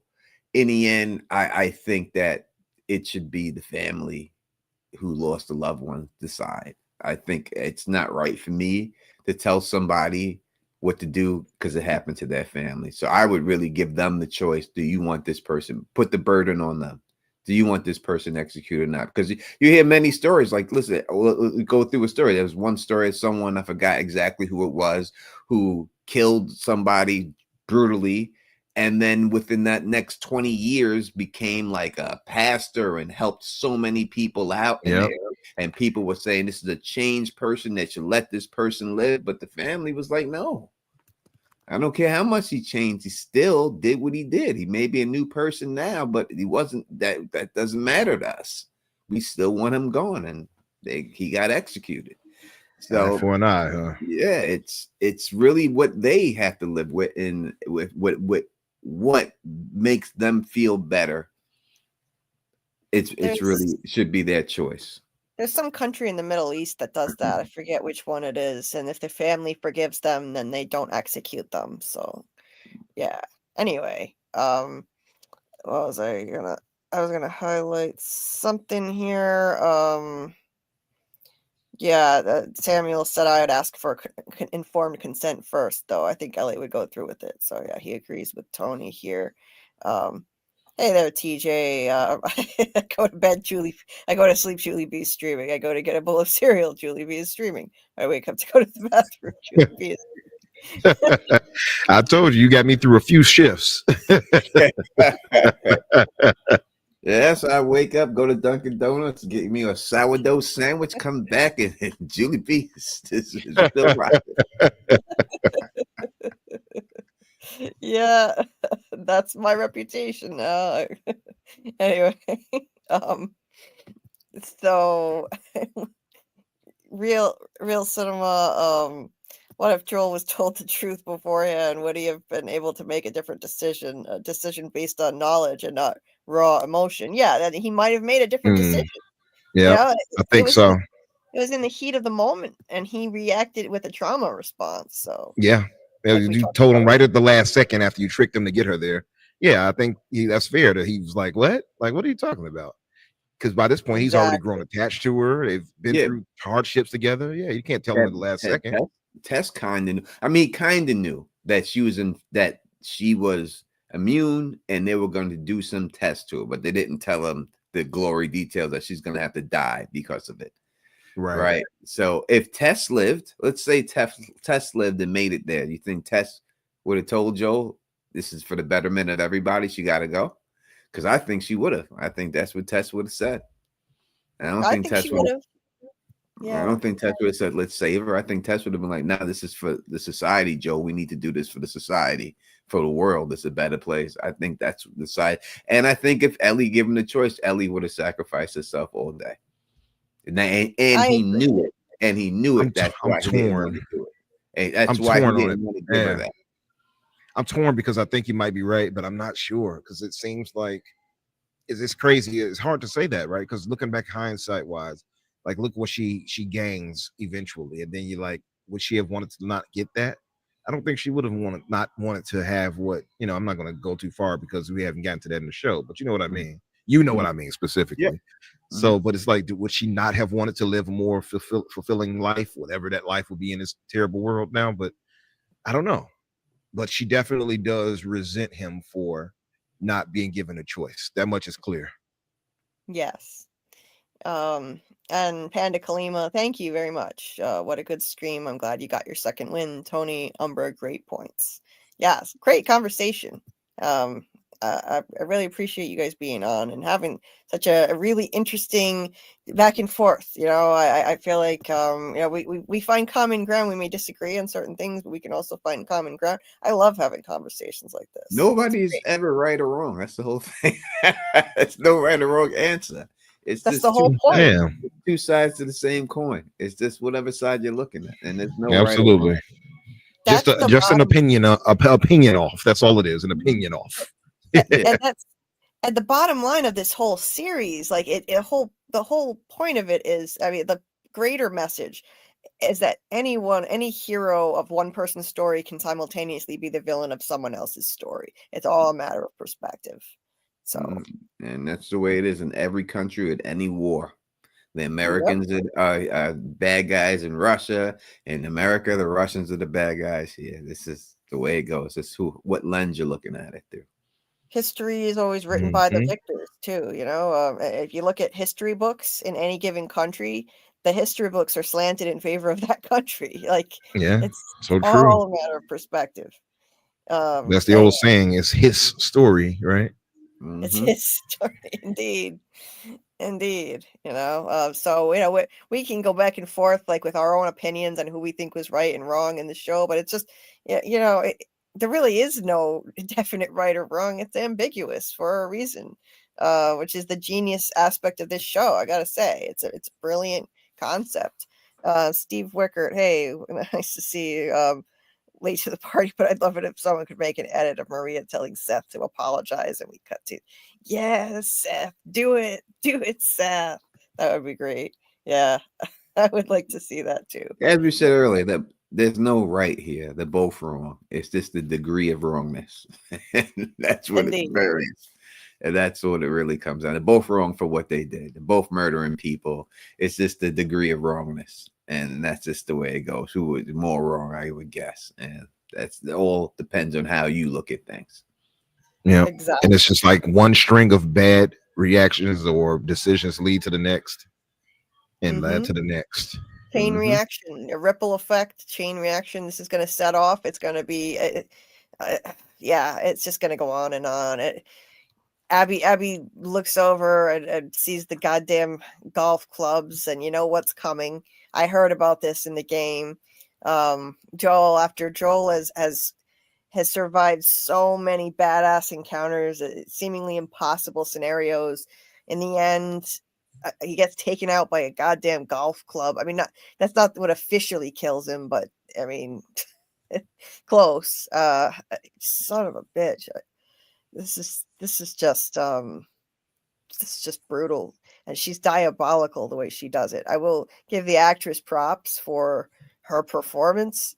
Oh, She's for great performance. Great performance. There's no denying the acting ability. I'm just saying the look when I say it shouldn't be casted to her, but the acting skills are amazing.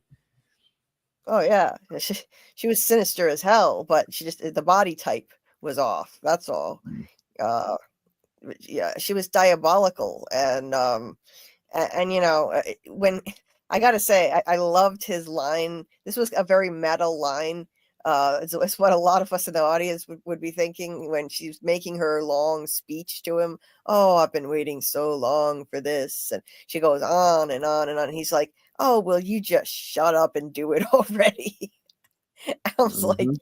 yes, preach, preach, say it louder for the people in the back. Just do it already. We don't want to hear you. Like it was a very meta line because this is a trope in Mhm.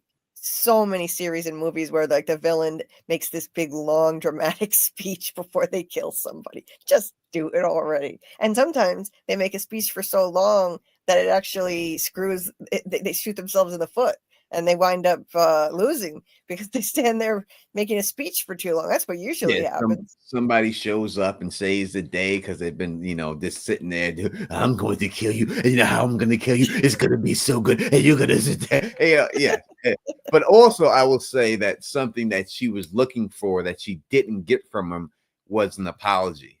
I really believe she was trying to get him to feel bad about what he did, and he refused to give her that. Whether he did feel bad inside or not, he refused to give her that satisfaction of saying that, which made her even more mad. I gotta agree.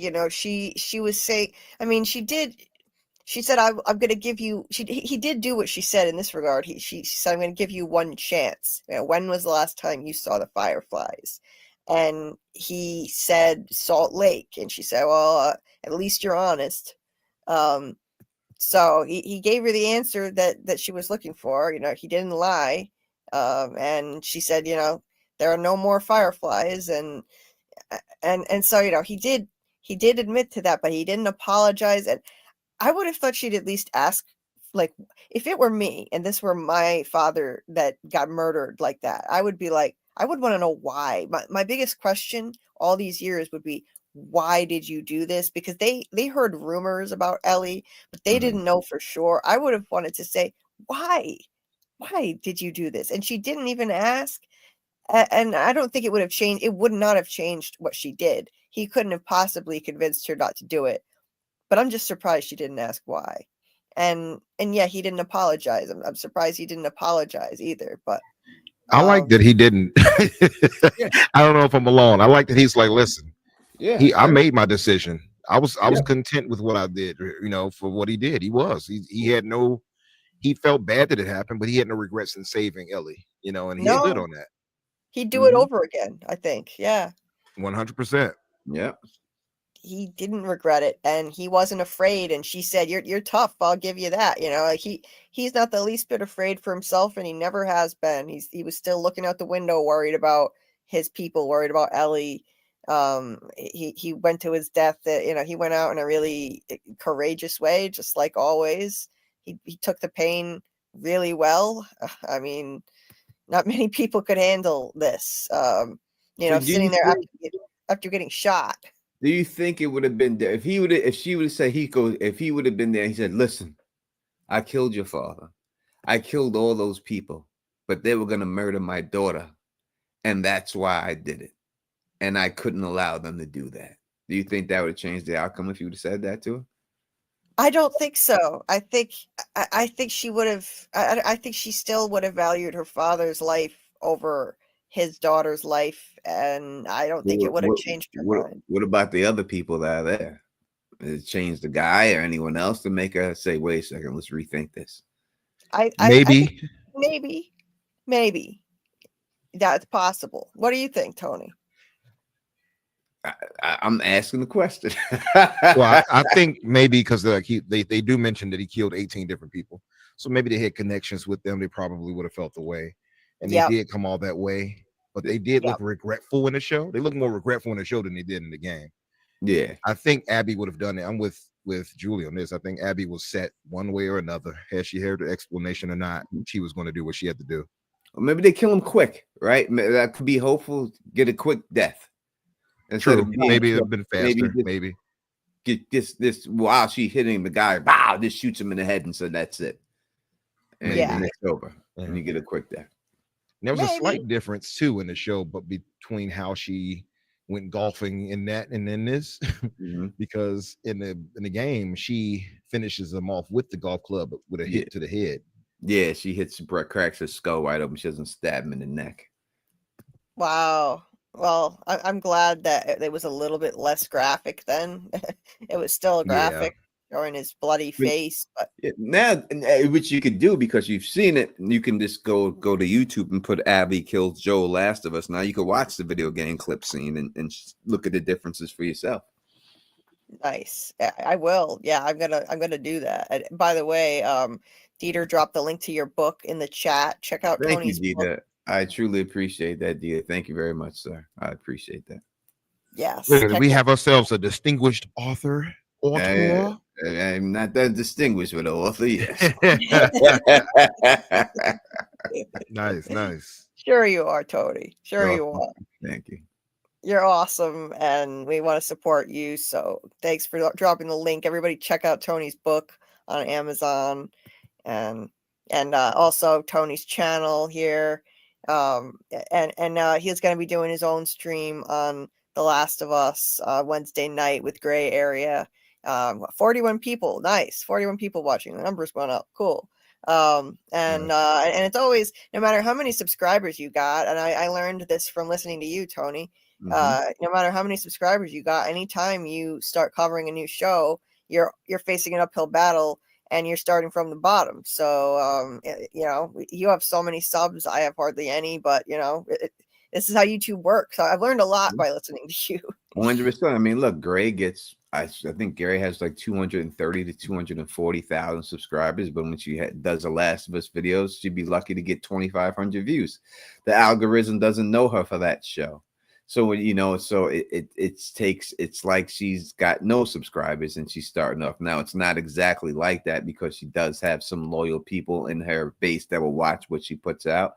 But when it comes to the algorithm, that's when you do what we do when covering different shows. Every time you start a new show, it's like starting a new channel, and the algorithm has to get to know you for that channel. You have know what they will call authority on that. And unless you're an authority on something is when they promote your stuff, and you have to build up that to become an authority on that. Right.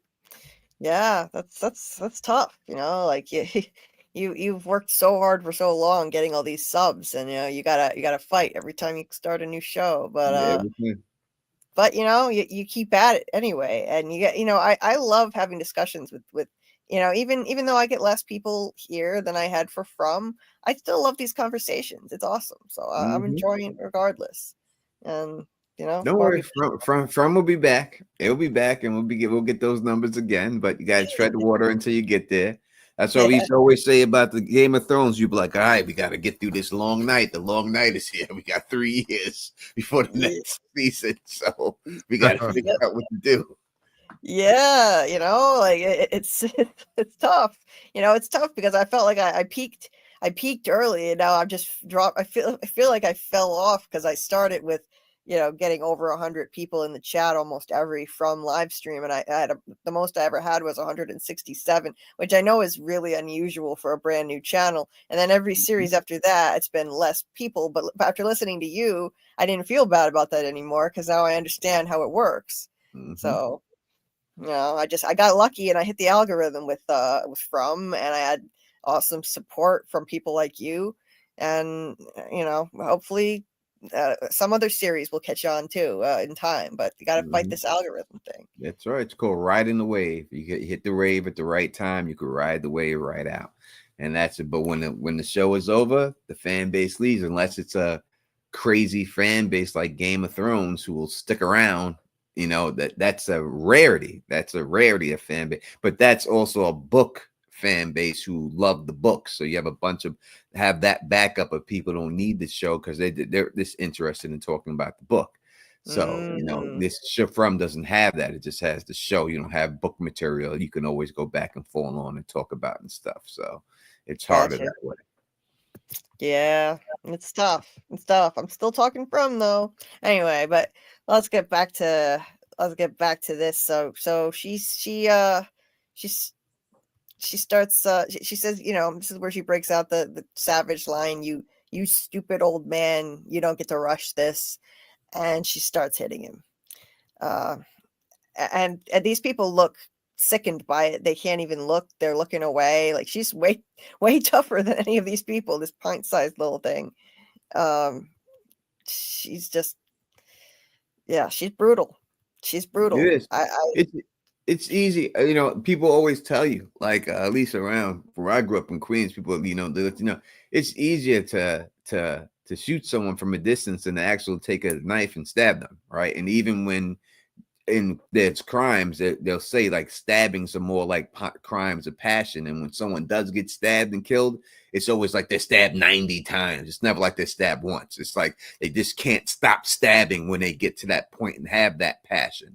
And that's what she's like with this club. Like, she just can't stop hitting them, and actually witness someone taking that beating and is really hard to do than seeing someone just get shot and the body dropped and you walk away into distance. When you're physically standing right there over someone, you're seeing someone get hit over and over and over again. They don't have that same, desire or whatever that she has. So they're like us watching it, Yeah, you're 100% right. Like it's much easier to just take someone out quickly. Dragging it out like this slowly and having to watch that. Even these tough, badass people who've joined this militia, they're struggling to even just be present for it and have to listen to him screaming, and they're wincing, they're grimacing, they're turning away, and it's just pure savagery, adrenaline, all of that pent-up rage that she has held in her, the rage for 5 years. She just unleashes it on him, and they're telling her, like, okay, Abby, all right, like, enough already. Like she doesn't need to do this much, but she can't seem to stop herself till her own hands are bloody. That's all that pent up rage and trauma and grief that she's unleashing in the form of this anger that I still believe is not going to bring her peace personally, but that's and me. her hands should be broken. They should be broken. You can't hit somebody in the head that many times and not break your fist. It's just impossible. Yeah. It's impossible. Your hands would be broke if you punch someone in the head like that. Gone. You would shatter your fist and you wouldn't be able to keep hitting them. It's just no way. There's a reason why boxers wear gloves and also wrap all that gauze on their hands and they still break their stuff, right? So it's just impossible. You can't hit someone that many times in the face without breaking your hands. Yeah, it's not realistic at all. I mean, like you could tell when they cut away and they had showed. I showed the pictures of Ellie on her horse riding away. So they cut away. They didn't show us. Thankfully, it wasn't a long, drawn out scene. I was worried it was going to be even longer, but they cut away and then they cut back, and it's obvious that she's been going at him for a long time. I mean, look at his face. His face is just complete. But the people that made this in the featurette at the end, they said this was the most important makeup they actually did on anybody in the whole episode. They wanted to make it look real. I think they did a great job. She messed up his face really bad, and yeah, her hands should have been broken.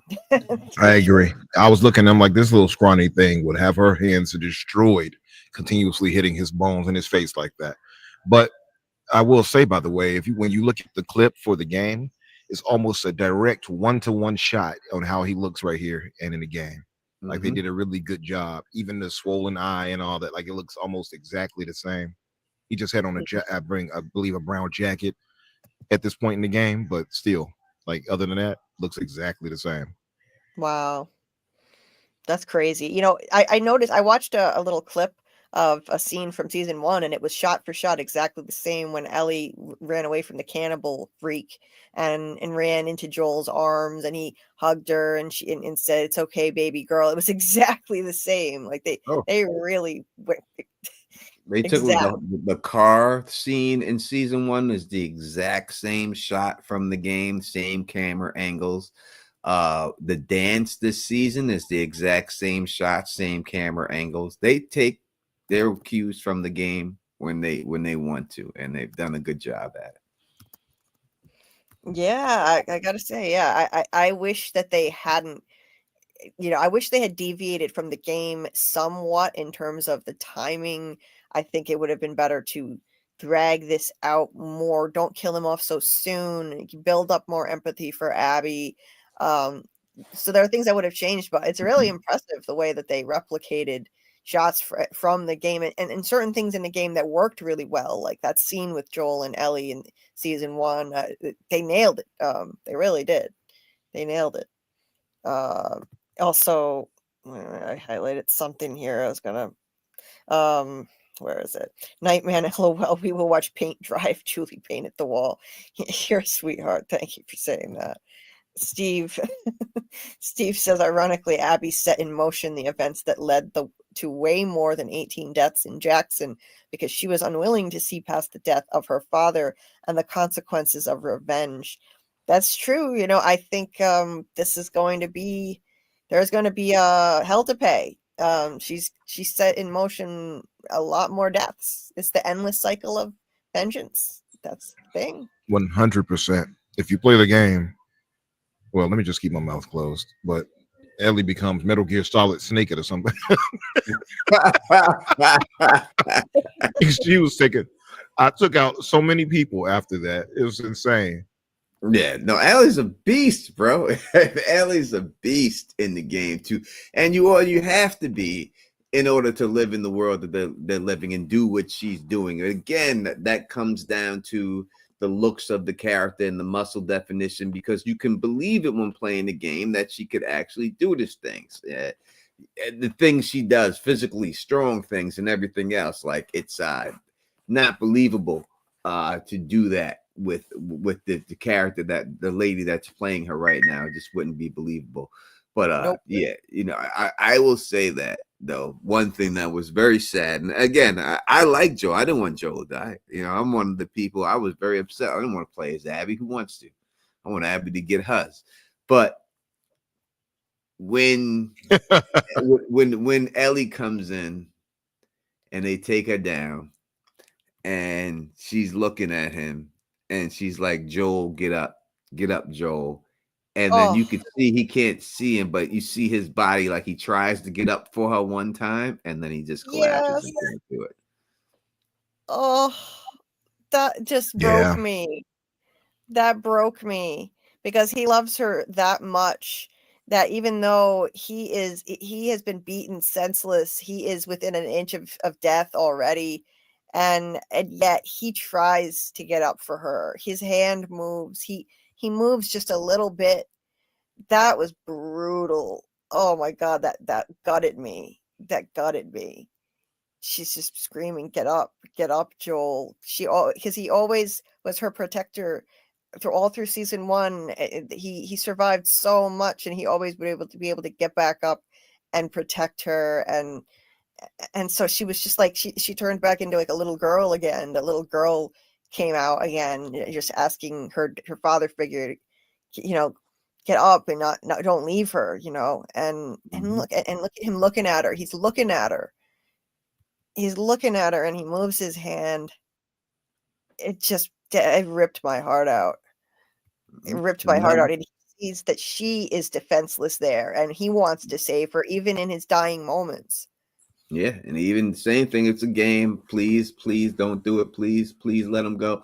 All that's from the game. Again, I do believe they took it all from Game of Thrones. Almost the same scene of the Red Wedding. It's almost line for line. If you go back and watch the Red Wedding, you hear those lines come out of those people's mouth. Wow. Yeah. I really wish they hadn't. I wish they had deviated from the game in this case. Oh my God. And she had to watch this, and she is going to have to live with the guilt of the way she treated him. Apparently, it's been going on for a long time too. She's been so cold to him, and that broke his heart. And he watched her. He was looking at her, knowing in his dying moments he wanted to get up for her one more time. He wanted to get up and save her, knowing that she's at risk of dying right now. He didn't know they were going to let her go. There's his daughter in front of him. That made it even worse, him having to die like that. That was the last thing he saw, is her on the floor. I felt so terrible for both of them. You could see that he is still conscious enough that he is looking at her. He's not. Before she showed up, he looked like he was almost dead already. There was nothing behind his eyes, but he's looking right at her. And look at him, he's lifting his head off the floor just a little bit, few inches. That's how much he loves her. He found the strength to do that, just to try at least. Oh, it's devastating. And there on his wrist is the broken watch that his daughter gave him that he has worn ever since. That broken watch is symbolic of the fact that time stopped for him when he lost his daughter. He never got over the loss of Sarah, his original daughter, his biological daughter. And he's worn that watch ever since. He's been a broken person ever since. That watch is symbolic of him and the fact that time stopped for him. And he just never got over it. And he's held on to Ellie as his purpose and reason for living at this point, and that's why he killed all those people. So I have so much empathy for him. You said all of that just right. That's exactly what all it was for him. Yeah. And then this guy just basically says end it, and that's being merciful at this point, just because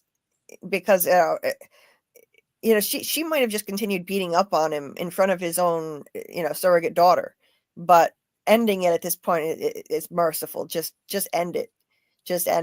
So yeah, because he was gonna die anyway. And they're done with it. They're like, they're done with it. You know what I mean? They've watched enough and witnessed enough, and they don't want to deal with it no more. This weighs on them from watching it. they gotta live with this too. They could have nightmares from this, and then seeing a little girl cry and everything else like this, and it could be all that, all that inside and stuff. So they don't want to deal with it no more. They just want to be done and over with this shit and get the hell out of here. Right. Yeah. Yeah. Like they had already had enough of watching him get beaten to a pulp anyway. And now this little girl, she's crying and screaming for him. And so, yeah, you're right. They had enough. They ended it. She stabbed him through the neck, and her screams and cries were just devastating. This Bella Ramsey, who plays Ellie, did an amazing job. My God, absolutely gut-wrenching. They left her there. Oh my God. And then what she does next, crawling over to him. Oh my God, it just broke me. And then there's this moment where they exchange a look. Abby looks at Ellie, and Ellie says, "I'm going to kill you. I'm going to kill." I forget if she said, "I'm going to kill you" or all of you. And there we go. The endless cycle of vengeance is all taken. That's all taken from the game. All that's from the game, and everything.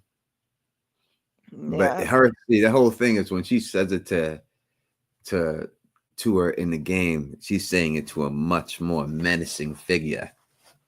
Like you go watch that clip, Julie. Just put in Last of Us. Abby kills Joel, and go watch that bit. Look at that monster. That's Abby. That doesn't look like it's a monster. Like, and when you see Ellie next to it, it's like this is David versus Goliath here. This is a big woman that you're talking about. She's a big old woman. But it's another thing too, is like I asked the fellas, I said, who do you like? And I guess it's kind of hard to say, but performance-wise, I think the game was much more visceral and much more emotional in how the lines were delivered at this point. Not to say that, Bella Ramsey here didn't do a good job, but I think the game delivered it so much more. I forgot her name that plays us or talks for in the game, but man, you feel all of that rage from her and sorrow in that moment. Wow. Yeah. 100%. And it's Real Sentiment says Ellie becomes a Terminator. Ellie's a beast in the game too. That's no denying that. No denying that. For sure. Ain't no denying that. But she's been vicious, but you get heightened now. Now the viciousness has more of a purpose and a direct focus on something. She becomes what Abby is. Like Abby just made herself over in Ellie. Yeah. And I meant to highlight this before. Steve said I look at it as Abby kept hitting him, expecting it to make her pain go away, and it never happens. So she hits harder and harder and harder, and by the end, the pain is still there. I agree. I agree. Yeah, that makes some sense right there. It's good, but if you look at the game, Abby is so smug. Like when she is so satisfied when she walks off. Like you see her face, she's like, yeah, and I'm out.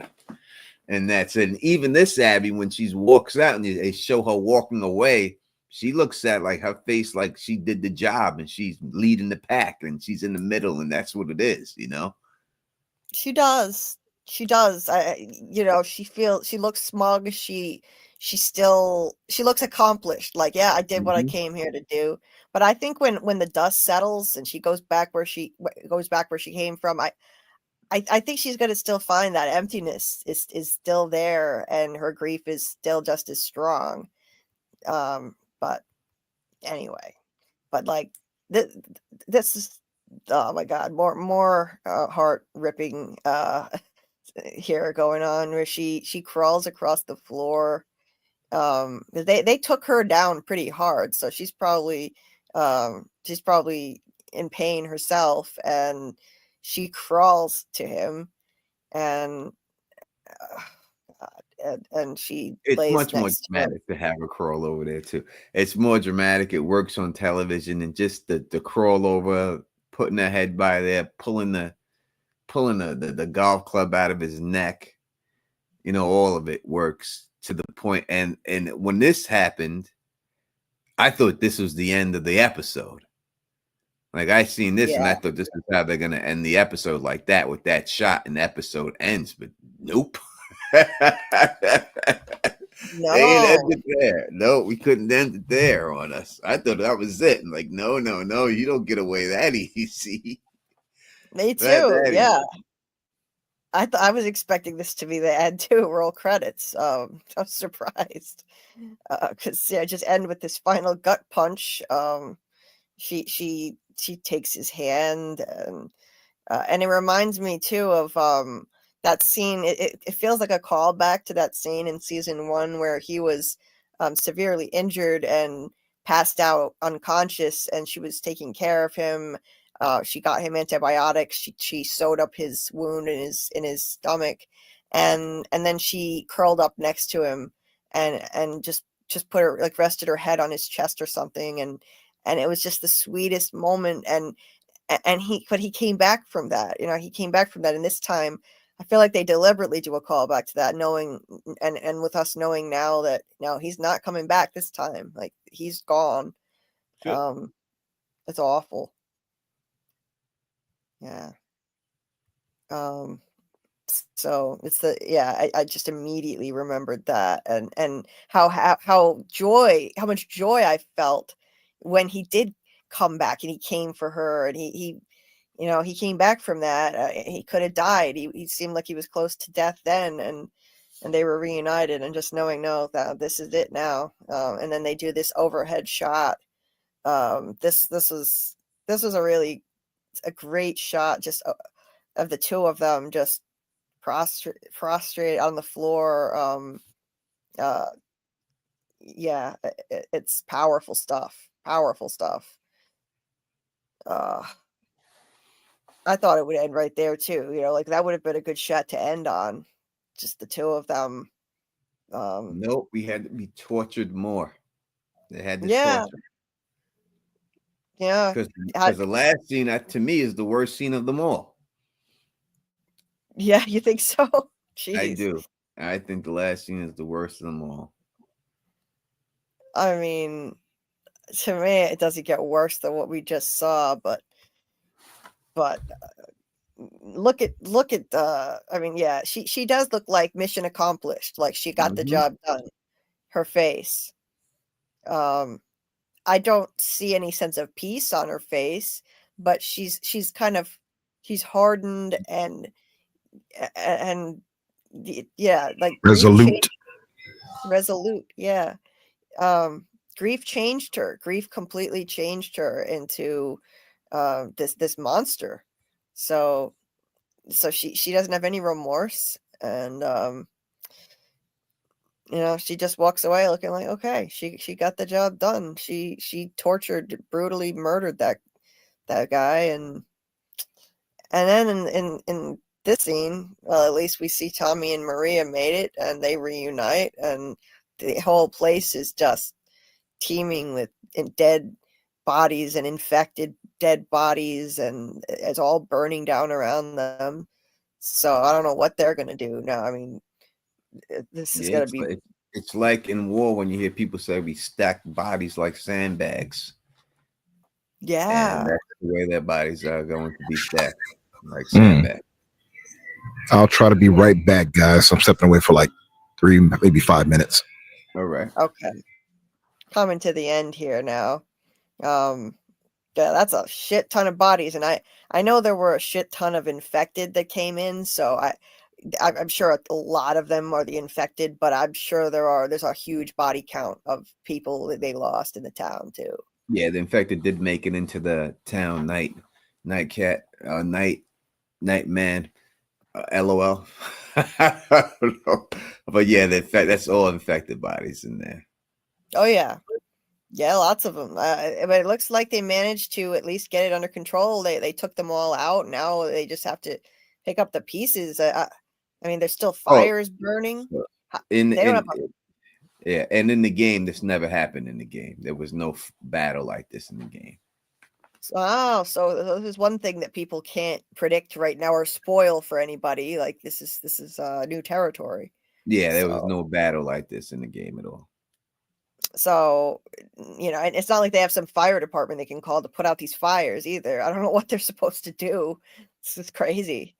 Yeah. So Well, I when don't you're know where throwing fireballs that close to all this wood you got there, there's going to be a chance in shooting flamethrowers.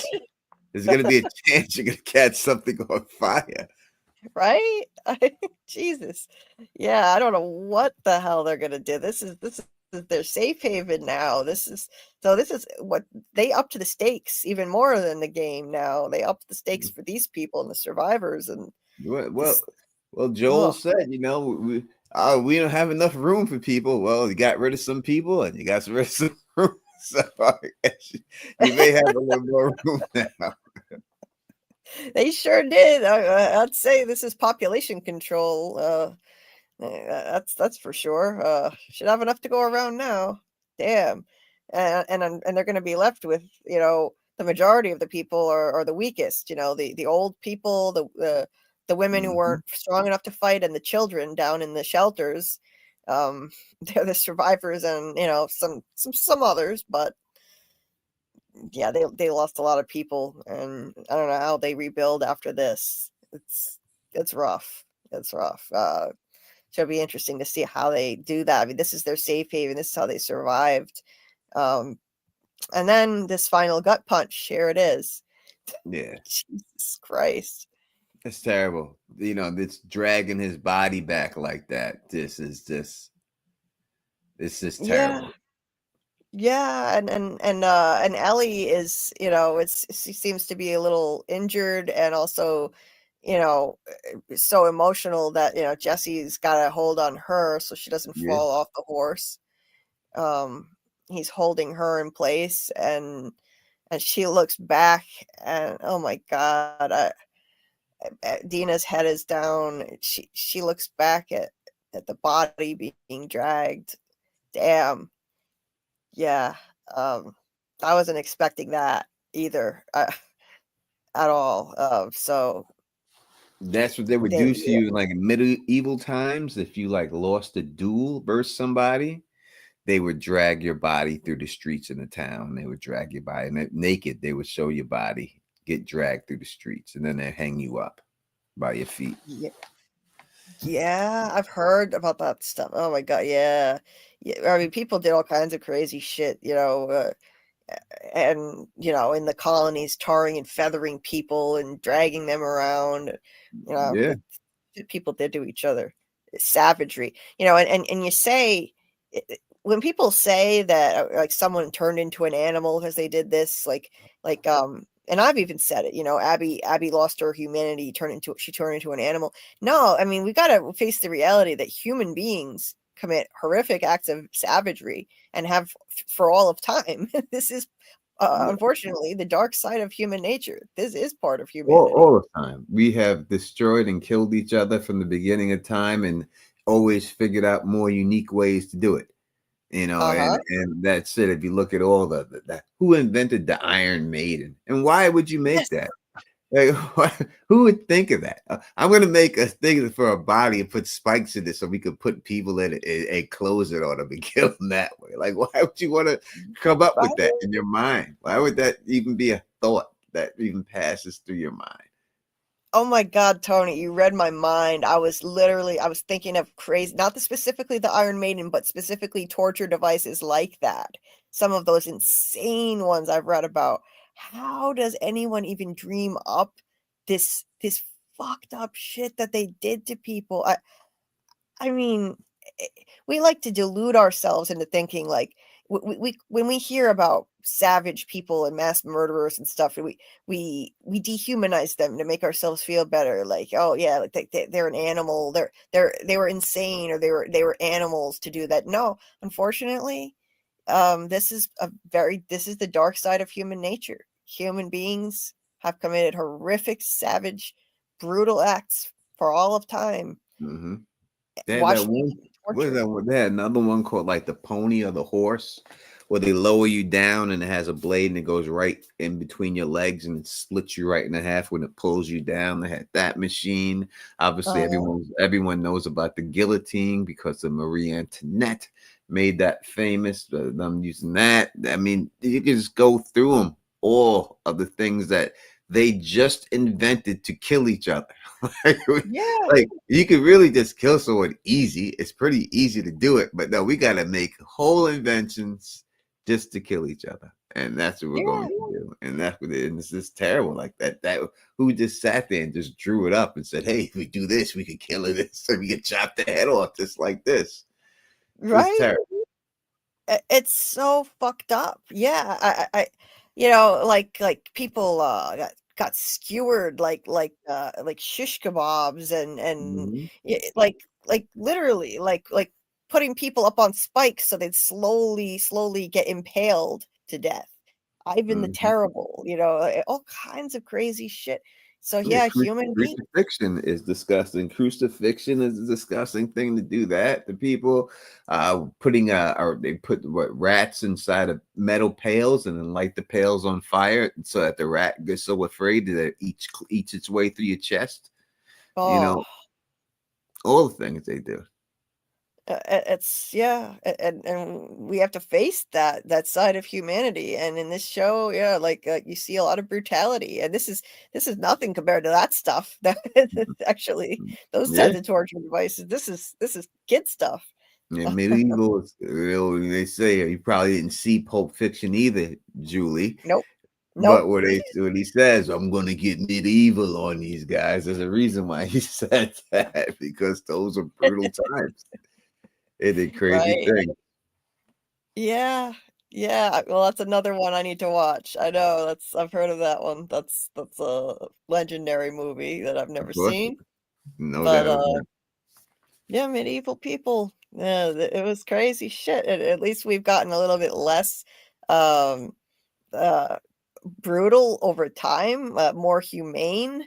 We're not sacrificing people anymore. We're not ripping people's hearts out. Some people were, like Aztecs or the Incas who'd rip a heart out, and like they thought they were doing it for a good reason, Mhm. sacrificing somebody to keep the sun rising every day or whatever. But they were still ripping hearts out of live people. Like, Yeah, well, Jesus. we still do. We still do a firing squad to execute people. We still have the electric chair. We still have Yeah. the gas chamber, and we still, I mean, injecting people with stuff to kill them. We have lethal injection, so we still have some methods. I mean, Hitler did some horrific stuff that would compare to the medievals, killed millions of people, put them in ovens and cooked them and gassed them and everything else. We still do disgusting stuff. There's people in Africa who have used machetes and machete people, whole tribes to death just for genocide reasons. So no, we're still terrible. We're still terrible. We still do terrible things to each other, and it's just terrible. And I wish we were more civilized and we came away from that. Hopefully, at one point, we do come from that. But at this time, at 4:00 a.m., the Don Tony Teflon, I have to go to bed. But I have lasted as long as I could, Julie, and I had a great time with you and everybody else. And my man Infinite, good meeting him in the chat and everything, that on all the other people in the chat. And I appreciate you having me on 100%. Well, Tony, this has been amazing. I know this is not something you normally do. It's 4 in the morning. You're not an all-night streamer. You go to bed at a normal time, like a normal person, not like this. So I truly appreciate you doing this and coming on and hanging out for this long. It really lifted my spirits. So thank you so much for being here. No problem, no problem. And obviously, you already know how I feel about your family and everything else, and how I feel about you. And I wish you and your family the best in this trying time and stuff. Hopefully, this gets a little bit of time to take your mind away from everything and stuff. Thank you so much. Thank you All so right. much. And I saw your message of support on your live replay. Dieter told me about it, so I went and watched, and I really appreciate it. And it's having the support of friends like you and this community. It's getting me through. That's why I wanted to keep pushing through and doing these lives. And it was a a distraction that I needed, and especially getting to hang out with you. Oh my God, yeah, this has been really like therapeutic. So thank you so much, Tony. No problem. You have a blessed night. I will see you later, Jules. And Hey, you too. Tony, Yes, sir. it was a pleasure meeting you, brother. I'm going to be hitting you up for all types of information and tricks of the trade. So you just keep yourself tuned. Anytime. I'm here for you, brother. I'm here for you. I promise you that. Are you on Discord, by the way? No, you have to catch me on Facebook or Twitter. What's your Twitter? I'll Tony, make sure to send if you just Google Tony Teflon, I am that. Tony I pop Teflon. right up. Yep. Got you. I'm gonna send you a friend request in a few. All right, brother. All right, now have a good Cool. one. All right, you too. One. Good night, Tony. Oh, that was really cool of him. Damn, I kept looking at the clock thinking, wow, he's still here. He's not leaving yet. He doesn't do this stuff. He doesn't stay up all night. Like You're he's infectious, Julie. what? I said you're infectious. You lead us all to stay up later. Yeah, I'm corrupting everybody into my vampire lifestyle. Yeah. I'm up all night anyway. See, I'm a vampire like you, so this works for me. Yeah, that works, and I've managed to find other vampires who it works for, thankfully, um, I mean, Dieter's not a vampire because he's on Belgium time, but he's able to be here, and Scarlet, she stays up all night all the time with me on these streams, and it sacrifices her sleep and then goes to work. Ideally, it'd be better if she didn't do that. I've told her she's under no obligation to do it, but she chooses to do it anyway. Doc is another vampire. Doc stays up all night with me. Mm-hmm. It's awesome. Yeah. I found my tribe here. Absolutely. Dieter he's a morning vampire. He's a twilight vampire. He sparkles. Yes, He indeed. sparkles when the sunlight hits him. Indeed. Yeah. Yeah. And yeah, I did not expect Tony to stay on that long, and I appreciate that he did, and that was cool, just having him here to do the full breakdown of the episode. Wow, I've never broken down a whole episode with him before, because like again, like he got his crazy long streaming time years out of the way a while ago. Like when streamers usually start, he said, like, yeah, you go crazy, you do crazy long streams, but then you chill out, and he chilled out. He doesn't go over on his own streams. He cuts it off at 2 hours, and he was here for most of this live, a good 3 hours. I don't even know, but anyway, that was cool of him. And Nightman, Tony leaves the live. Dang, now I know how Ellie felt. I'm trying to find him on Twitter, but it's a bunch of Tony Teflons and on there. I'll find the link. I know I had trouble finding him on there too. I'll find the link to his Twitter and send it to you. Okay. And on Facebook he's hard to find too. I had to find him through. I couldn't find him. I had to find him. He told me to contact Carla Way, and I friended Carla Way from Australia, his friend, who's one of his mods, and then she hooked me up with Tony's Facebook. He's not an easy man to find on social media. That's why you say he's Teflon. Yeah. So I'll hook you up so you can find him. Mr. Grant, I'm gonna catch up with the show so I can chat with you next week. That would be great. Yeah, that would be great if you'd like to come on as a guest panelist. I'd love to have you, Grant. That would be awesome. Dieter dropped the link there as well. Dieter's always faster than me. It's amazing. Oh, nice. Thanks, Dieter. That's Tony's X account, and also I guess he found a link directly to his Facebook too. So nice. Thank you for doing that, Tony. Like I don't know if he typically like Well, he uses. I don't think he uses X that much. I hardly ever see him on X, but he does use Facebook a lot. So, anyway, 29 likes. Yeah, 29 likes. Thank you so much. If anybody hasn't hit the like button, please hit the like button. I would appreciate it. Miss J's reviews. I'm still deciding if I need to play the games first before watching the series. Don't know. I've never played the games, and you don't have to play the games to understand what's going on. And like it's packaged in a way that anybody can appreciate it and understand it. You might not have as much context for things. That's why I really enjoy having people who've played the games on the panel here to give me context, like Umbra and Tony and last week Smitty from Smitty Snippets. They've all played the games. And so they can give context and interesting information that I didn't have. But you don't have to have it to appreciate and understand and enjoy the show. So but yeah, I would just dive into the series while it's on right now if I were you, Jay. But it's harrowing, so get ready for a dark ride. Hey Decipher, nice to see you. I need to. Oh, I forgot. I also have images from the preview for the next episode. So I'll put those up before I wrap this thing up and take care of myself, which I need to do. So I'll put up those images and everybody. Oh, I meant to say, Tony is going to be live Wednesday night. Tony's going to be live with Gray Area, breaking down their ideas about was Joel right to save Ellie or not? Give me 1 second. I just have to mute myself.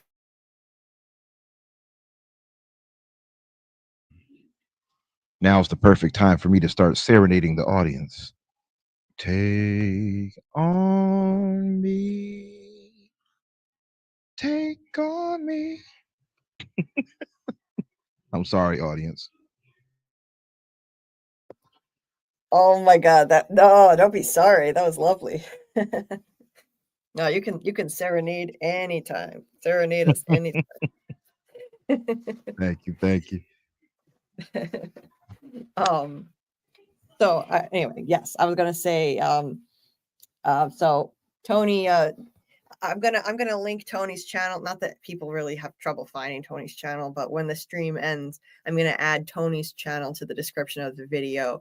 Umbra's channel is already there, but I'm gonna add Tony's. And if you're not subscribed or following Tony, check him out. I love his channel. I'm addicted to his lives. Have been since day one. He and Phil are awesome.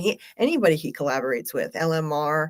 And then I've never seen him with Gray Area because I'm one of his newer subscribers from just discovering in the last year. So Wednesday night, I guess Gray Area is someone he used to collaborate with, and so they're going to have a little debate on The Last of Us. I'm definitely going to be watching, so make sure you guys check that out.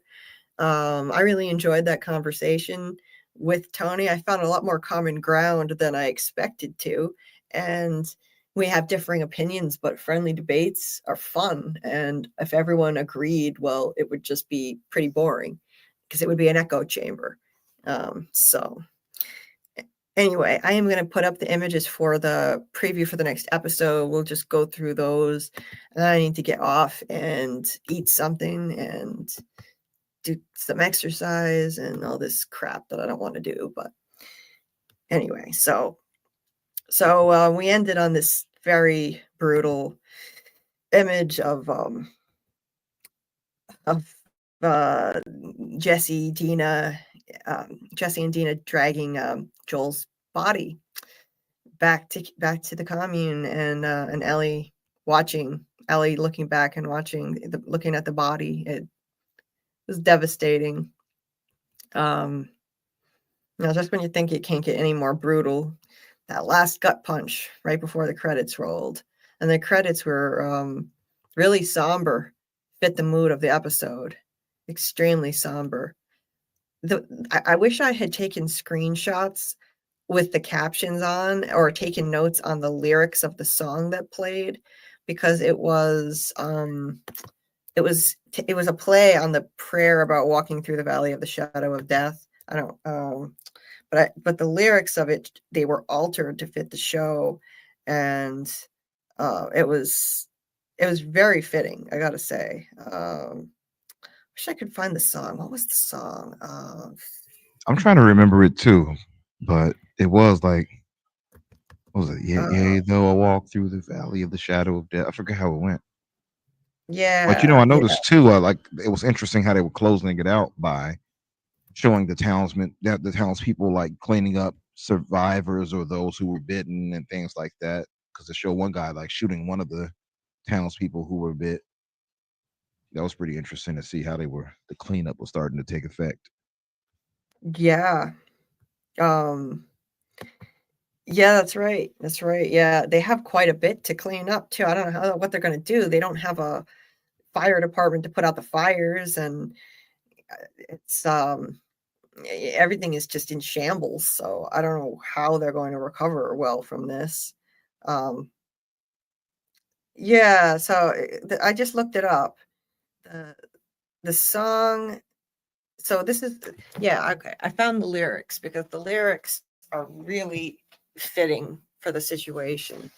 So the lyrics go, I walk through the valley of the shadow of death. I fear no evil because I'm blind to it all.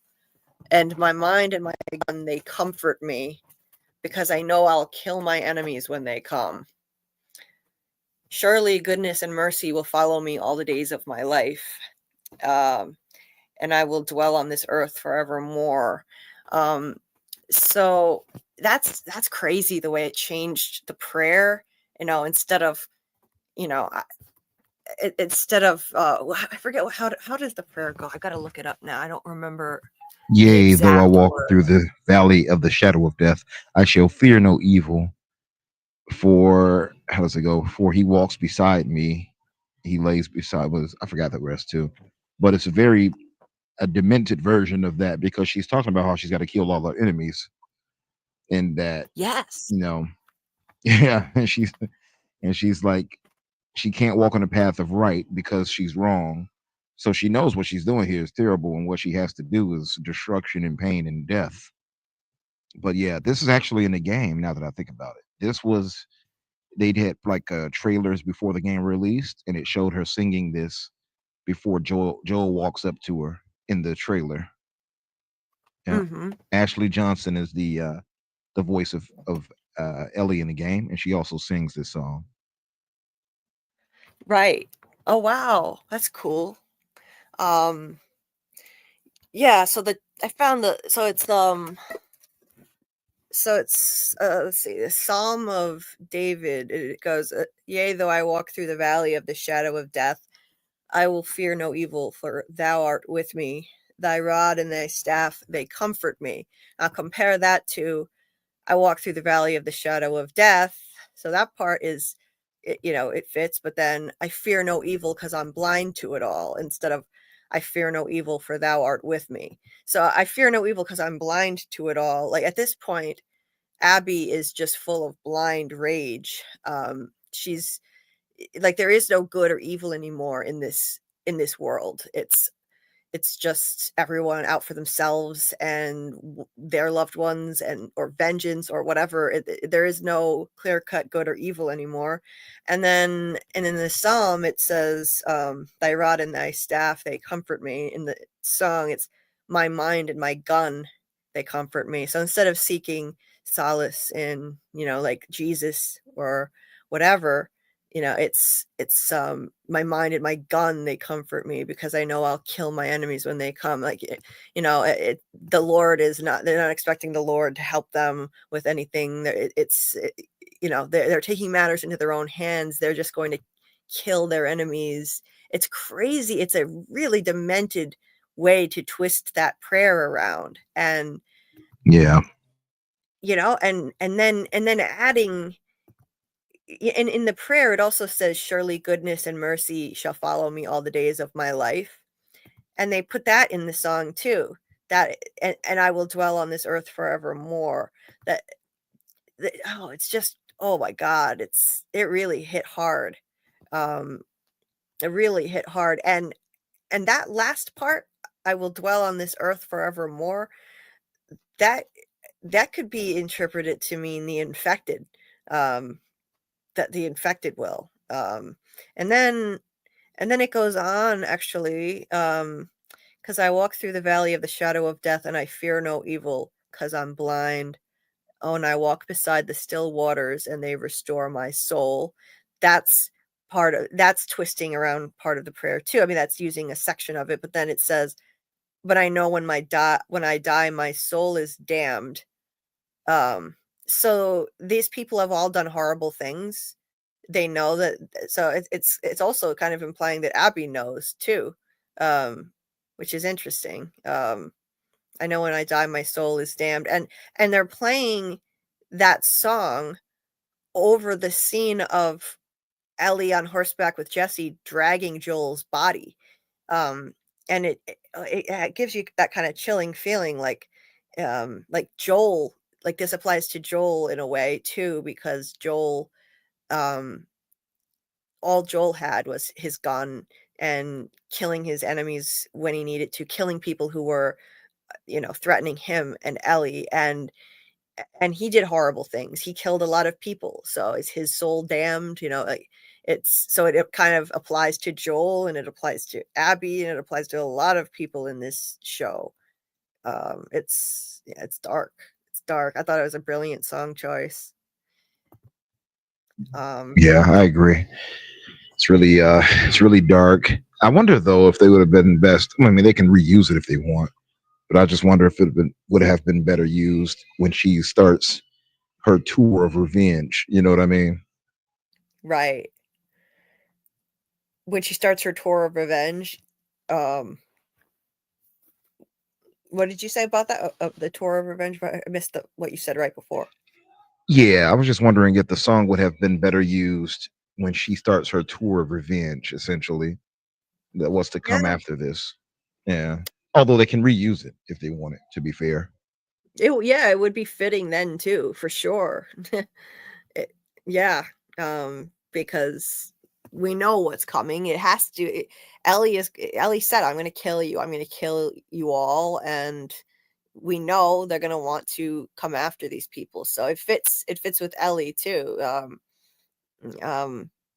Yeah, and she's going to do horrible things, I'm sure, and she doesn't have Joel to comfort. It would fit Ellie too now, because it already fits Ellie. My mind and my gun, they comfort me, because I know I'll kill my enemies when they come. She doesn't have Joel to comfort her anymore. She'll have her gun to comfort her, and she's gonna want to kill her enemies now. Like, this is her new mission in life, for sure. Psalm 23. Yeah, that was it. Psalm 23. I thought so. It's the one that starts, the Lord is my shepherd, I shall not want, right? Decipher. Yep. Anyway, Dieter, what are you doing with this? Give me a J. Give me a B. Dieter the Devious. Julie B. Deep Dives, can't you see? Live streams, theories, fun all night. Join the crew. It's out of sight. Now we're doing cheerleading AI poems. That's great. Joel the hero, strong and brave, fought through the world, life to save. In The Last of Us, he made his stand. Now we remember his legacy grand.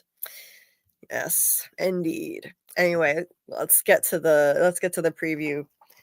In the preview of the next episode, we see a whole bunch of charred bodies. Can't tell if they're infected, human, or both, but that's the carnage, I'm sure, that's left in town.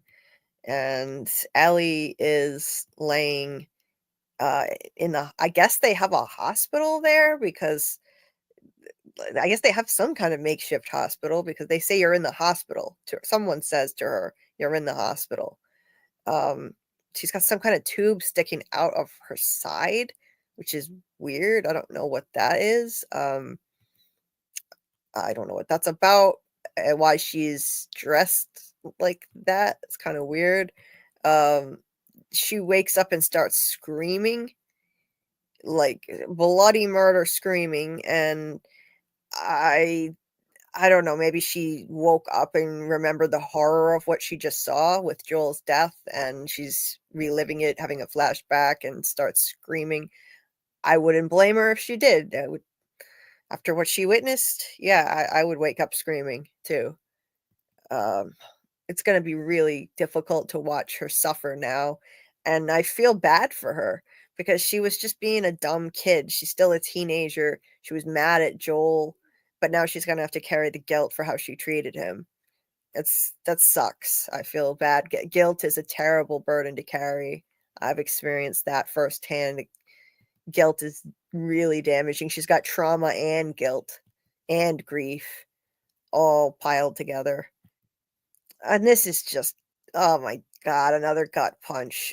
This is anybody that's lost someone. You know, I can relate to this. She goes into Joel's house and goes into his closet and smells his jacket that still must smell like Joel. Oh, Jesus.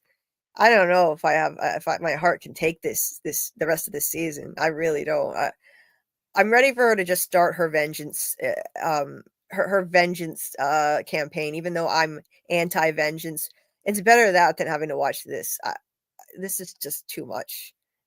It's too real. Too many people can relate to this.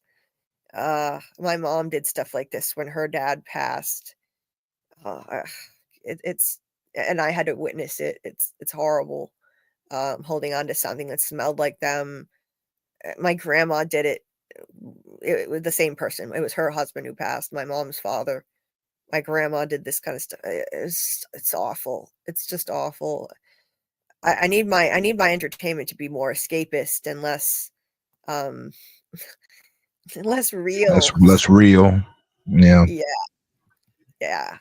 Like, I know people die all the time. Well, not all the time, but people die in From, and it's a dark show, but it's not as real as this. From is like, it's totally different. You're getting killed by monsters, but it's not as heavy as this show. Not nearly as heavy. Ellie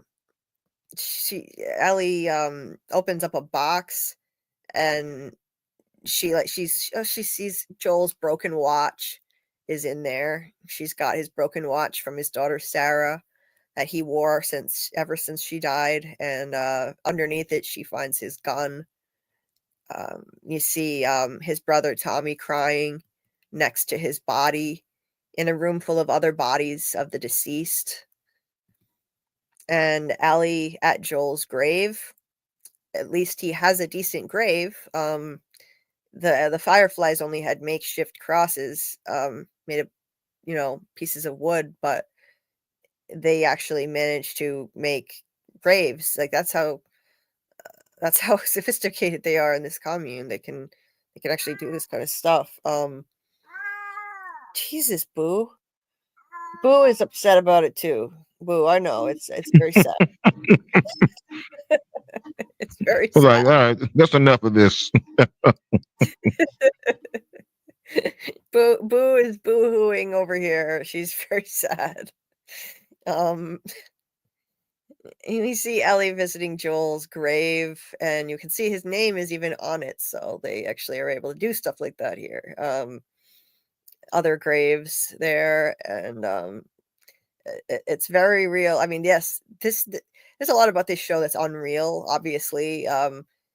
We've had pandemics, but we haven't had any zombie pandemics. As of now, it's not possible for the cordyceps fungi to infest human beings. It is possible with ants. Hopefully that never changes in real life, but these zombie creatures with the mushroom heads, obviously, at least that takes us a bit out of reality, so it's not as heavy, but that the way that they explore grief and trauma, that is extremely realistic, and something everybody can relate to, at least at some point in your life. You're going to relate to it. And like Dina, in this part, Dina tells Ellie, I know their names. And I don't know how she knows, but she knows their names. And Ellie, so Ellie asks, who was the one with the braid?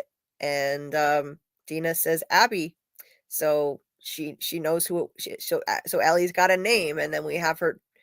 Jesse is helping her train to fight more, like she was already doing that, but now she's, I'm sure, even more dead set on becoming a better fighter, boxing, taking out all her rage on this bag, and she's gonna be out for blood. It's obvious from this clip, based on her getting Abby's name, and then it immediately cuts to her hitting this punching bag. She's training to go after her. I'm certain of that. She's definitely training to go after her. She's going to want her dead. She said, I'm going to kill you. So, and she means it. She's going to be out for blood. There's a Matrix poster in the background. I just noticed that. The Matrix. A movie that I had never seen until a few months ago, but I finally crossed that classic off the list, please. Oh, wow. That's my favorite movie of all time, by the way. No kidding? Oh, well, nice. Good choice. Loved Good it. choice. It was amazing. Iconic. Yeah. Absolute classic. I still have yet to see any of the sequels. I need to see the sequels. I know, like, a lot of people didn't like the third one, I think, but I want to see the sequels, all of them. Yeah, the third one kind of gets panned, but I think when you compare it to, they made a fourth one, which was horrible. Oh, yes, that's right. I heard that. Yeah, but third one is all right to me. It's just not as great as part 1 and 2. The fourth one was just recent, so that often falls flat if you make a movie many years after the franchise stopped, and they're doing this all the time, left and right, instead of coming up with new ideas. Bringing back what is it? What the hell is it? Who Harrison Ford played Indiana Jones. Doing more Indiana Jones movies when Harrison Ford was that old was crazy. Yeah, and Tom bringing back like old Tom Cruise action movies. Still, I forget which one he did. That he's a little bit old for and hurting himself doing action Mission scenes. Impossible. Yes, that's it. Yeah. Yeah, it's a little bit much. Yeah, they did a Terminator movie not that long ago. Arnold is way too old to be an action hero. No ageism here.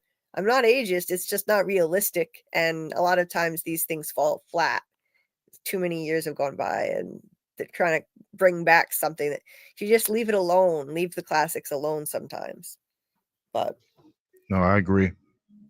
Now, one exception, I think that when they brought back Halloween, and they did it in a trilogy with Jamie Lee Curtis. The first one was phenomenal. The first one in the newer Halloween trilogy, I thought it was fantastic. They managed to pull it off, and they should have stopped there. They screwed up by doing 2 more movies, and they ruined it.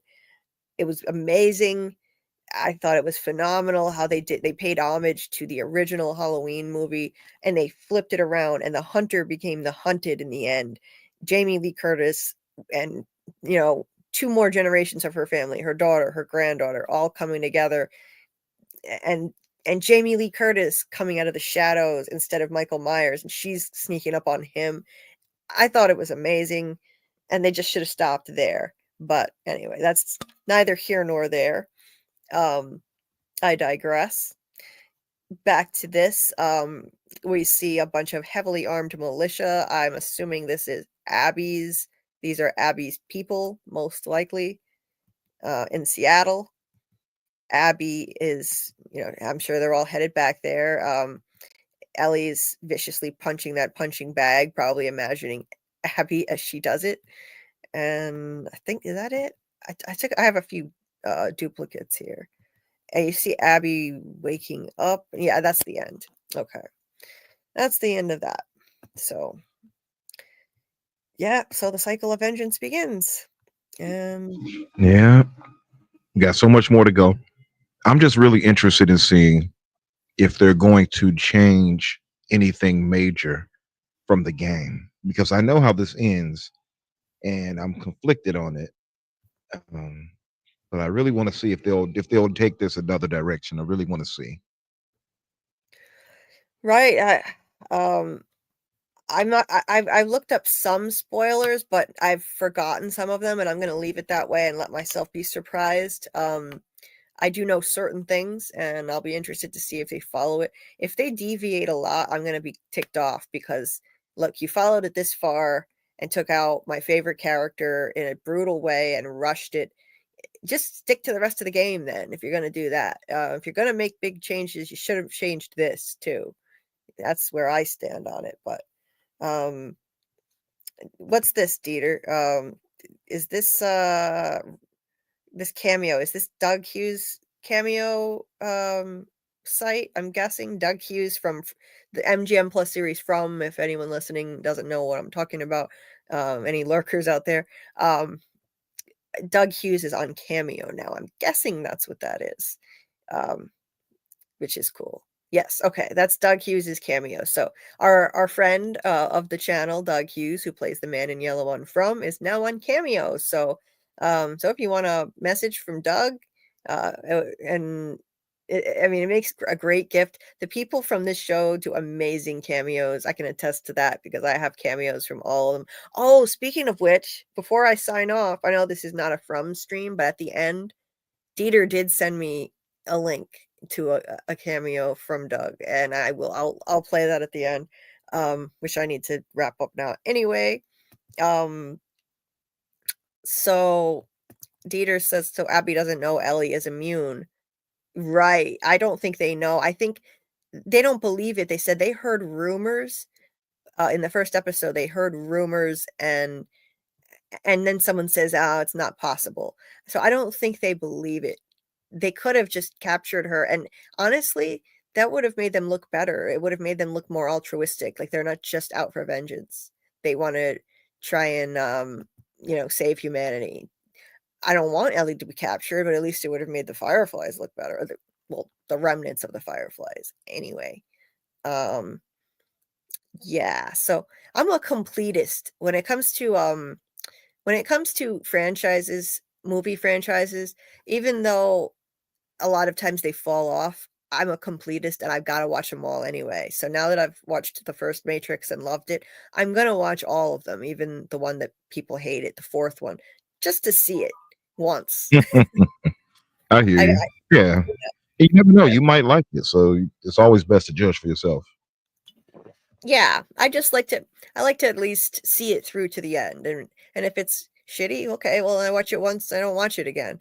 But I like to see the whole thing. Like Halloween, I've watched every Halloween movie, even the ones that were really weak. There was actually one though that I don't think I got through because it was so terrible, and it was only kind of loosely connected to the Halloween franchise, and it was weird. It was like, I don't know. It wasn't. It felt very amateurish. I forget which one it was. It was in the early 2000s, and it was. I wish I could remember which Well, one. Halloween H2O maybe. Nope, not that one. That one wasn't Okay. bad. That one wasn't Okay. bad. But nah, there was this weird one that I couldn't get through. But anyway, all of the other ones I watched, and yeah, some of them I may not ever watch again. I didn't watch Season of the Witch because I didn't see the point. Michael Myers isn't in it, so why am I watching a Halloween movie without Michael Myers? He makes the franchise. Yeah. It So I defeats didn't the watch purpose. Yeah. exactly. So, but anyway, otherwise, I'm a completist. I watched the rest of them, even the ones that are weaker, and some of them had their strong points. If you judge it on its own merits and don't compare it to the original, you can enjoy it. I liked the one where there was this little girl who played Laurie's daughter, and Laurie was dead in this version, which they erased later, removed from canon, but Laurie was dead. She had a little girl who was like, she basically turns into another little Michael Myers and kills somebody. And I thought it was pretty cool, actually. I thought it was a cool twist. Is it like anywhere near the original. No, it's not. But I enjoyed it on its own merits. So I was just wondering, like, what's going on with that? Like, is is it a demon? Like, are they possessed? It's never quite clear with Michael Myers. They're like, oh, it's evil, pure evil, but it's kind of like vague. it Versus is. like Jason, who eventually they show him, like Jason Goes to Hell, that it's basically a parasitic kind of demon that can inhabit any of his family members or anybody, but mostly his family members, and he will be reborn essentially. Very convoluted in a way, but also or I guess not convoluted, but kind of ridiculous, but perfectly in tone for a horror movie like that. You know what I mean? Yep. Um oh, I found the one that I couldn't get through was Halloween Resurrection in 2002. It was really bad. I mean, it was like Yeah. it was amateurish. It was about like the original House of Horrors has now become the set of a webcam reality show. A bunch of college students took over that area, and Michael Myers decides to come attack them. It was so, but this was the era of reality TV. It became so popular. It was 2002, so they just made the movie based on that, and it was terrible. So I couldn't even watch the whole thing. But anyway, Yeah. That was trash. I agree with you. yes, yeah. So anyway, now I'm way off topic, but let's see.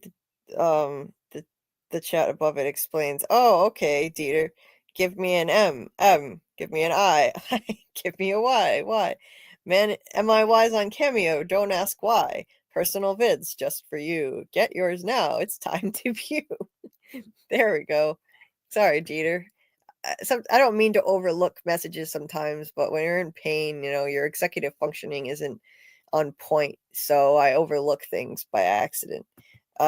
Samuel, sorry you're going through the pain, by the way. thank you. I appreciate it. I'm still no closer to any answers. I'm still having tests run and that come up with nothing, and seeing new doctors that still don't understand it, but I'm still going to keep trying. I'm going back into physical therapy. I think I'm supposed to go this week. I don't know. But I'm going to try again. Anyway, Samuel, it looked kind of like an IV tube, but it was sticking out of her side. So that was weird. I don't understand what that was about, but um yeah, Panda Kalima smelling his clothes. Jesus Christ, And uh, and keep in mind, I'm covering this show as somebody who just lost my dad. I just lost my dad. It's different though. It's it's different. I mean, my dad did the best he could for me. Um, my dad did the best he could for me. He was traumatized growing up, so he was emotionally stunted by his trauma, and he did the best he could, and he loved me, and we just were not close like Ellie and Joel. And Joel protected her in ways that I wish that my dad had, but I have a lot of beautiful memories of childhood with him, and I'll always have those. And we had a lot of fun together.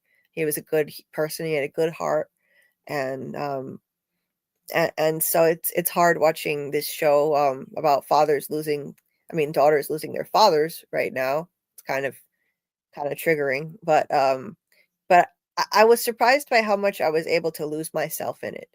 Um, because the show is very gripping, and the situations are entirely different from what I just went through, of course. And so, yeah, it's very much about daughters losing their fathers and avenging them now. And but it's okay, I'm in this for the long haul. I can handle look. The worst is over now. At least it's over with.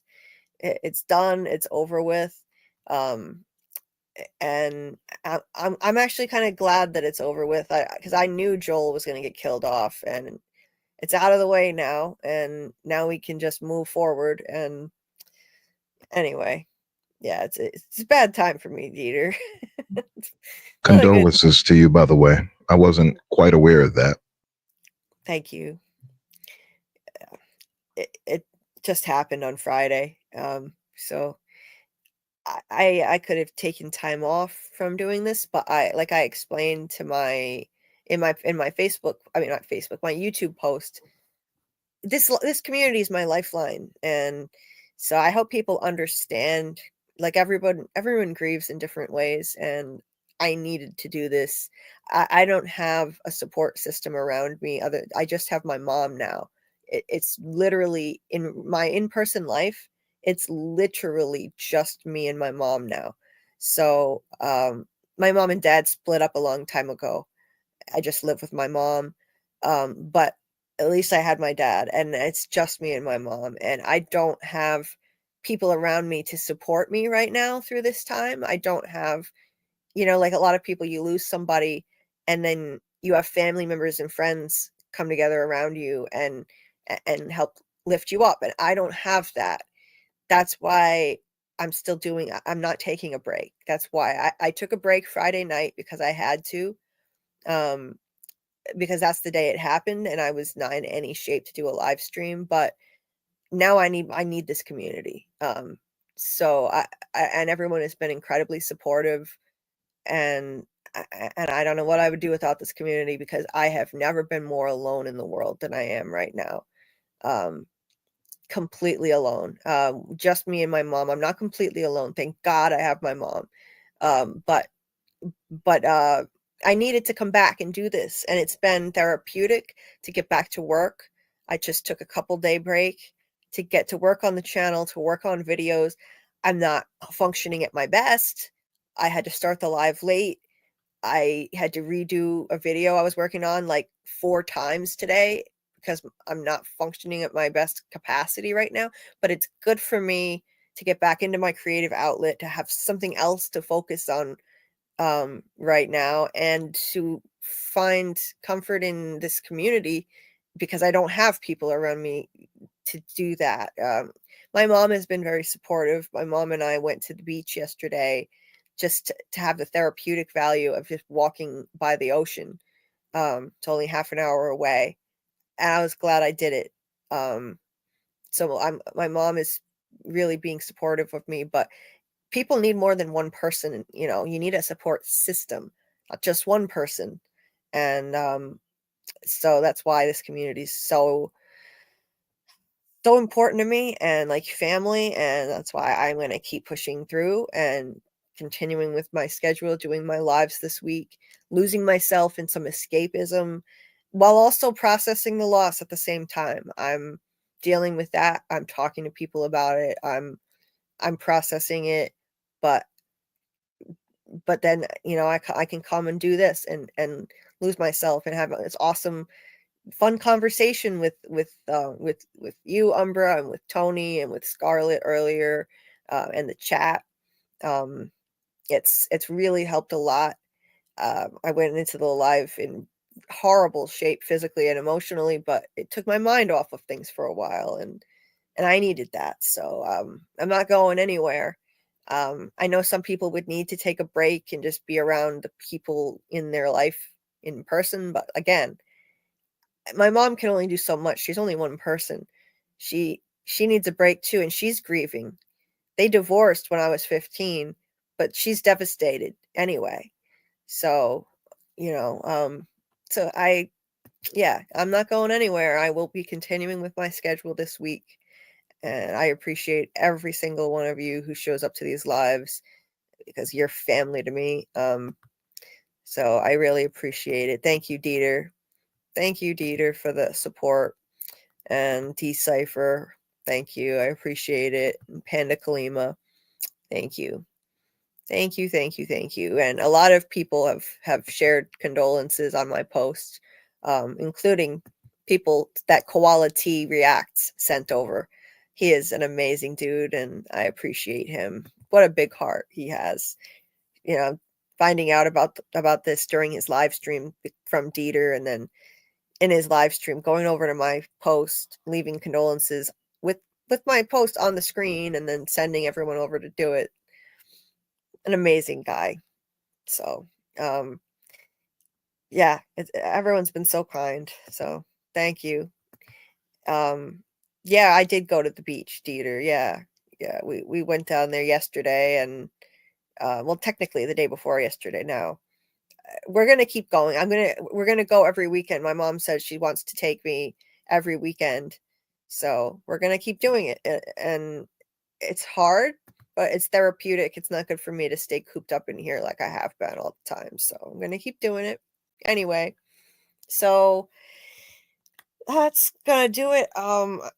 For the rest of the week, I'm going to be doing a Last of Us breakdown for episode 2, and it's going to take me a few days, I'm sure, but I'll have it out at least by the end of the week. And if you haven't checked out, if anyone out there watches The Handmaid's Tale, if you haven't checked it out, I put out a video yesterday on Serena Joy's character arc, where I think it's heading, my whole interpretation of it in season 6, and how the character of Aunt Lydia could bring her down. And if you don't watch The Handmaid's Tale, if you don't watch it, I do think it would be helpful to give it a view, even if you don't watch it. I mean, I'm not going to say this as a rule all the time because I know Tony said it's not good for the channel, but even just going over there and giving it a like, I think it might be a little bit helpful. But as a rule, this isn't, a 30-second view is not a good thing. So anyway, or if you know anyone who watches The Handmaid's Tale, you can share it with them. But regardless, I enjoy covering the show. It's a powerful, emotional show. It's phenomenal. It's heavy stuff, but yeah, I found myself really enjoying diving into that video I released yesterday, because I finally I've been watching this show since 2017, and I never would have dreamed I'd have a channel, a platform to actually express my opinions on it. I got to go off on this character who has been pissing me off since day one, and the fact that they're seemingly sending her on a redemption arc. She's evil. She's not deserving of it, and it was so nice to get to, like, I was actually salty in this video. I've never recorded a video with this kind of tone before. I wrote a script for it, but I get pretty salty and like sarcastic, which I've never done in a video before. But it was just so nice to have an outlet to finally unleash my feelings about this vile woman. So I did that, and I'm going to be releasing another video covering the rest of, like, that was only part of Handmaid's Tale episode 2 from season 6. It was relating to her journey in that and the rest of the season and in past seasons. I'm also going to do a video on the rest of episode 2 of season 6, because I still haven't done that. So another Handmaid's Tale video on that is coming. The new episode dropped at midnight, episode 5. So I'm going to get on that too and have have a video out hopefully by the end of the week for that. So I'll be doing that. So 2 more Handmaid's Tale. If I can, I'll try to combine them into one, but it's probably going to be 2 more Handmaid's Tale videos this week and The Last of Us breakdown. So if you're into any of that, keep your notifications on so you'll know when it drops. And Wednesday night, stay tuned. I am not sure yet what we're doing, but it will be From related. I am not sure if we might not do the rewatch this week. If we can get Doug Hughes on, if he wants to come on, I would rather just chill with him because he hasn't been on in 3 weeks and we miss him. And so I'm gonna check with Doug. I haven't asked him yet, but if he's available and not too jet lagged, then Wednesday night maybe we can have Doug on and do another story time session with him. No pressure. If he's busy or tired or whatever, then we'll do like a From related live. Good night, Decipher.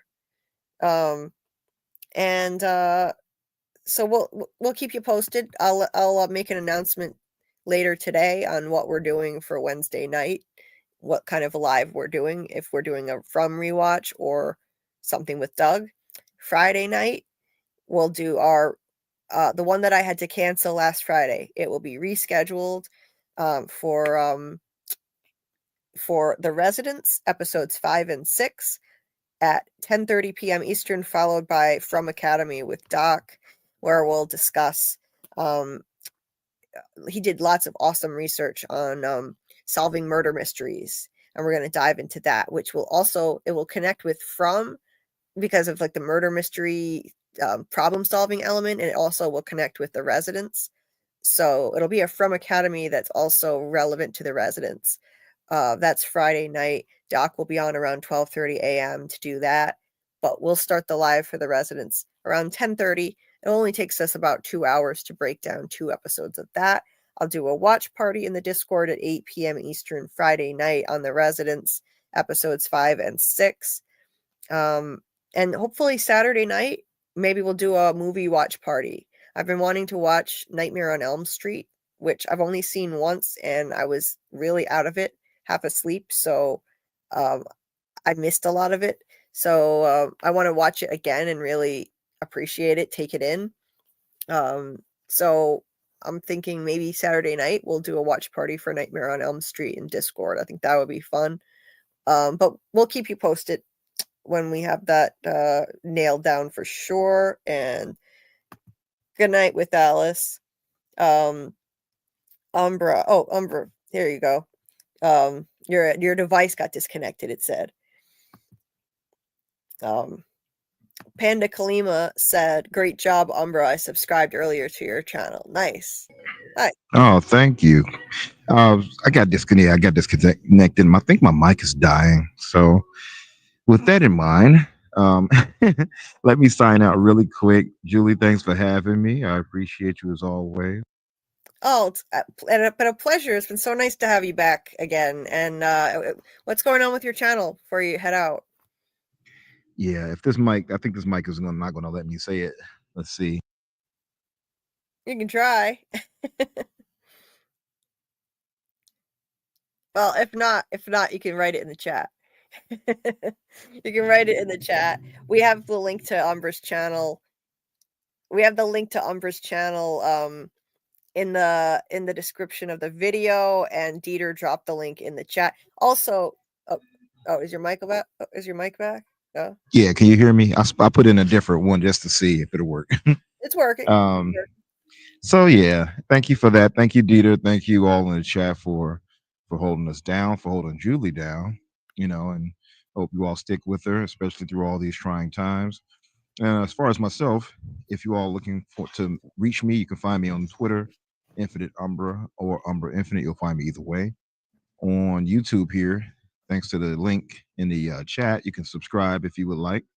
I would appreciate it. I am trying to get to 2,000, myself and my co-host, and on my show, The Fix. And I'm trying to get beyond that, so I do have to talk to Tony and see what magic he's working. But yeah, other than that, I enjoyed this talk. It was a great discussion, and yeah, I mean, I'm always down to join again if I can, for sure, always. Awesome. I'd love to have you back on again. That would be great. And I loved the conversation. It was awesome.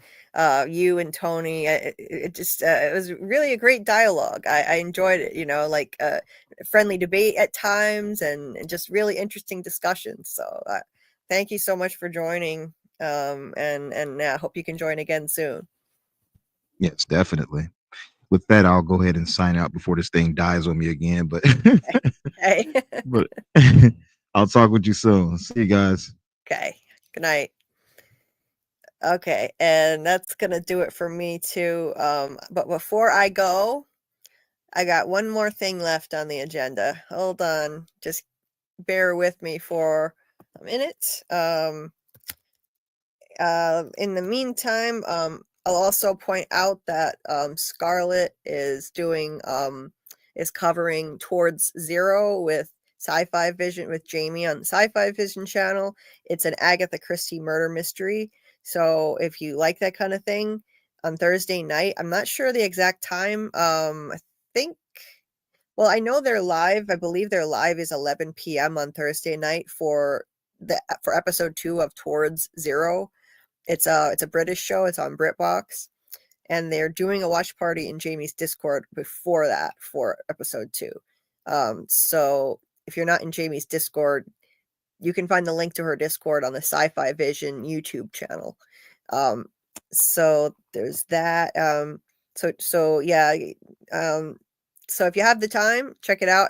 I didn't have time, unfortunately, last week to check it out, but if I have time this week, I'm going to try and attend the watch party for that. Let's see. I'm just pulling up a message from somebody. Oh yeah, okay. I have what I was looking for here. Just give me a minute. Jamie and Scarlet are also going to be doing another live on Yellow Jackets on Sunday night, the next Sunday night, to kind of go over theories and stuff like that. So that'll be on the Sci-Fi Vision channel too. And let's see. I'm just trying to upload this clip that Dieter sent me. Hold on. Dieter, I can't believe you did this.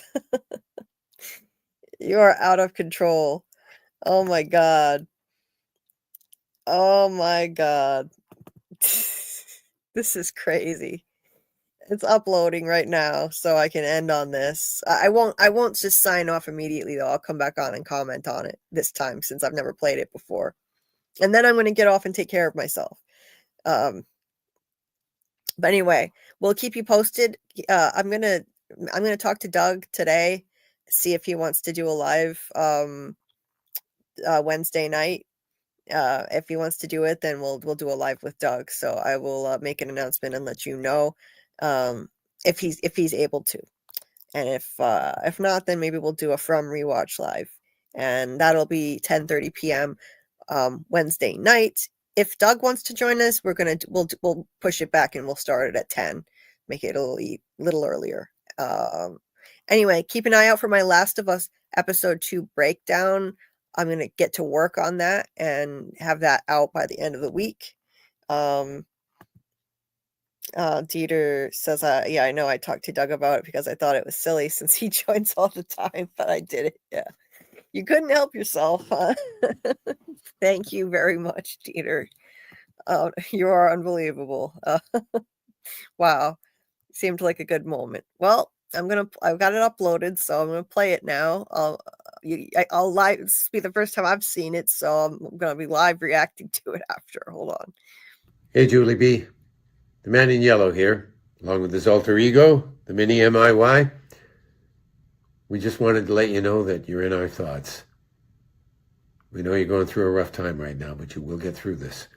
And in the meantime, if you ever need to talk, you know where to find us. Anything you'd like to add? Yeah. Hey! Listen, kiddo. Like the man said, we're here for you, 24/7. Anything you need, you just get on the blower. And hey, don't take any crap. Anybody gives you any grief, you just tell them. They're going to have to answer to this guy. Couldn't have said it better myself. Take care, sweetheart. We'll talk soon. See you later.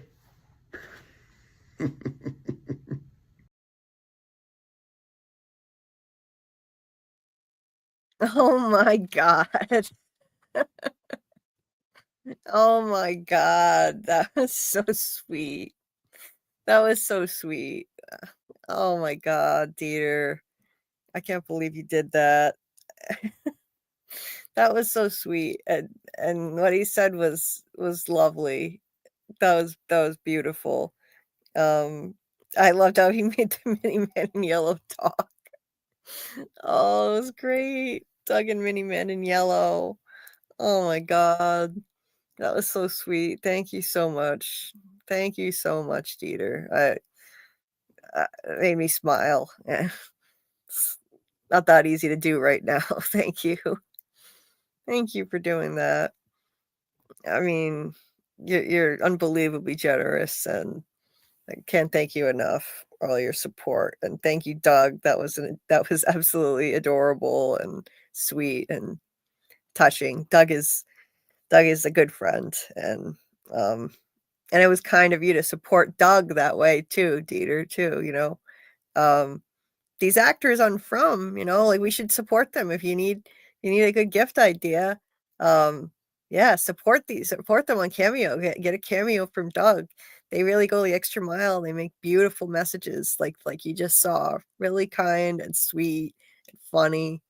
So it's a great way to support the amazing cast members of From, like Doug, like our newest cast member, and that was just beautiful. I can't stop smiling. That was so sweet.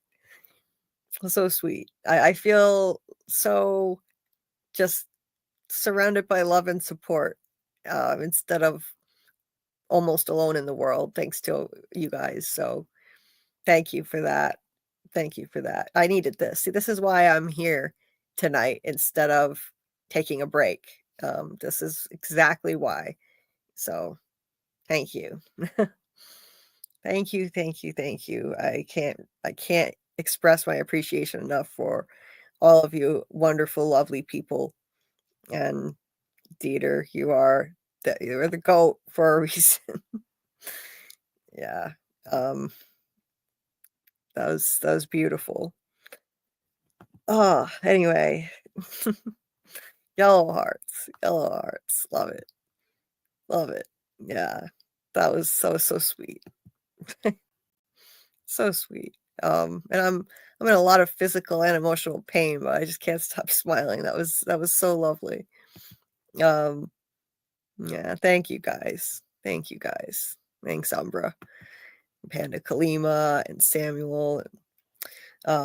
Starting from only $15, get your Doug E. Hughes cameo now. Yes. Hey, that's not bad, guys. So if you need a good gift idea, you have a From fan in your life, support Doug. Support Doug. Throw some money his way, support all of the cast members if you can. It's well worth every penny. I treasure every single cameo that Dieter has gifted me. I have the whole collection. It's like it's quite a collection, and I treasure every single one of them. So it's worth it. Trust me. You've seen mine. You know it's worth it. These people are beautiful human beings who work on From, and they go the extra mile. They don't just sit there reading from a script, doing some kind of cold, emotionless thing. They actually really put the effort in to make it special, and like they care, because they do care about us. They care about fans of this show. Anyway, I'm going to shut up now and get off and take care of myself. All my cameos are in my Discord. You can see them all. Dieter made a special channel just for them. And now we've got to add Doug to the compilation. Jesus, this compilation is going to be like 10 minutes long. Oh man. Amazing. Thank you so much. So here, I thought this was going to be such a depressing stream for a lot of reasons. I was feeling very depressed, in an enormous amount of pain. I didn't know if I could even go through with it. I thought about canceling it. I'm so glad I didn't, because I was in so much physical pain, but I'm so glad I didn't. It was an amazing stream. Thank you again to Tony, Umbra, Scarlet for joining. Scarlet was kind enough to join and hang out so that I wouldn't be alone until somebody came on, and she doesn't even watch the show. So I really appreciate her for doing that, of course, as always, and making sure that I wasn't by myself, and of course Tony and Umbra really brightened this whole thing. I just really enjoyed that conversation so much, so much. So I would have really missed out if I had canceled this stream. It was such a depressing episode of the show. I was depressed about that, but wow. Boy, was this worth it. Anyway, that being said, also shared the link to Doug's cameo page on the From Facebook groups. Good. Let's help Doug out as much as we can, Throw some cash his way, you know, throw some cash his way, and it's worth every penny. $15 starting, so that's like, you know, the amount that you I think it varies depending on the length of the cameo. So like the shorter ones cost less. And so the starting price is only $15. Hey, not bad at all. So if you want to support these wonderful people like Doug, Cameo is a great way to do it, and it makes a great gift too. You can even gift it to yourself if you want. You can gift one to yourself. It was sweet, Real Cinema, aka Lori. It was very sweet. And check out Lori's video, by the way. Check out Lori's video on The Last of Us episode 2, on how Joel's trauma has driven him. Not episode 2, sorry. It was before episode 2 that she dropped it. It was about how Joel's trauma drove him to do what he did. So check that out. Subscribe to Real Cinema Therapy if you're not already subscribed. She does amazing psychological analysis of series like this, Severance, Yellow Jackets, and now she did an awesome video on that. So let's support our friend Lori here, aka Real Cinema Therapy. And I'll throw the link when the stream ends. I'll throw the link to her channel in the description of this video too, if you're listening on the replay, so you can check out her channel. So I'm going to add Tony's channel. I'm going to add Real Cinema Therapy's channel, throw them in there. So subscribe to all our awesome friends: Infinite Umbra, Tony, Teflon, Real Cinema Therapy, all of you awesome people. Make sure you subscribe to these lovely folks. We would appreciate it. Such awesome content creators who lift each other up instead of tearing each other down, because that's how it should be. And Smitty Snippets, who wanted to join but couldn't because I had to postpone it so late, which I completely understand. And he was awesome last week. Maybe next week he can join again. We love Smitty Snippets. He's terrific. So check out Smitty Snippets channel as well. And he's live on Tuesdays and Thursdays, and he'll be discussing Last of Us along with other shows, I believe, Thursday night. So yeah, check him out too. And hopefully next week he can join again. I'll start on time at 10 p.m. Yeah, there is Real Cinema Therapy's channel right there in the chat. So check out our friend Lori's channel and help her out. Help her get into the algorithm. It's not easy to break through for new channels. So every view counts. Every view helps. Every like helps. It really does. It really adds up. And yeah, see, look at, we're all supporting each other here. She's subscribing to Umbra. It's all this, spread the support around and lift each other up as a community. That's how it should be.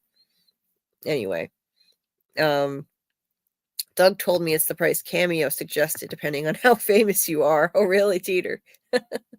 Wow, okay. Anyway. Okay, guys. Thank you all so much for all the support. We're almost at the 6-hour mark. Good time to cut it off and go eat something, exercise, take care of myself. And I'll be back again Wednesday night, 10:30 or possibly 10 p.m. Eastern. I'll let you know. I'll keep you posted on that. And so yeah, thank you again. Have a good day or a good night, everyone. I appreciate you all so much. Thank you for being my virtual family. The family that you choose is often better than, the family you're born into, and more supportive too. So I can't thank you all enough for all the love and support. It's life-changing and it's my lifeline. So anyway, thank you, Dieter. Thank you for all of your support. And yeah, see, look at that. Just sub to your, we're all supporting each other here. Umbra's subscribing to Lori's channel. Awesome to see it. Okay. You guys take care too, and thank you. Thank you.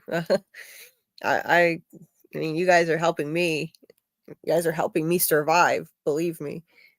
So I can't thank you enough. Anyway, I'll see you Wednesday night. If Doug is around, we'll do a live at 10 p.m. Eastern with him. So that's not definite, though. I'll let you know. And hopefully within the next day, I'm going to release another video on The Handmaid's Tale. If anybody watches that. And yeah, so anyway, I'm gonna close. I'm gonna play Doug's little video one more time to close it out, and then I'll see you guys on the next one. Thank you so much. Have a good day or a good night, everybody. Hey, Julie B. The man in yellow here, along with his alter ego, the mini MIY. We just wanted to let you know that you're in our thoughts. We know you're going through a rough time right now, but you will get through this. And in the meantime, if you ever need to talk, you know where to find us. Anything you'd like to add? Yeah. Hey! Listen, kiddo.